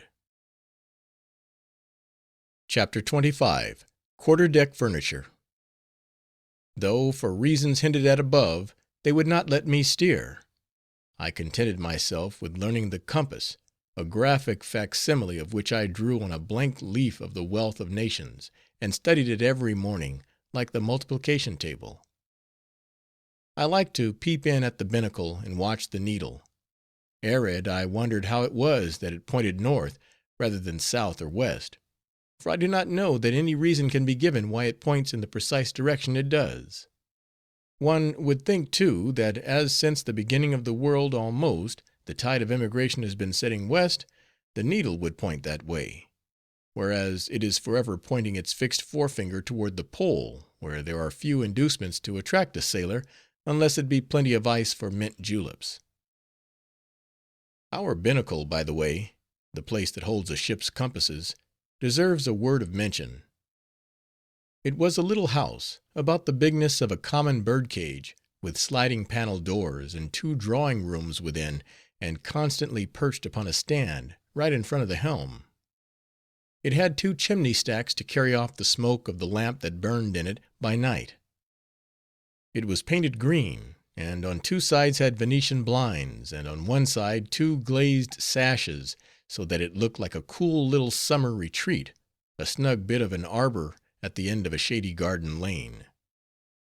Had I been the captain, I would have planted vines in boxes and placed them so as to overrun this binnacle, or I would have put canary birds within, and so made an aviary of it. It is surprising what a different air may be imparted to the meanest thing by the dainty hand of taste. Nor must I omit the helm itself, which was one of a new construction, and a particular favorite of the captain. It was a complex system of cogs and wheels and spindles, all of polished brass, and looked something like a printing press or power loom. The sailors, however, did not like it much, owing to the casualties that happened to their imprudent fingers by catching in among the cogs and other intricate contrivances. Then, sometimes in a calm, when the sudden swells would lift the ship, the helm would fetch a lurch, and send the helmsman revolving round like Zion, often seriously hurting him, a sort of breaking on the wheel. The harness cask, also a sort of sea sideboard, or rather meat safe, in which a week's allowance of salt pork and beef is kept, deserves being chronicled. It formed part of the standing furniture of the quarter-deck. Of an oval shape, it was banded round with hoops all silver gilt, with gilded bands secured with gilded screws, and a gilded padlock richly chased. This formed the captain's smoking seat, where he would perch himself of an afternoon, a tasseled Chinese cap upon his head, and a fragrant Havana between his white and canine-looking teeth.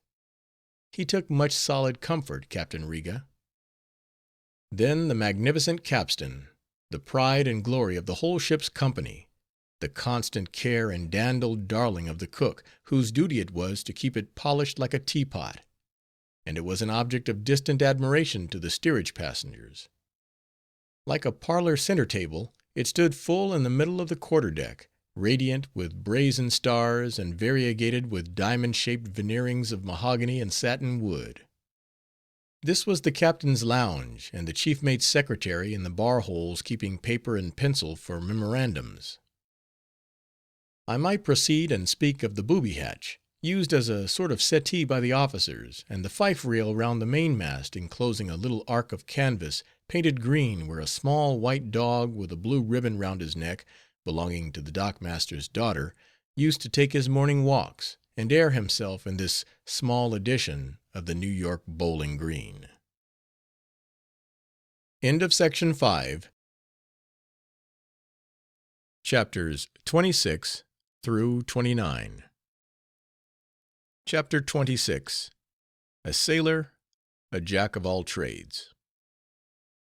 As I began to learn my sailor duties, and show activity in running aloft, the men, I observed, treated me with a little more consideration, though not at all relaxing in a certain air of professional superiority.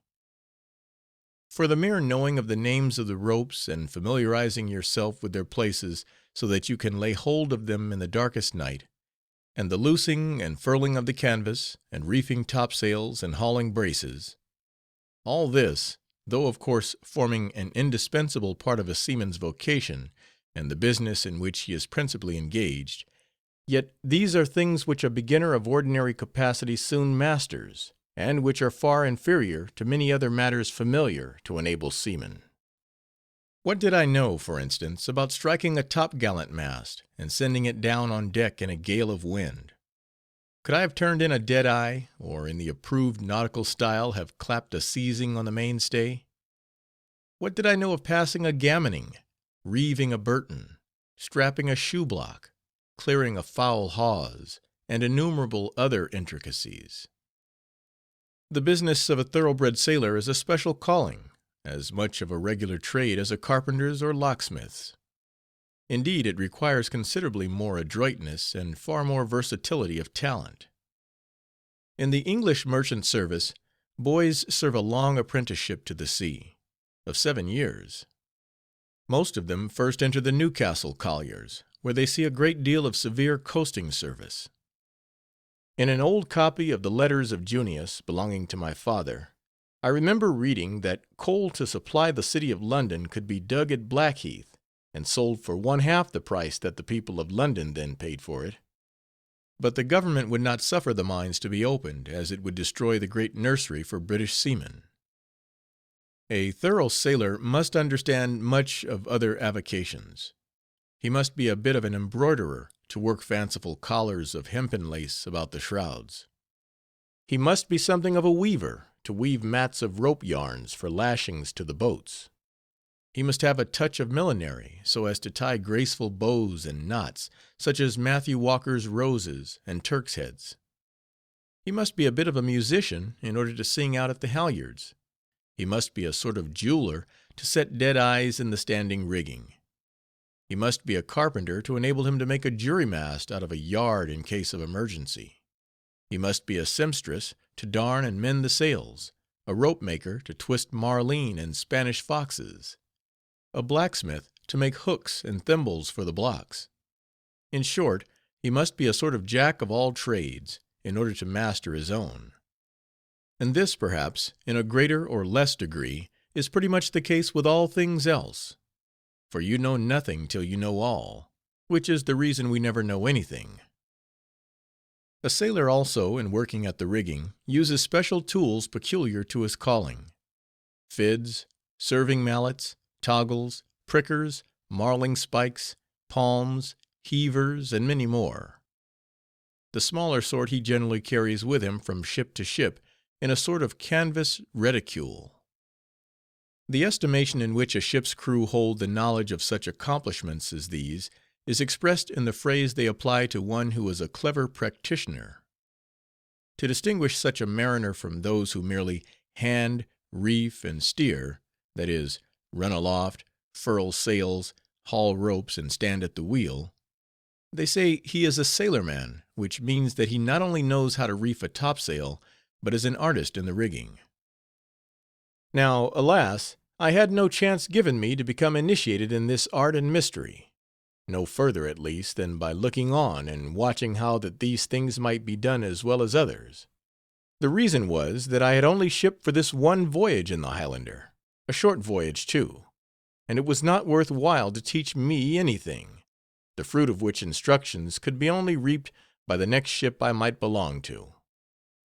All they wanted of me was the goodwill of my muscles and the use of my backbone, comparatively small though it was at that time, by way of a lever for the above-mentioned artists to employ when wanted. Accordingly, when any embroidery was going on in the rigging, I was set to the most inglorious avocations, as in the merchant service it is a religious maxim to keep the hands always employed at something or other, never mind what, during their watch on deck. Often furnished with a club hammer, they swung me over the bows in a bowline to pound the rust off the anchor. A most monotonous, and to me a most uncongenial and irksome business. There was a remarkable fatality attending the various hammers I carried over with me. Somehow they would drop out of my hands into the sea, but the supply of reserved hammers seemed unlimited.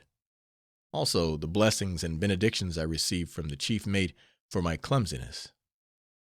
At other times they set me to picking oakum, like a convict, which hempen business disagreeably obtruded thoughts of halters and the gallows; or whittling belaying pins, like a down-easter. However, I endeavored to bear it like a young philosopher, and whiled away the tedious hours by gazing through a port-hole while my hands were plying, and repeating Lord Byron's address to the ocean, which I had often spouted on the stage at the high school at home. Yes, I got used to all these matters, and took most things coolly in the spirit of Seneca and the Stoics. All but the turning out or rising from your berth when the watch was called at night. That I never fancied. It was a sort of acquaintance which the more I cultivated, the more I shrunk from. A thankless, miserable business, truly. Consider, that after walking the deck for 4 full hours, you go below to sleep; and while thus innocently employed in reposing your wearied limbs, you are started up, it seems but the next instant after closing your lids, and hurried on deck again into the same disagreeably dark and perhaps stormy night from which you descended into the forecastle. The previous interval of slumber was almost wholly lost to me. At least the golden opportunity could not be appreciated; for though it is usually deemed a comfortable thing to be asleep, yet at the time no one is conscious that he is so enjoying himself. Therefore I made a little private arrangement with the Lancashire lad who was in the other watch, just to step below occasionally and shake me, and whisper in my ear, "Watch below, Buttons, watch below," which pleasantly reminded me of the delightful fact. Then I would turn over on my side and take another nap, and in this manner I enjoyed several complete watches in my bunk to the other sailors' one. I recommend the plan to all landsmen contemplating a voyage to sea. But notwithstanding all these contrivances, the dreadful sequel could not be avoided. 8 bells would at last be struck, and the men on deck, exhilarated by the prospect of changing places with us, would call the watch in a most provoking but mirthful and facetious style; as thus: "Starboard watch, ahoy! 8 bells there below! Tumble up, my lively hearties! Steamboat alongside waiting for your trunks! Bear a hand with your knee buckles, my sweet and pleasant fellows! Fine shower bath here on deck! Hurrah! hurrah! Your ice cream is getting cold." Whereupon some of the old croakers who were getting into their trousers would reply with, "Oh, stop your gabble, will you? Don't be in such a hurry now. You feel sweet, don't you?" with other exclamations, some of which were full of fury. And it was not a little curious to remark that at the expiration of the ensuing watch the tables would be turned, and we on deck became the wits and jokers, and those below the grizzly bears and growlers. Chapter 27. He gets a peep at Ireland, and at last arrives at Liverpool. The Highlander was not a greyhound, not a very fast sailor, and so the passage which some of the packet ships make in 15 or 16 days employed us about 30. At last, one morning, I came on deck, and they told me that Ireland was in sight. Ireland in sight! A foreign country actually visible! I peered hard, but could see nothing but a bluish, cloud like spot in the northeast. Was that Ireland? Why, there was nothing remarkable about that, nothing startling. If that's the way a foreign country looks, I might as well have stayed at home. Now, what, exactly, I had fancied the shore would look like, I cannot say, but I had a vague idea that it would be something strange and wonderful. However, there it was, and as the light increased and the ship sailed nearer and nearer, the land began to magnify, and I gazed at it with increasing interest. Ireland. I thought of Robert Emmet, and that last speech of his before Lord Norbury. I thought of Tommy Moore, and his amatory verses. I thought of Curran, Grattan, Plunkett, and O'Connell. I thought of my uncle's ostler, Patrick Flanagan, and I thought of the shipwreck of the gallant Albion, tossed to pieces on the very shore now in sight. And I thought I should very much like to leave the ship and visit Dublin and the Giant's Causeway. Presently a fishing boat drew near, and I rushed to get a view of it. But it was a very ordinary-looking boat, bobbing up and down as any other boat would have done. Yet when I considered that the solitary man in it was actually a born native of the land in sight, that in all probability he had never been in America, and knew nothing about my friends at home, I began to think that he looked somewhat strange. He was a very fluent fellow, and as soon as we were within hailing distance, cried out, "Ah, my fine sailors from Ameriky, ain't ye, my beautiful sailors?" and concluded by calling upon us to stop and heave a rope. Thinking he might have something important to communicate, the mate accordingly backed the main yard, and a rope being thrown, the stranger kept hauling in upon it, and coiling it down, crying, pay out, my honeys! Ah, but you're noble fellows!" till at last the mate asked him why he did not come alongside, adding, "Haven't you enough rope yet?" "Sure and I have," replied the fisherman, "and it's time for Pat to cut and run." And so saying, his knife severed the rope, and with a Kilkenny grin, he sprang to his tiller, put his little craft before the wind, and bowled away from us with some 15 fathoms of our tow line. "And may the old boy hurry after you, and hang you in your stolen hemp, you Irish blackguard!" cried the mate, shaking his fist at the receding boat after recovering from his first fit of amazement. Here then was a beautiful introduction to the Eastern Hemisphere, fairly robbed before striking soundings. This trick upon experienced travelers certainly beat all I had ever heard about the wooden nutmegs and basswood pumpkin seeds of Connecticut; and I thought if there were any more Hibernians like our friend Pat, the Yankee peddlers might as well give it up. The next land we saw was Wales. It was high noon, and a long line of purple mountains lay like banks of clouds against the east. Could this be really Wales? Wales? And I thought of the Prince of Wales. And did a real queen with a diadem reign over that very land I was looking at, with the identical eyes in my own head? And then I thought of a grandfather of mine, who had fought against the ancestor of this queen at Bunker's Hill. But after all, the general effect of these mountains was mortifyingly like the general effect of the Catskill Mountains on the Hudson River. With a light breeze, we sailed on till next day, when we made Holyhead and Anglesea. Then it fell almost calm, and what little wind we had was ahead.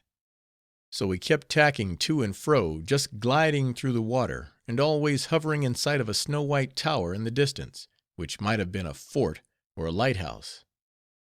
I lost myself in conjectures as to what sort of people might be tenanting that lonely edifice, and whether they knew anything about us. The third day, with a good wind over the taffrail, we arrived so near our destination that we took a pilot at dusk. He and everything connected with him were very different from our New York pilot. In the first place, the pilot boat that brought him was a plethoric-looking sloop-rigged boat, with flat bows that went wheezing through the water, quite in contrast to the little gull of a schooner that bade us adieu off Sandy Hook. Aboard of her were 10 or 12 other pilots, fellows with shaggy brows and muffled and shaggy coats, who sat grouped together on deck like a fireside of bears, wintering in Aroostook.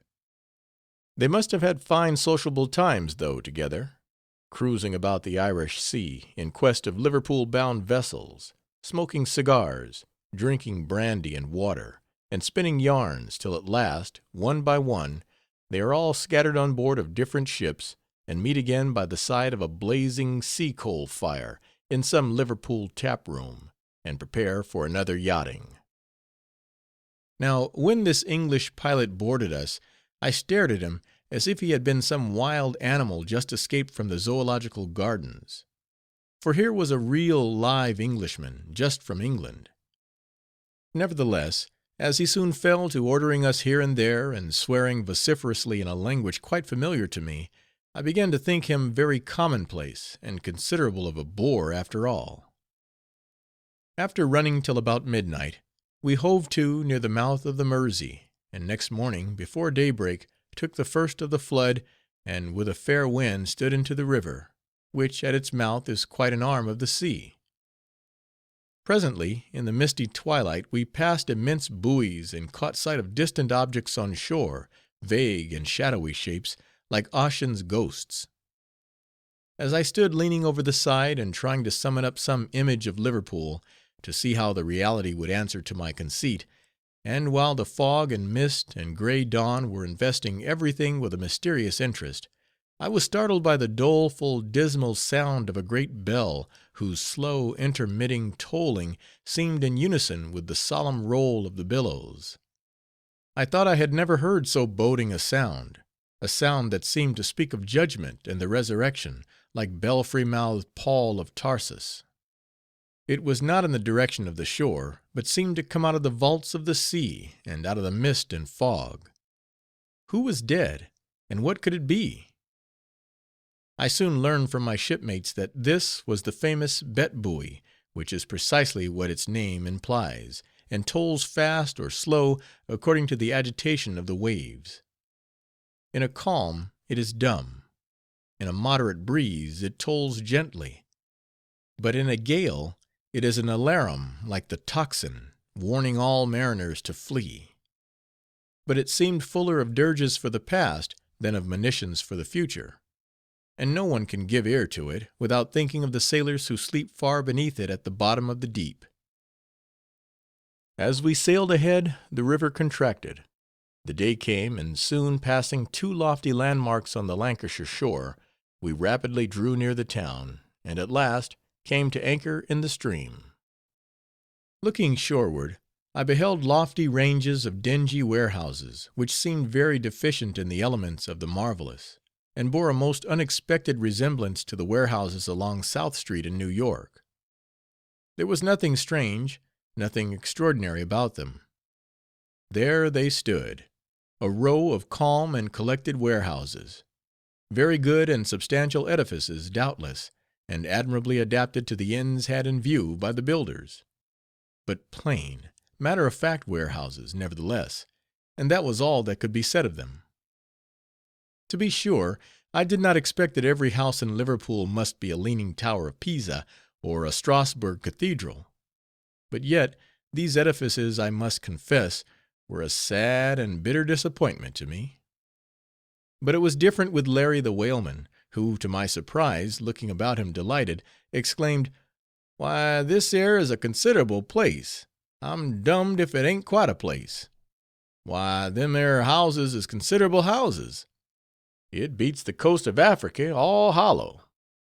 Nothing like this in Madagascar, I tell you. I'm dummed, boys, if Liverpool ain't a city." Upon this occasion, indeed, Larry altogether forgot his hostility to civilization.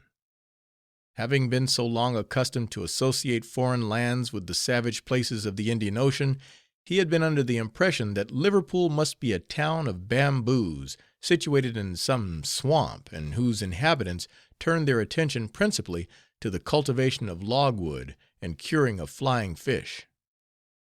For that any great commercial city existed 3,000 miles from home was a thing of which Larry had never before had a realizing sense. He was accordingly astonished and delighted, and began to feel a sort of consideration for the country which could boast so extensive a town. Instead of holding Queen Victoria on a par with the Queen of Madagascar, as he had been accustomed to do, he ever after alluded to that lady with feeling and respect. As for the other seamen, the sight of a foreign country seemed to kindle no enthusiasm in them at all, no emotion in the least. They looked around them with great presence of mind, and acted precisely as you or I would, if, after a morning's absence round the corner, we found ourselves returning home. Nearly all of them had made frequent voyages to Liverpool. Not long after anchoring, several boats came off, and from one of them stepped a neatly dressed and very respectable-looking woman, some 30 years of age, I should think, carrying a bundle. Coming forward among the sailors, she inquired for Max the Dutchman, who immediately was forthcoming, and saluted her by the mellifluous appellation of Sally. Now, during the passage, Max, in discoursing to me of Liverpool, had often assured me that that city had the honor of containing a spouse of his, and that in all probability I would have the pleasure of seeing her. But having heard a good many stories about the bigamies of seamen, and their having wives and sweethearts in every port the round world over, and having been an eye witness to a nuptial parting between this very Max and a lady in New York, I put down this relation of his for what I thought it might reasonably be worth. What was my astonishment, therefore, to see this really decent civil woman coming with a neat parcel of Max's shore clothes, all washed, plaited, and ironed, and ready to put on at a moment's warning. They stood apart a few moments, giving loose to those transports of pleasure which always take place, I suppose, between man and wife after long separations. At last, after many earnest inquiries as to how he had behaved himself in New York, and concerning the state of his wardrobe, and going down into the forecastle and inspecting it in person, Sally departed, having exchanged her bundle of clean clothes for a bundle of soiled ones, and this was precisely what the New York wife had done for Max not 30 days previous. So long as we laid in port, Sally visited the Highlander daily, and approved herself a neat and expeditious getter-up of duck frocks and trousers, a capital tailoress, and, as far as I could see, a very well-behaved, discreet, and reputable woman. But from all I had seen of her, I should suppose Meg, the New York wife, to have been equally well-behaved, discreet, and reputable, and equally devoted to the keeping in good order Max's wardrobe. And when we left England at last, Sally bade Max good-bye, just as Meg had done, and when we arrived at New York, Meg greeted Max precisely as Sally had greeted him in Liverpool. Indeed, a pair of more amiable wives never belonged to one man. They never quarreled, or had so much as a difference of any kind, the whole broad Atlantic being between them, and Max was equally polite and civil to both. For many years he had been going Liverpool and New York voyages, plying between wife and wife with great regularity, and sure of receiving a hearty domestic welcome on either side of the ocean. Thinking this conduct of his, however, altogether wrong and every way immoral, I once ventured to express to him my opinion on the subject, but I never did so again. He turned round on me very savagely, and after rating me soundly for meddling in concerns not my own, concluded by asking me triumphantly whether old King Saul, as he called the son of David, did not have a whole frigate full of wives, and that being the case, whether he, a poor sailor, did not have just as good a right to have two. What was not wrong then is right now, said Max, so mind your eye, Buttons, or I'll crack your pepper box for you. Chapter 28. He goes to supper at the sign of the Baltimore Clipper. In the afternoon, our pilot was all alive with his orders. We hove up the anchor, and after a deal of pulling and hauling and jamming against other ships, we wedged our way through a lock at high tide, and about dark succeeded in working up to a berth in Prince's Dock. The hawsers and tow lines being then coiled away, the crew were told to go ashore, select their boarding-house, and sit down to supper. Here it must be mentioned that, owing to the strict but necessary regulations of the Liverpool docks, no fires of any kind are allowed on board the vessels within them; and hence, though the sailors are supposed to sleep in the forecastle, yet they must get their meals ashore, or live upon cold potatoes. To a ship, the American merchantmen adopt the former plan; the owners of course paying the landlord's bill, which, in a large crew remaining at Liverpool more than 6 weeks, as we of the Highlander did, forms no inconsiderable item in the expenses of the voyage. Other ships, however, the economical Dutch and Danish, for instance, and sometimes the prudent Scotch, feed their luckless tars in dock, with precisely the same fare which they give them at sea, taking their salt junk ashore to be cooked, which indeed is but scurvy sort of treatment, since it is very apt to induce the scurvy.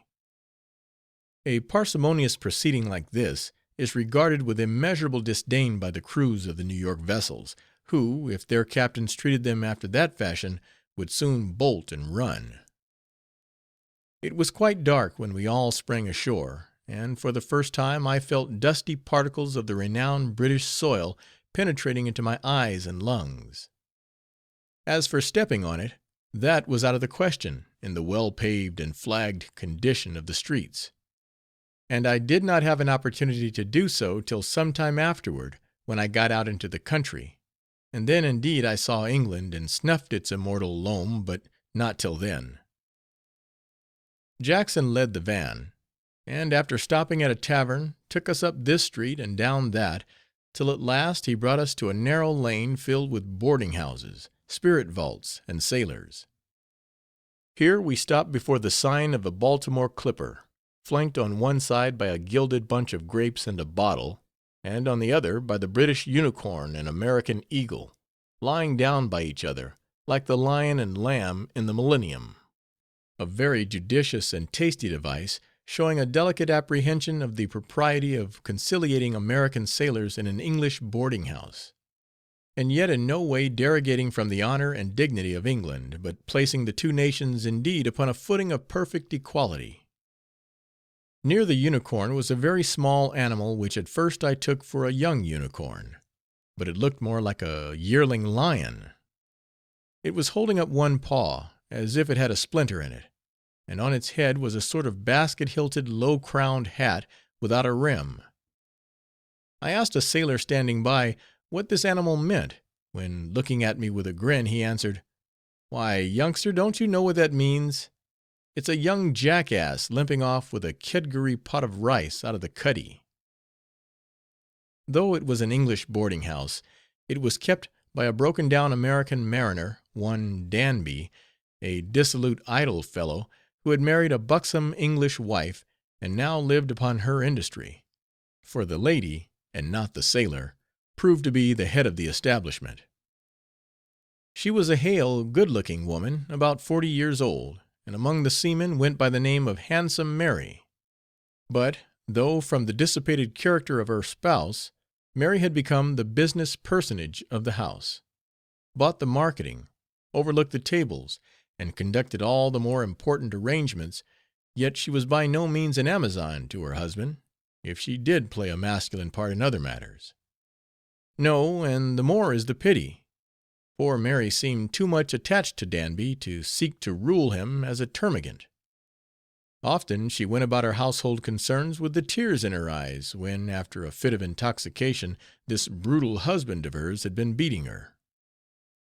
The sailors took her part, and many a time volunteered to give him a thorough thrashing before her eyes; but Mary would beg them not to do so, as Danby would, no doubt, be a better boy next time. But there seemed no likelihood of this, so long as that abominable bar of his stood upon the premises. As you entered the passage, it stared upon you on one side, ready to entrap all guests.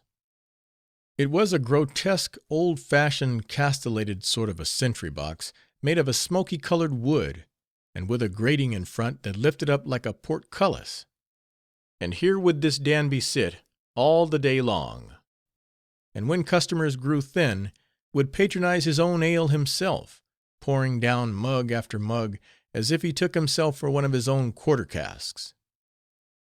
Sometimes an old crony of his, one Bob Still, would come in, and then they would occupy the sentry box together, and swill their beer in concert. This pot friend of Danby was portly as a dray horse, and had a round, sleek, oily head, twinkling eyes, and moist red cheeks. He was a lusty troller of ale songs, and with his mug in his hand, would lean his waddling bulk partly out of the sentry box, singing, "No frost, no snow, no wind, I trow, can hurt me if I wold. I am so wrapped and thoroughly lapped in jolly good ale and old. I stuff my skin so full within of jolly good ale and old." Or this, "Four wines and brandies I detest, here's richer juice from barley pressed. It is the quintessence of malt, and they that drink it want no salt. Come then, quick, come, and take this beer, and water henceforth you'll forswear." Alas, handsome Mary, what avail all thy private tears and remonstrances with the incorrigible Danby, so long as that brewery of a toper, Bob Still, daily eclipses thy threshold with the vast diameter of his paunch, and enthrones himself in the sentry box, holding divided rule with thy spouse? The more he drinks, the fatter and rounder waxes Bob, and the songs pour out as the ale pours in, on the well-known principle that the air in a vessel is displaced and expelled as the liquid rises higher and higher in it. But as for Danby, the miserable Yankee grows sour on good cheer, and dries up the thinner for every drop of fat ale he imbibes. It is plain and demonstrable that much ale is not good for Yankees, and operates differently upon them from what it does upon a Briton. Ale must be drank in a fog and a drizzle. Entering the sign of the Clipper, Jackson ushered us into a small room on one side, and shortly after, handsome Mary waited upon us with a courtesy, and received the compliments of several old guests among our crew. She then disappeared to provide our supper.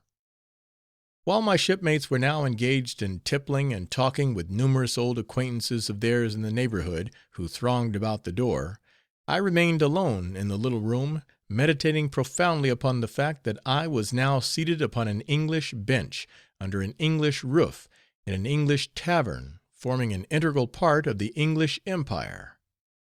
It was a staggering fact, but none the less true. I examined the place attentively. It was a long, narrow little room, with one small arched window with red curtains, looking out upon a smoky, untidy yard, bounded by a dingy brick wall, the top of which was horrible with pieces of broken old bottles stuck into mortar. A dull lamp swung overhead, placed in a wooden ship suspended from the ceiling. The walls were covered with a paper representing an endless succession of vessels, of all nations, continually circumnavigating the apartment. By way of a pictorial mainsail to one of these ships, a map was hung against it, representing in faded colors the flags of all nations. From the street came a confused uproar of ballad singers, bawling women, babies, and drunken sailors. And this is England? But where are the old abbeys, and the York minsters, and the lord mayors, and coronations, and the maypoles, and fox hunters, and derby races, and the dukes and duchesses, and the Count d'Orsays, which, from all my reading, I had been in the habit of associating with England? Not the most distant glimpse of them was to be seen.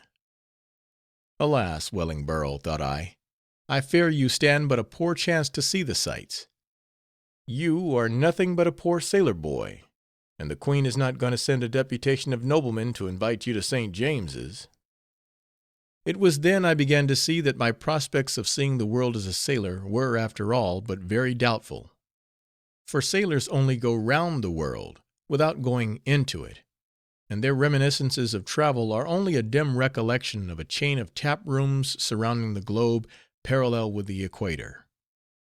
They but touch the perimeter of the circle, hover about the edges of terra firma, and only land upon wharves and pierheads. They would dream as little of traveling inland to see Kenilworth or Blenheim Castle as they would of sending a car overland to the Pope, when they touched at Naples. From these reveries I was soon roused by a servant girl hurrying from room to room in shrill tones, exclaiming, "Supper! Supper ready!" Mounting a rickety staircase, we entered a room on the second floor. 3 tall brass candlesticks shed a smoky light upon smoky walls of what had once been sea blue, covered with sailor scrawls of foul anchors, lovers' sonnets, and ocean ditties. On one side, nailed against the wainscot in a row, were the 4 knaves of cards, each Jack putting his best foot foremost as usual. What these signified I never heard. But such ample cheer, such a groaning table, such a superabundance of solids and substantial. Was it possible that sailors fared thus? The sailors who, at sea, live upon salt beef and biscuit? First and foremost was a mighty pewter dish, big as Achilles' shield, sustaining a pyramid of smoking sausages. This stood at one end. Midway was a similar dish, heavily laden with farmers' slices of head cheese. And at the opposite end, a congregation of beefsteaks, piled tier over tier. Scattered at intervals between, were side dishes of boiled potatoes, eggs by the score, bread and pickles, and on a stand adjoining was an ample reserve of every thing on the supper table. We fell to with all our hearts, wrapped ourselves in hot jackets of beefsteaks, curtailed the sausages with great celerity, and sitting down before the head cheese, soon raised it to its foundations. Toward the close of the entertainment, I suggested to Peggy, one of the girls who had waited upon us, that a cup of tea would be a nice thing to take, and I would thank her for one. She replied that it was too late for tea, but she would get me a cup of swipes, if I wanted it. Not knowing what swipes might be, I thought I would run the risk and try it, but it proved a miserable beverage, with a musty sour flavor, as if it had been a decoction of spoiled pickles. I never patronized swipes again, but gave it a wide berth; though at dinner afterward it was furnished to an unlimited extent, and drunk by most of my shipmates, who pronounced it good. But Bob still would not have pronounced it so, for this swipes, as I learned, was a sort of cheap substitute for beer, or a bastard kind of beer, or the washings and rinsings of old beer barrels. But I do not remember now what they said it was precisely. I only know that swipes was my abomination. As for the taste of it, I can only describe it as answering to the name itself, which is certainly significant of something vile, but it is drunk in large quantities by the poor people about Liverpool, which perhaps in some degree accounts for their poverty. Chapter 29. Redburn deferentially discourses concerning the prospects of sailors. The ship remained in Prince's Dock over 6 weeks, but as I do not mean to present a diary of my stay there, I shall here simply record the general tenor of the life led by our crew during that interval, and will then proceed to note down, at random, my own wanderings about town, and impressions of things as they are recalled to me now, after the lapse of so many years. But first I must mention that we saw little of the captain during our stay in the dock. Sometimes cane in hand, he sauntered down of a pleasant morning from the Arms Hotel, I believe it was, where he boarded, and after lounging about the ship, giving orders to his prime minister and grand vizier, the chief mate, he would saunter back to his drawing rooms. From the glimpse of a playbill which I detected peeping out of his pocket, I inferred that he patronized the theatres, and from the flush of his cheeks, that he patronized the fine old port wine for which Liverpool is famous. Occasionally, however, he spent his nights on board, and mad roystering nights they were, such as rare Ben Jonson would have delighted in. For company over the cabin table, he would have 4 or 5 whiskered sea captains, who kept the steward drawing corks and filling glasses all the time, and once the whole company were found under the table at 4 o'clock in the morning, and were put to bed and tucked in by the 2 mates. Upon this occasion I agreed with our woolly doctor of divinity, the black cook, that they should have been ashamed of themselves, but there is no shame in some sea captains who only blush after the 3rd bottle. During the many visits of Captain Riga to the ship, he always said something courteous to a gentlemanly, friendless custom house officer who stayed on board of us nearly all the time we lay in the dock. And weary days they must have been to this friendless custom house officer, trying to kill time in the cabin with a newspaper, and rapping on the transom with his knuckles. He was kept on board to prevent smuggling, but he used to smuggle himself ashore very often, when according to law he should have been at his post on board ship. But no wonder, he seemed to be a man of fine feelings, altogether above his situation, a most inglorious one indeed, worse than driving geese to water. And now to proceed with the crew. At daylight all hands were called and the decks were washed down.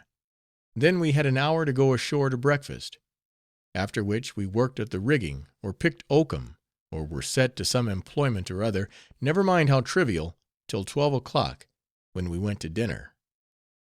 At 9:30 we resumed work, and finally knocked off at 4 o'clock in the afternoon, unless something particular was in hand. And after 4 o'clock we could go where we pleased, and were not required to be on board again till next morning at daylight. As we had nothing to do with the cargo, of course, our duties were light enough, and the chief mate was often put to it to devise some employment for us. We had no watches to stand, a shipkeeper, hired from shore, relieving us from that. And all the while the men's wages ran on, as at sea. Sundays we had to ourselves. Thus it will be seen that the life led by sailors of American ships in Liverpool is an exceedingly easy one, and abounding in leisure. They live ashore on the fat of the land, and after a little wholesome exercise in the morning, have the rest of the day to themselves. Nevertheless, these Liverpool voyages, likewise those to London and Havre, are the least profitable that an improvident seaman can take, because in New York he receives his month's advance, in Liverpool another, both of which in most cases quickly disappear, so that by the time his voyage terminates he generally has but little coming to him, sometimes not a cent, whereas upon a long voyage, say to India or China, his wages accumulate. He has more inducements to economize, and far fewer motives to extravagance, and when he is paid off at last, he goes away jingling a quart measure of dollars. Besides, of all seaports in the world, Liverpool perhaps most abounds in all the variety of land sharks, land rats, and other vermin which make the hapless mariner their prey. In the shape of landlords, bar-keepers, clothiers, crimps, and boarding-house loungers, the land sharks devour him limb by limb, while the land rats and mice constantly nibble at his purse. Other perils he runs also, far worse, from the denizens of notorious Corinthian haunts in the vicinity of the docks, which in depravity are not to be matched by anything this side of the pit that is bottomless. And yet sailors love this Liverpool, and upon long voyages to distant parts of the globe, will be continually dilating upon its charms and attractions, and extolling it above all other seaports in the world. For in Liverpool they find their paradise, not the well-known street of that name, and one of them told me he would be content to lie in Prince's Dock till he hove up anchor for the world to come. Much is said of ameliorating the condition of sailors, but it must ever prove a most difficult endeavor, so long as the antidote is given before the bane is removed. Consider that with the majority of them the very fact of their being sailors argues a certain recklessness and sensualism of character, ignorance and depravity. Consider that they are generally friendless and alone in the world, or if they have friends and relatives, they are almost constantly beyond the reach of their good influences.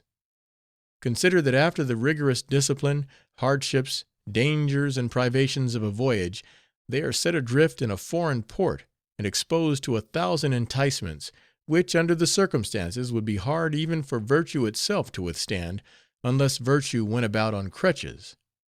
Consider that by their very vocation they are shunned by the better classes of people, and cut off from all access to respectable and improving society.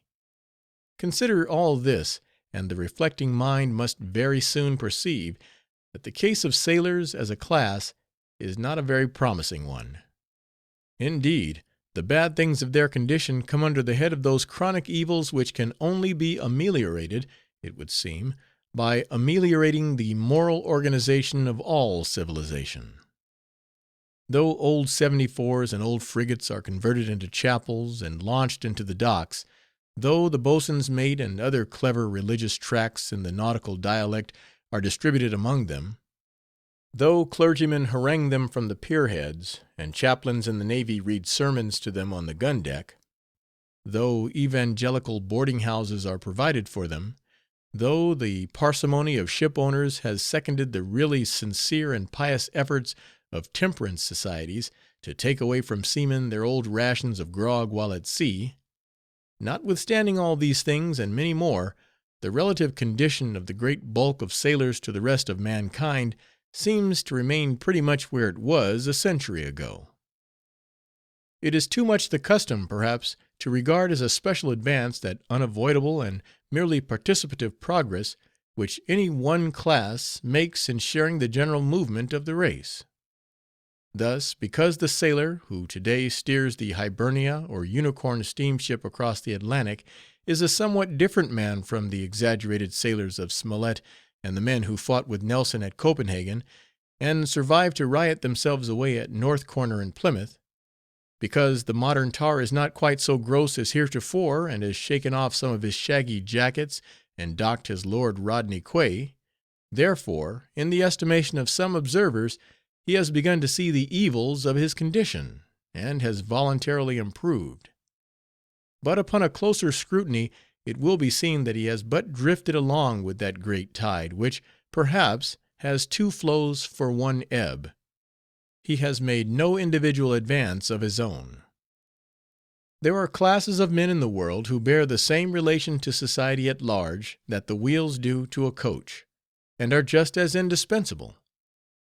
But, however easy and delectable the springs upon which the insiders pleasantly vibrate, however sumptuous the hammer-cloth and glossy the door-panels, yet for all this the wheels must still revolve in dusty or muddy revolutions. No contrivance, no sagacity can lift them out of the mire, for upon something the coach must be bottomed, on something the insiders must roll. Now, sailors form one of these wheels. They go and come round the globe. They are the true importers and exporters of spices and silks, of fruits and wines and marbles. They carry missionaries, ambassadors, opera singers, armies, merchants, tourists, and scholars to their destination. They are a bridge of boats across the Atlantic. They are the primum mobile of all commerce. And, in short, were they to emigrate in a body to man the navies of the moon, almost everything would stop here on earth except its revolution on its axis, and the orators in the American Congress. And yet, what are sailors? What in your heart do you think of that fellow staggering along the dock? Do you not give him a wide berth, shun him, and account him but little above the brutes that perish? Will you throw open your parlors to him, invite him to dinner, or give him a season ticket to your pew in church? No, you will do no such thing, but at a distance you will perhaps subscribe $1 or $2 for the building of a hospital to accommodate sailors already broken down, or for the distribution of excellent books among tars who cannot read. And the very mode and manner in which such charities are made bespeak, more than words, the low estimation in which sailors are held. It is useless to gainsay it. They are deemed almost the refuse and offscourings of the earth, and the romantic view of them is principally had through romances. But can sailors, one of the wheels of this world, be wholly lifted up from the mire? There seems not much chance for it in the old systems and programs of the future, however well-intentioned and sincere. For with such systems, the thought of lifting them up seems almost as hopeless as that of growing the grape in Nova Zembla. But we must not altogether despair for the sailor, nor need those who toil for his good be at bottom disheartened. Or time must prove his friend in the end, and though sometimes he would almost seem as a neglected stepson of heaven, permitted to run on and riot out his days with no hand to restrain him, while others are watched over and tenderly cared for. Yet we feel and we know that God is the true Father of all, and that none of his children are without the pale of his care. End of section 6. Chapters 30 through 32. Chapter 30. Redburn grows intolerably flat and stupid over some outlandish old guidebooks. Among the odd volumes in my father's library was a collection of old European and English guidebooks, which he had bought on his travels a great many years ago. In my childhood I went through many courses of studying them, and never tired of gazing at the numerous quaint embellishments and plates, and staring at the strange title pages, some of which I thought resembled the mustached faces of foreigners. Among others was a Parisian-looking, faded, pink-covered pamphlet, the rouge here and there effaced upon its now thin and attenuated cheeks, entitled Voyage descriptif et philosophique de l'Ancien et du Nouveau, Paris, Miroir fidèle. Also a time-darkened, mossy old book, in marbleized binding, much resembling vers d'antique, entitled Itinéraire instructif de Rome, ou description générale des monuments antiques et modernes, et des ouvrages les plus remarquables de peinture, de sculpture, et d'architecture de cette célèbre ville.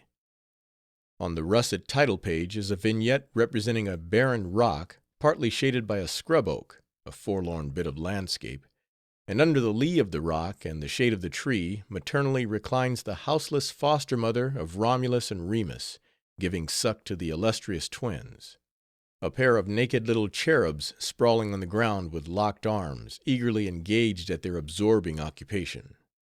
A large cactus leaf or diaper hangs from a bough, and the wolf looks a good deal like one of the no-horn breed of barnyard cows. The work is published avec privilège du souverain pontife. There was also a velvet-bound old volume in brass clasps, entitled The Conductor Through Holland, with a plate of the Stadthouse. Also a venerable picture of London, abounding in representations of St. Paul's, the Monument, Temple Bar, Hyde Park Corner, the Horse Guards, the Admiralty, Charing Cross, and Vauxhall Bridge.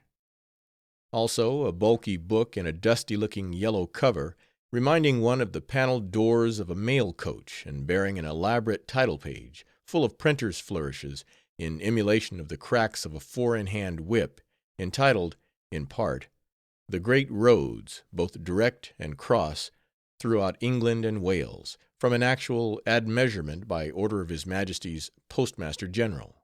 This work describes the cities, market, and borough and corporate towns, and those at which the assizes are held, and gives the time of the mails, arrival and departure from each; describes the inns in the metropolis from which the stages go, and the inns in the country which supply post-horses and carriages; describes the noblemen' and gentlemen's seats situated near the road, with maps of the environs of London, Bath, Brighton, and Margate. It is dedicated to the Right Honourable the Earls of Chesterfield and Leicester, by their lordships' most obliged, obedient, and obsequious servant, John Gary, 1798.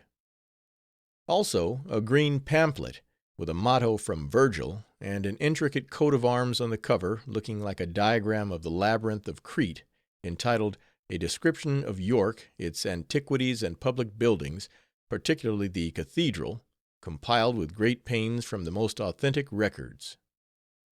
Also a small scholastic-looking volume in a classic vellum binding, and with a frontispiece bringing together at one view the towers and turrets of King's College and the magnificent Cathedral of Ely, though geographically 16 miles apart, entitled The Cambridge Guide, its Colleges, Halls, Libraries, and Museums, with the ceremonies of the town and university, and some account of Ely Cathedral.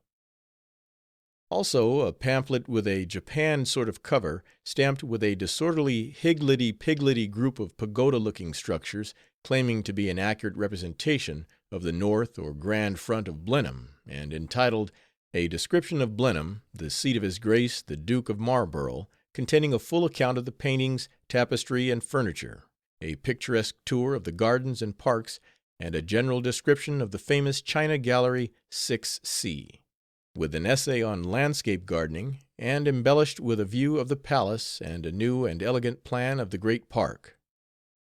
And lastly, and to the purpose, there was a volume called The Picture of Liverpool. It was a curious and remarkable book, and from the many fond associations connected with it, I should like to immortalize it if I could. But let me get it down from its shrine, and paint it, if I may, from the life. As I now linger over the volume to and fro, turning the pages so dear to my boyhood, the very pages which years and years ago my father turned over amid the very scenes that are here described, what a soft, pleasing sadness steals over me, and how I melt into the past and forgotten. Dear book, I will sell my Shakespeare, and even sacrifice my old quarto Hogarth, before I will part with you. Yes, I will go to the hammer myself, ere I send you to be knocked down in the auctioneer's shambles.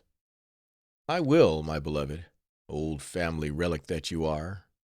Till you drop leaf from leaf and letter from letter, you shall have a snug shelf somewhere, though I have no bench for myself. In size, it is what the booksellers call an 18 mo. It is bound in green morocco, which, from my earliest recollection, has been spotted and tarnished with time. The corners are marked with triangular patches of red, like little cocked hats, and some unknown Goth has inflicted an incurable wound upon the back. There is no lettering outside, so that he who lounges past my humble shelves seldom dreams of opening the anonymous little book in green. There it stands, day after day, week after week, year after year, and no one but myself regards it. But I make up for all neglects with my own abounding love for it. But let us open the volume. What are these scrawls in the fly-leaves? What incorrigible pupil of a writing-master has been here? What crayon sketcher of wild animals and falling air-castles? Ah, no, these are all part and parcel of the precious book which go to make up the sum of its treasure to me. Some of the scrawls are my own, and as poets do with their juvenile sonnets, I might write under this horse, drawn at the age of 3 years, and under this autograph, executed at the age of 8. Others are the handiwork of my brothers and sisters and cousins, and the hands that sketched some of them are now mouldered away. But what does this anchor here, this ship, and this sea ditty of Dibdin's? The book must have fallen into the hands of some tarry captain of a forecastle. No, that anchor ship and Dibdin's ditty are mine. This hand drew them, and on this very voyage to Liverpool. But not so fast. I did not mean to tell that yet. Full in the midst of these pencil scrawlings, completely surrounded indeed, stands in indelible though faded ink, and in my father's handwriting, the following: Walter Redburn, Riddough's Royal Hotel, Liverpool, March 20th, 1808. Turning over that leaf, I come upon some half-effaced miscellaneous memoranda in pencil, characteristic of a methodical mind, and therefore indubitably my father's, which he must have made at various times during his stay in Liverpool. These are full of a strange, subdued, old midsummer interest to me, and though from the numerous effacements it is much like cross-reading to make them out, yet I must here copy a few random. Guide book, 3s. 6d. Dinner at the Star and Garter, 10d. Trip to Preston, distance 31 miles, £2 6s. 3d. Gratuities, 4d. Hack, 4s. 6d. Thomson's Seasons, 5d. Library, 1d. Boat on the river, 6d. Port wine and cigar, 4d. And on the opposite page I can just decipher the following: Dine with Mr. Roscoe on Monday. Call upon Mr. Morrill same day. Leave card at Colonel Digby's on Tuesday. Theatre Friday night, Richard III, and new farce. Present letter at Miss L's on Tuesday. Call on Sampson and Wilt Friday. Get my draft on London cashed. Write home by the Princess. Letter bag at Sampson and Wilt's.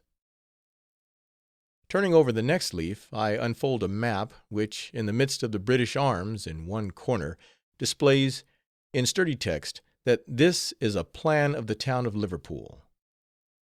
But there seems little plan in the confined and crooked-looking marks for the streets and the docks irregularly scattered along the bank of the Mersey, which flows along a peaceful stream of shaded line engraving. On the northeast corner of the map lies a level Sahara of yellowish white, a desert which still bears marks of my zeal in endeavoring to populate it with all manner of uncouth monsters and crayons. The space designated by that spot is now, doubtless, completely built up in Liverpool. Traced with a pen, I discover a number of dotted lines, radiating in all directions from the foot of Lord Street, where stands marked Riddough's Hotel, the house my father stopped at. These marks delineate his various excursions in the town, and I follow the lines on through street and lane, and across broad squares, and penetrate with them into the narrowest courts. By these marks I perceive that my father forgot not his religion in a foreign land, but attended St. John's Church near the Haymarket and other places of public worship. I see that he visited the Newsroom in Duke Street, the Lyceum in Bold Street, and the Theatre Royal, and that he called to pay his respects to the eminent Mr. Roscoe, the historian, poet, and banker.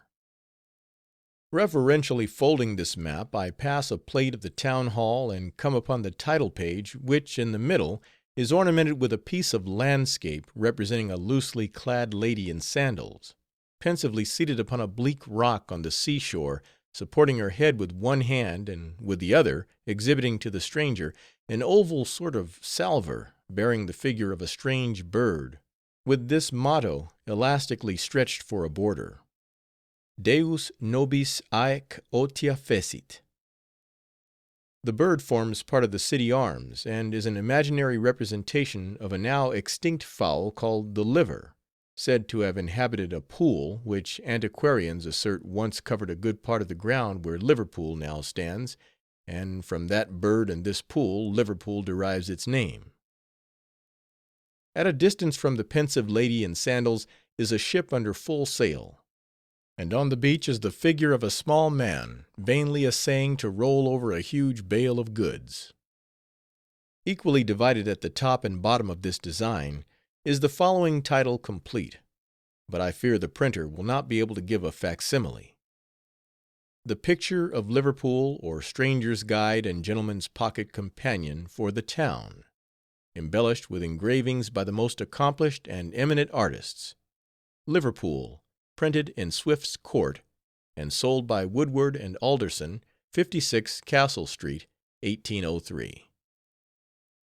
A brief and reverential preface, as if the writer were all the time bowing, informs the reader of the flattering reception accorded to previous editions of the work, and quotes testimonies of respect which had lately appeared in various quarters, the British Critic Review, and the 7th volume of the Beauties of England and Wales, and concludes by expressing the hope that this new, revised, and illustrated edition might render it less unworthy of the public notice, and less unworthy also of the subject it is intended to illustrate.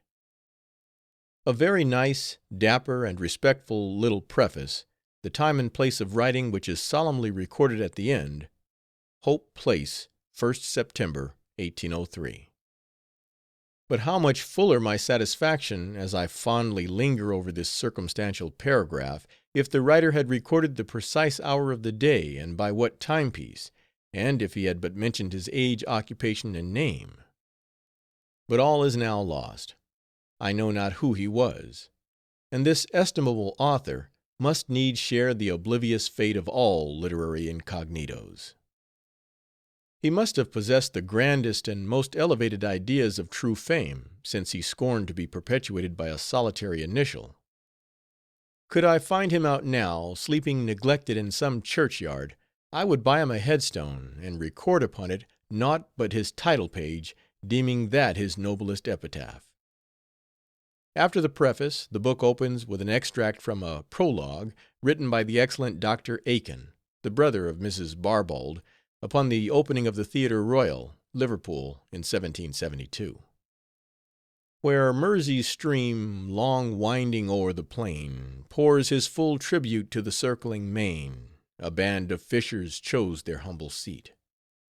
Contented labor blessed the fair retreat, inured to hardship, patient, bold, and rude, they braved the billows for precarious food.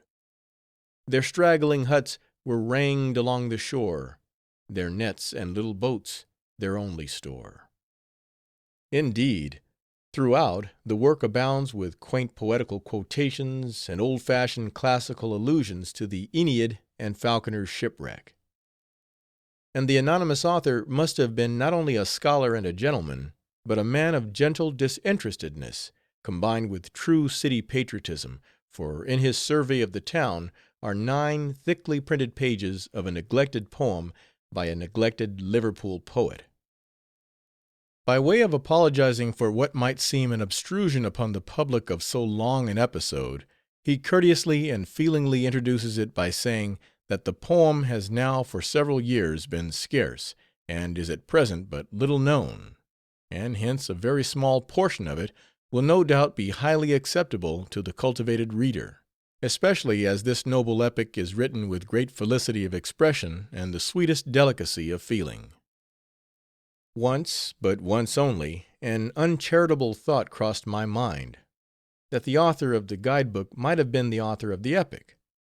But that was years ago, and I have never since permitted so uncharitable a reflection to insinuate itself into my mind.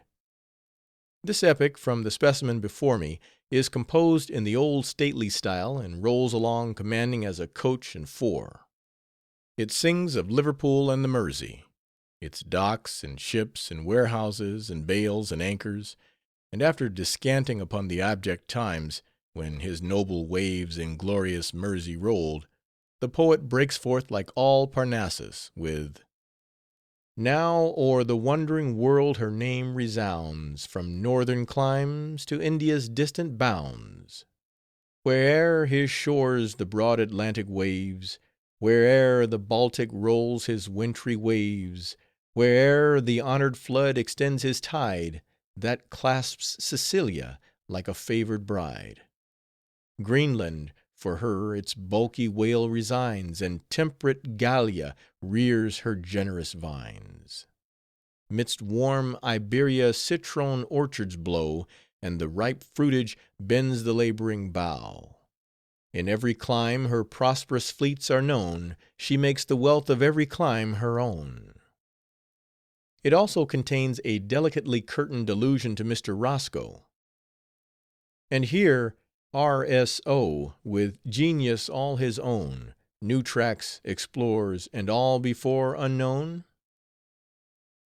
Indeed, both the anonymous author of the guidebook and the gifted bard of the Mersey seem to have nourished the wanest appreciation of the fact, that to their beloved town Roscoe imparted a reputation which gracefully embellished its notoriety as a mere place of commerce. He is called the modern Guicciardini of the modern Florence, and his histories, translations, and Italian lives are spoken of with classical admiration. The first chapter begins in a methodical, businesslike way by informing the impatient reader of the precise latitude and longitude of Liverpool, so that at the outset there may be no misunderstanding on that head. It then goes on to give an account of the history and antiquities of the town, beginning with a record in the Doomsday Book of William the Conqueror. Here it must be sincerely confessed, however, that notwithstanding his numerous other merits, my favorite author betrays a want of the uttermost antiquarian and penetrating spirit, which would have scorned to stop in its researches at the reign of the Norman monarch, but would have pushed on resolutely through the Dark Ages, up to Moses, the man of Uz, and Adam, and finally established the fact beyond a doubt, that the soil of Liverpool was created with the creation.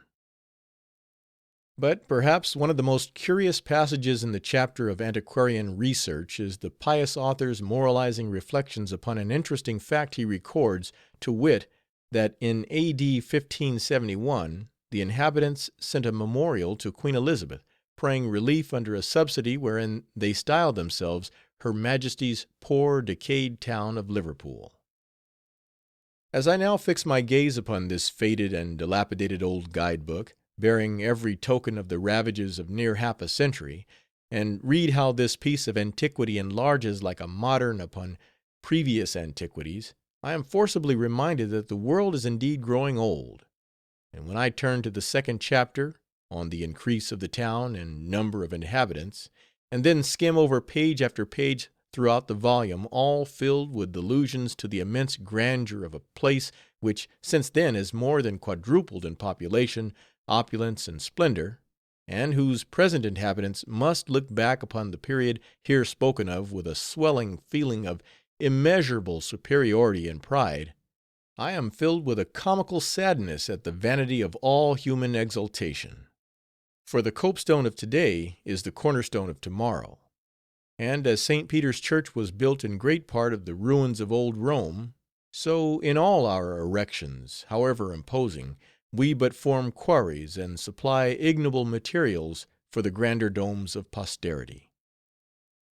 And even as this old guide-book boasts of the, to us, insignificant Liverpool of 50 years ago, the New York guide-books are now vaunting of the magnitude of a town whose future inhabitants, multitudinous as the pebbles on the beach, and girdled in with high walls and towers flanking endless avenues of opulence and taste, will regard all our Broadways and Boweries as but the paltry nucleus to their Nineveh.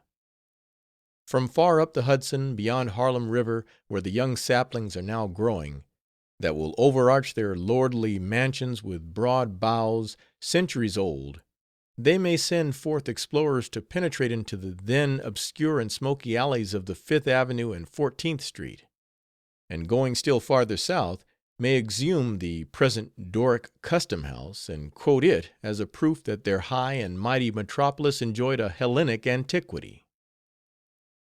As I am extremely loath to omit giving a specimen of the dignified style of this picture of Liverpool, so different from the brief, pert, and unclerkly handbooks to Niagara and Buffalo of the present day, I shall now insert the chapter of antiquarian researches; especially as it is entertaining in itself, and affords much valuable and perhaps rare information which the reader may need concerning the famous town to which I made my first voyage.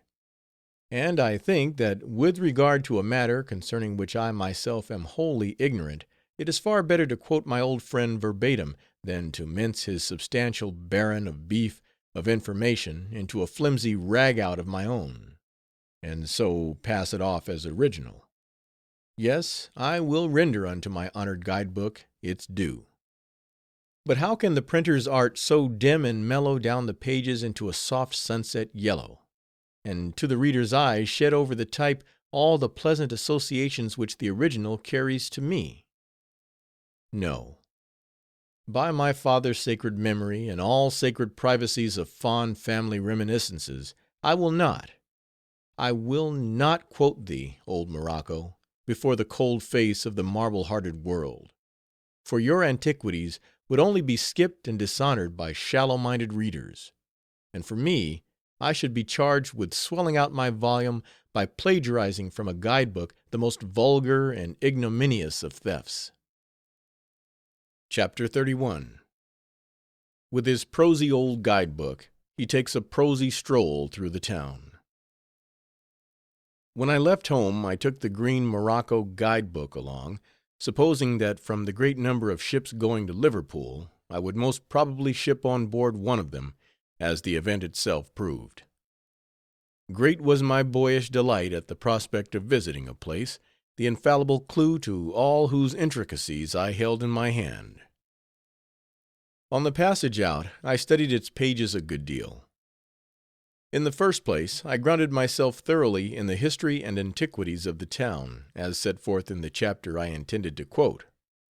Then I mastered the columns of statistics touching the advance of population, and pored over them as I used to do over my multiplication table; for I was determined to make the whole subject my own, and not be content with a mere smattering of the thing, as is too much the custom with most students of guidebooks.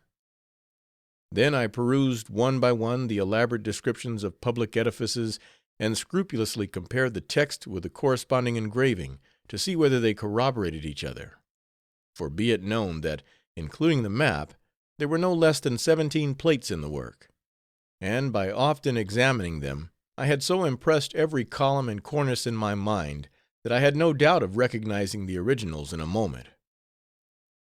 In short, when I considered that my own father had used this very guidebook, and that thereby it had been thoroughly tested, and its fidelity proved beyond a peradventure, I could not but think that I was building myself up in an unerring knowledge of Liverpool; especially as I had familiarized myself with the map, and could turn sharp corners on it with marvelous confidence and celerity. In imagination, as I lay in my berth on shipboard, I used to take pleasant afternoon rambles through the town, down St. James Street and up Great George's, stopping at various places of interest and attraction. I began to think I had been born in Liverpool, so familiar seemed all the features of the map; and though some of the streets there depicted were thickly involved, endlessly angular and crooked, like the map of Boston and Massachusetts, yet I made no doubt that I could march through them in the darkest night, and even run for the most distant dock upon a pressing emergency. Dear delusion! It never occurred to my boyish thoughts, that though a guidebook 50 years old might have done good service in its day, yet it would prove but a miserable cicerone to a modern. I little imagined that the Liverpool my father saw was another Liverpool from that to which I, his son Wellingborough, was sailing. No, these things never obtruded. So accustomed had I been to associate my old morocco guidebook with the town it described, that the bare thought of there being any discrepancy never entered my mind. While we lay in the Mersey, before entering the dock, I got out my guidebook to see how the map would compare with the identical place itself; but they bore not the slightest resemblance. However, thinks I, this is owing to my taking a horizontal view instead of a bird's eye survey. So, never mind, old guidebook, you, at least, are all right. But my faith received a severe shock that same evening, when the crew went ashore to supper, as I have previously related. The men stopped at a curious old tavern near the Prince's Docks walls, and having my guidebook in my pocket, I drew it forth to compare notes, when I found that precisely upon the spot where I and my shipmates were standing, and a cherry-cheeked barmaid was filling their glasses, my infallible old morocco, in that very place, located a fort; adding, that it was well worth the intelligent stranger's while to visit it for the purpose of beholding the guard relieved in the evening. This was a staggerer, for how could a tavern be mistaken for a castle? And this was about the hour mentioned for the guard to turn out; yet not a red coat was to be seen. But for all this, I could not, for one small discrepancy, condemn the old family servant who had so faithfully served my own father before me. And when I learned that this tavern went by the name of the Old Fort Tavern, and when I was told that many of the old stones were yet in the walls, I almost completely exonerated my guidebook from the half-insinuated charge of misleading me. The next day was Sunday, and I had it all to myself; and now, thought I, my guidebook and I shall have a famous ramble up street and down lane, even unto the furthest limits of this Liverpool. I rose bright and early; from head to foot performed my ablutions with Eastern scrupulosity; and I arrayed myself in my red shirt and shooting jacket, and the sportsman's pantaloons, and crowned my entire man with the tarpaulin, so that from this curious combination of clothing, and particularly from my red shirt, I must have looked like a very strange compound indeed; 3 parts sportsman, and 2 soldier, to 1 of the sailor. My shipmates, of course, made merry at my appearance, but I heeded them not, and after breakfast jumped ashore full of brilliant anticipations.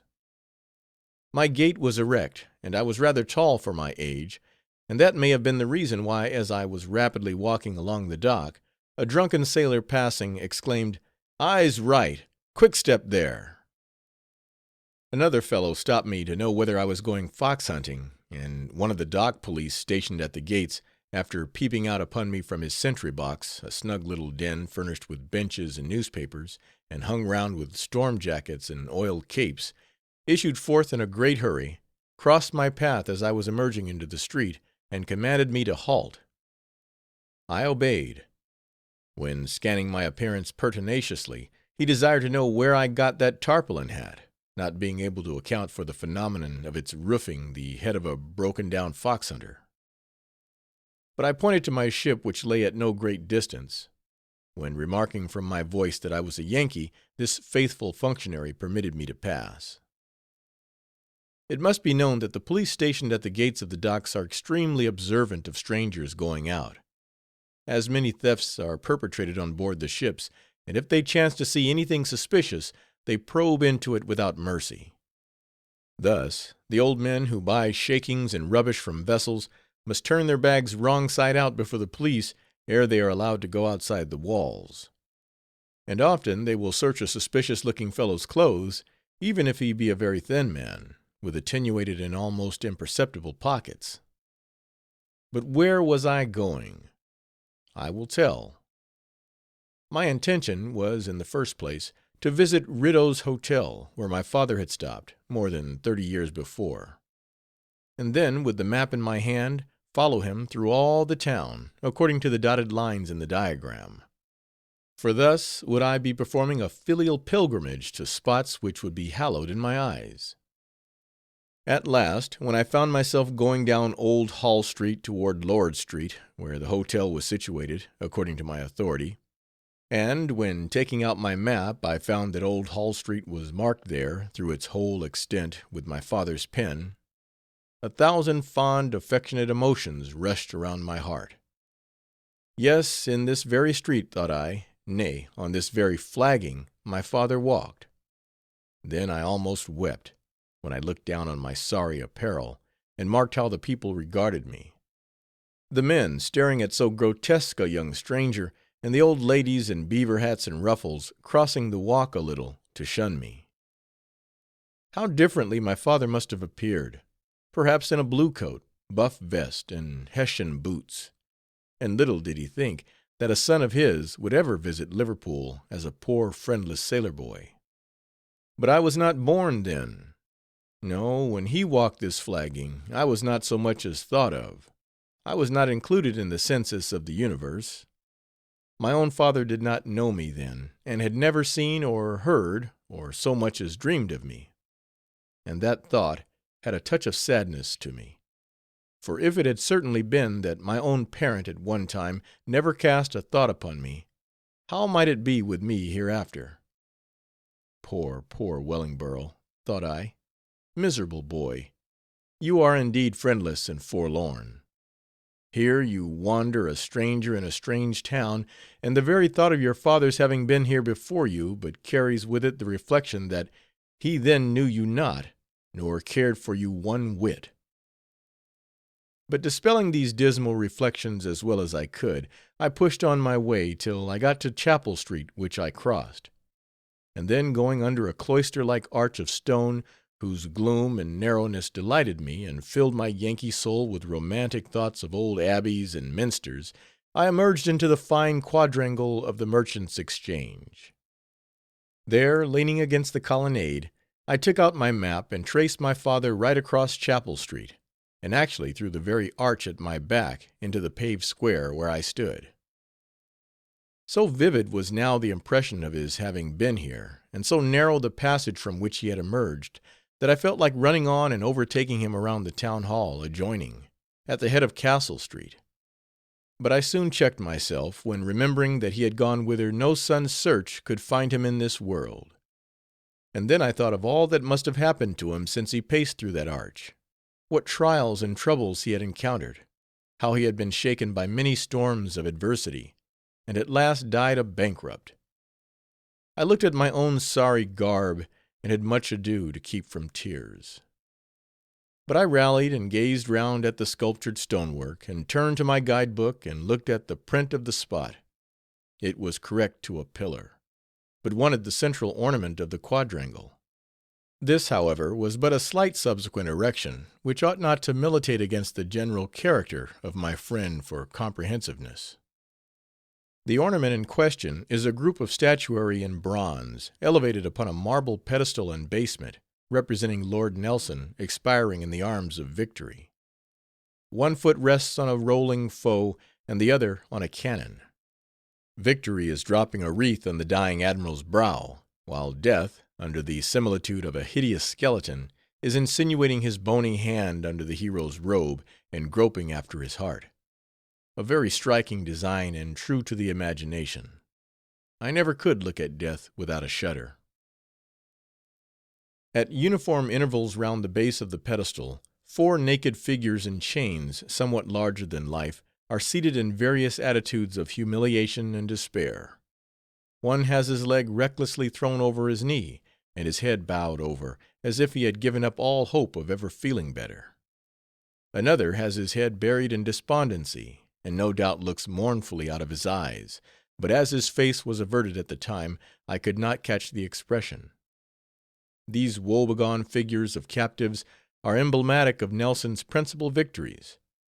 But I never could look at their swarthy limbs and manacles, without being involuntarily reminded of 4 African slaves in the marketplace. And my thoughts would revert to Virginia and Carolina, and also to the historical fact that the African slave trade once constituted the principal commerce of Liverpool, and that the prosperity of the town was once supposed to have been indissolubly linked to its prosecution.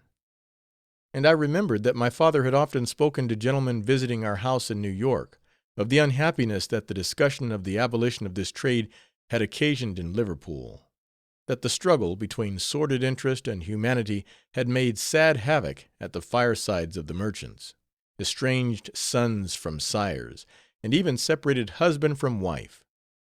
And my thoughts reverted to my father's friend, the good and great Roscoe, the intrepid enemy of the trade, who in every way exerted his fine talents toward its suppression, writing a poem, The Wrongs of Africa, several pamphlets, and in his place in Parliament he delivered a speech against it, which, as coming from a member for Liverpool, was supposed to have turned many votes, and had no small share in the triumph of sound policy and humanity that ensued. How this group of statuary affected me may be inferred from the fact that I never went through Chapel Street without going through the little arch to look at it again.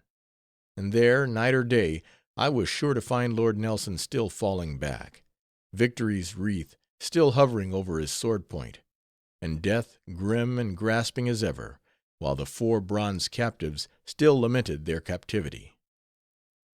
Now, as I lingered about the railing of the statuary on the Sunday I have mentioned, I noticed several persons going in and out of an apartment, opening from the basement under the colonnade, and advancing, I perceived that this was a newsroom, full of files of papers.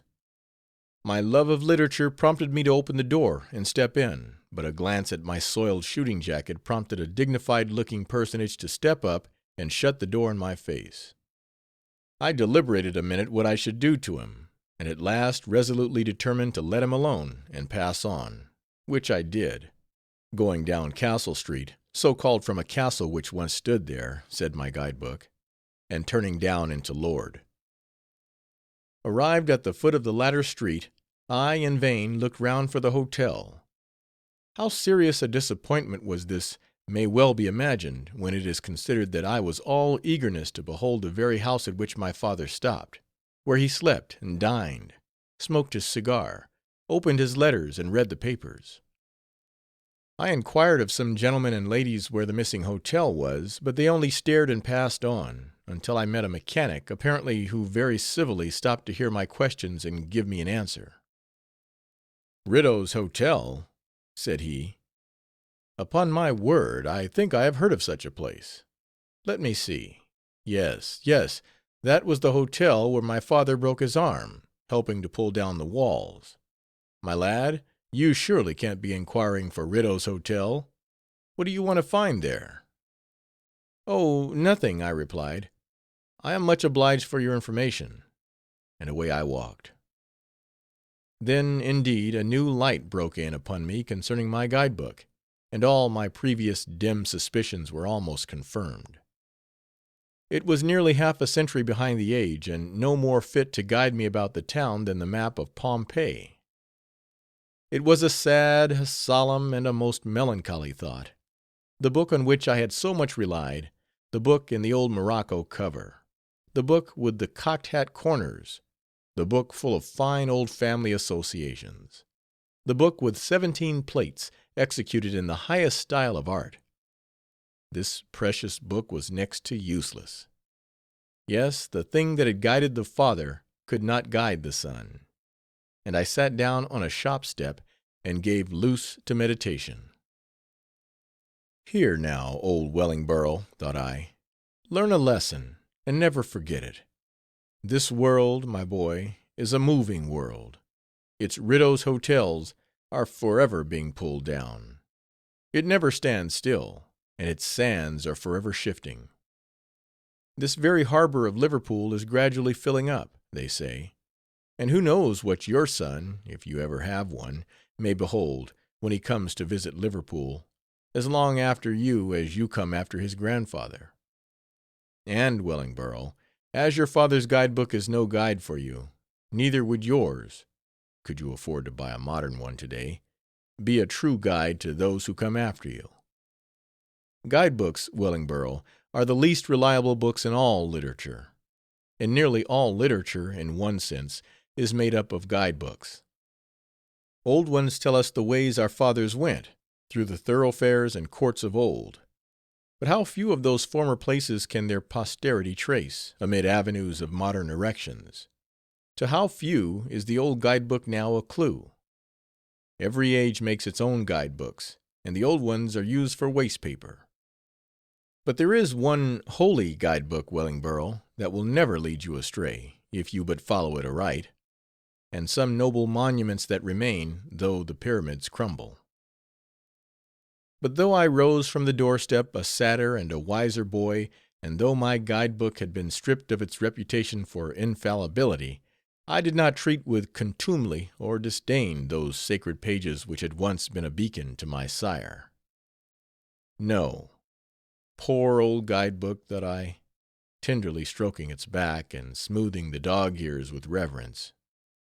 I will not use you with despite, old Morocco, and you will yet prove a trusty conductor through my old streets and the old parts of this town, even if you are at fault, now and then, concerning a Riddough's hotel, or some other forgotten thing of the past. As I fondly glanced over the leaves, like one who loves more than he chides, my eye lighted upon a passage concerning the old dock, which much aroused my curiosity. I determined to see the place without delay, and walking on in what I presumed to be the right direction, at last found myself before a spacious and splendid pile of sculptured brown stone, and entering the porch, perceived from incontrovertible tokens that it must be the custom-house. After admiring it awhile, I took out my guidebook again, and what was my amazement at discovering that according to its authority I was entirely mistaken with regard to this custom-house. For precisely where I stood, the old dock must be standing. And reading on concerning it, I met with this very apposite passage. The first idea that strikes the stranger in coming to this dock is the singularity of so great a number of ships afloat in the very heart of the town, without discovering any connection with the sea. Here now was a poser. Old Morocco confessed that there was a good deal of singularity about the thing. Nor did he pretend to deny that it was, without question, amazing that this fabulous dock should seem to have no connection with the sea. However, the same author went on to say that the astonished stranger must suspend his wonder for a while, and turn to the left. But right or left, no place answering to the description was to be seen. This was too confounding altogether, and not to be easily accounted for, even by making ordinary allowances for the growth and general improvement of the town in the course of years. So, guidebook in hand, I accosted a policeman standing by, and begged him to tell me whether he was acquainted with any place in that neighborhood called the Old Dock. The man looked at me wonderingly at first, and then, seeing I was apparently sane, and quite civil into the bargain, he whipped his well-polished boot with his rattan, pulled up his silver-laced coat collar, and initiated me into a knowledge of the following facts. It seems that in this place originally stood the Pool, from which the town borrows a part of its name, and which originally wound round the greater part of the old settlements, that this pool was made into the old dock, for the benefit of the shipping; but that years ago it had been filled up and furnished the site for the custom house before me. I now eyed the spot with a feeling somewhat akin to the Eastern traveler standing on the brink of the Dead Sea; for here the doom of Gomorrah seemed reversed, and a lake had been converted into substantial stone and mortar. Well, well, Wellingborough, thought I, you had better put the book into your pocket and carry it home to the Society of Antiquaries. It is several thousand leagues and odd furlongs behind the march of improvement. Smell its old morocco binding, Wellingborough. Does it not smell somewhat mummyish? Does it not remind you of Cheops and the catacombs? I tell you, it was written before the lost books of Livy, and is cousin german to that irrecoverably departed volume entitled The Wars of the Lord, quoted by Moses in the Pentateuch. Put it up, Wellingborough, put it up, my dear friend, and hereafter follow your nose throughout Liverpool. It will stick to you through thick and thin, and be your ship's mainmast and St. George's spire your landmarks. No. And again I rubbed its back softly, and gently adjusted a loose leaf. No, no, I'll not give you up yet. Forth, old Morocco, and lead me in sight of Thigh venerable Abbey of Birkenhead, and let these eager eyes behold the mansion once occupied by the old Earls of Derby. For the book discoursed of both places, and told how the Abbey was on the Cheshire shore, full in view from a point on the Lancashire side, covered over with ivy and brilliant with moss; and how the house of the noble Derbys was now a common jail of the town, and how that circumstance was full of suggestions and pregnant with wisdom. But alas, I never saw the Abbey; at least none was in sight from the water; and as for the house of the Earls, I never saw that.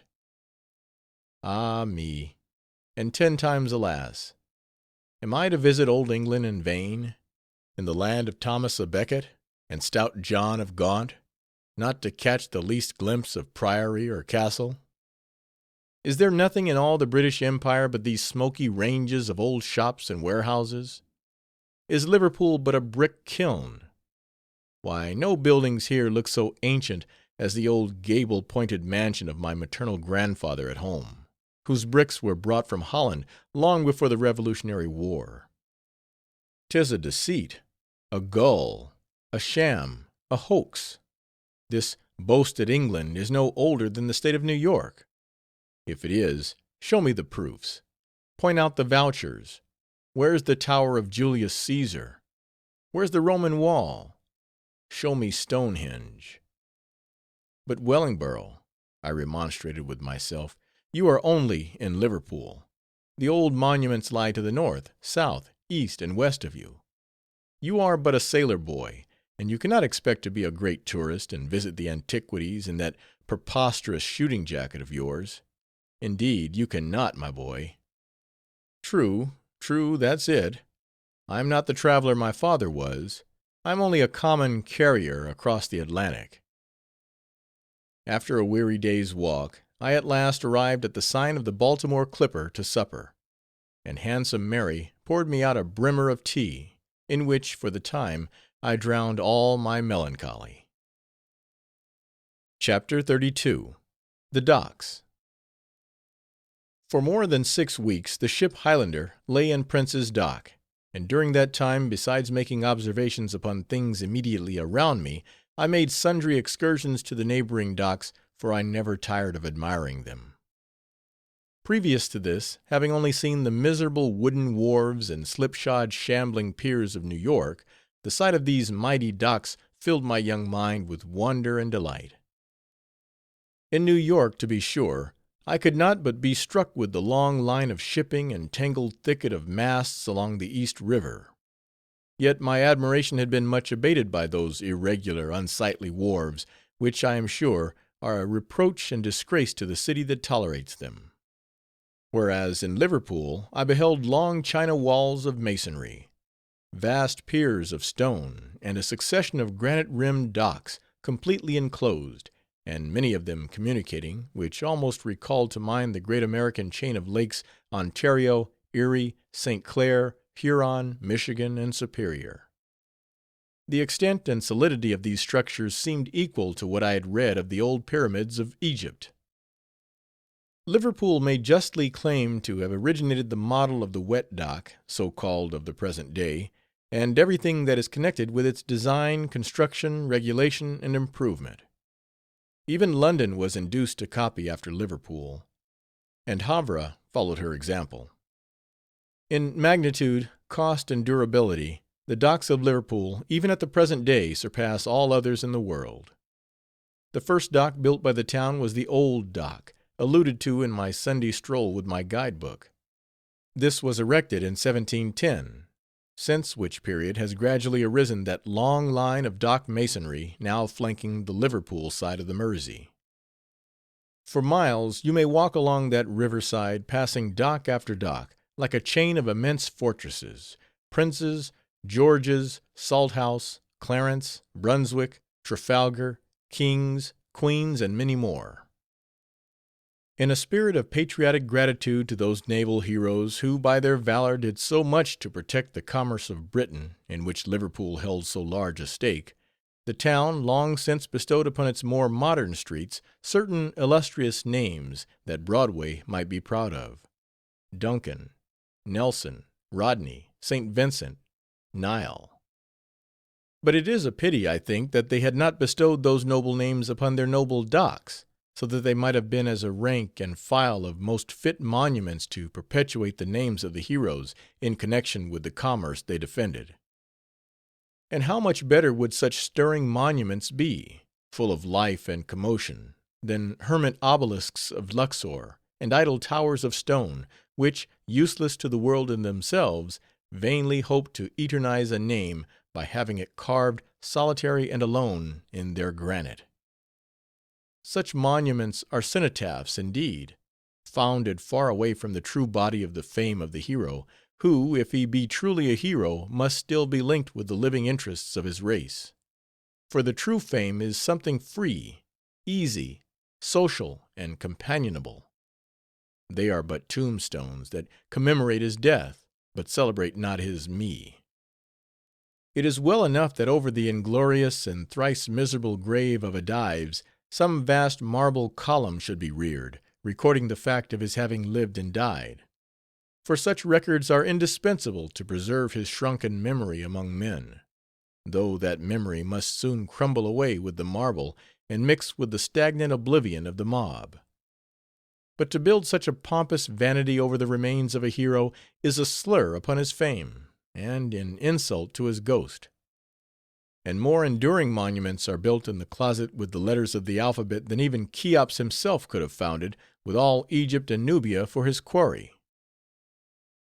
Among the few docks mentioned above occur the names of the kings and queens. At the time, they often reminded me of the two principal streets in the village I came from in America, which streets once rejoiced in the same royal appellations.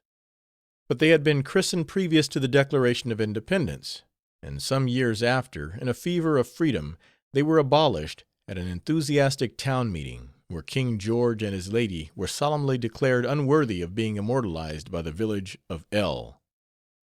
A country antiquary once told me that a committee of 2 barbers were deputed to write and inform the distracted old gentleman of the fact.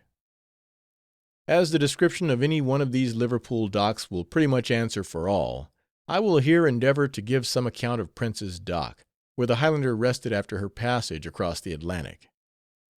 This dock, of comparatively recent construction, is perhaps the largest of all, and is well known to American sailors from the fact that it is mostly frequented by the American shipping. Here lie the noble New York packets, which at home are found at the foot of Wall Street, and here lie the Mobile and Savannah cotton ships and traders. This dock was built like the others, mostly upon the bed of the river, the earth and rock having been laboriously scooped out and solidified again as materials for the quays and piers. From the river Prince's Dock is protected by a long pier of masonry, surmounted by a massive wall. And on the side next the town, it is bounded by similar walls, one of which runs along a thoroughfare. The whole space, thus enclosed, forms an oblong, and may, at a guess, be presumed to comprise about 15 or 20 acres. But as I had not the rod of a surveyor when I took it in, I will not be certain. The area of the dock itself, exclusive of the enclosed quays surrounding it, may be estimated at, say, 10 acres. Access to the interior from the streets is had through several gateways, so that upon their being closed, the whole dock is shut up like a house. From the river, the entrance is through a water gate, and ingress to ships is only to be had when the level of the dock coincides with that of the river. That is, about the time of high tide, as the level of the dock is always at that mark, so that when it is low tide in the river, the keels of the ships enclosed by the quays are elevated more than 20 feet above those of the vessels in the stream. This, of course, produces a striking effect to a stranger to see hundreds of immense ships floating high aloft in the heart of a mass of masonry. Prince's Dock is generally so filled with shipping that the entrance of a newcomer is apt to occasion a universal stir among all the older occupants. The dockmasters, whose authority is declared by 10 signs worn conspicuously over their hats, mount the poops and forecastles of the various vessels and hail the surrounding strangers in all directions. "Highlander ahoy! Cast off your bowline and sheer alongside the Neptune. Neptune ahoy! Get out a stern line and sheer alongside the Trident. Trident ahoy! Get out a bowline and drop astern of the Undaunted." And so it runs round like a shock of electricity. Touch one, and you touch all. This kind of work irritates and exasperates the sailors to the last degree. But it is only one of the unavoidable inconveniences of enclosed docks, which are outweighed by innumerable advantages. Just without the water gate is a basin, always connecting with the open river, through a narrow entrance between pierheads. This basin forms a sort of antechamber to the dock itself, where vessels lie waiting their turn to enter. During a storm, the necessity of this basin is obvious, for it would be impossible to dock a ship under full headway from a voyage across the ocean. From the turbulent waves she first glides into the antechamber between the pierheads, and from thence into the docks. Concerning the cost of the docks, I can only state that the King's Dock, comprehending but a comparatively small area, was completed at an expense of some £20,000. Our old shipkeeper, a Liverpool man by birth, who had long followed the seas, related a curious story concerning this dock. One of the ships which carried over troops from England to Ireland in King William's War in 1688 entered the King's Dock on the first day of its being opened in 1788, after an interval of just 1 century. She was a dark little brig called the Porta Ferry, and probably, as her timbers must have been frequently renewed in the course of 100 years, the name alone could have been all that was left of her at the time. A paved area, very wide, is included within the walls, and along the edge of the quays are ranges of iron sheds, intended as a temporary shelter for the goods unladed from the shipping. Nothing can exceed the bustle and activity displayed along these quays during the day. Bales, crates, boxes, and cases are being tumbled about by thousands of laborers. Trucks are coming and going, dockmasters are shouting, sailors of all nations are singing out at their ropes, and all this commotion is greatly increased by the resoundings from the lofty walls that hem in the din. End of Section 7, recording by James K. White, Chula Vista.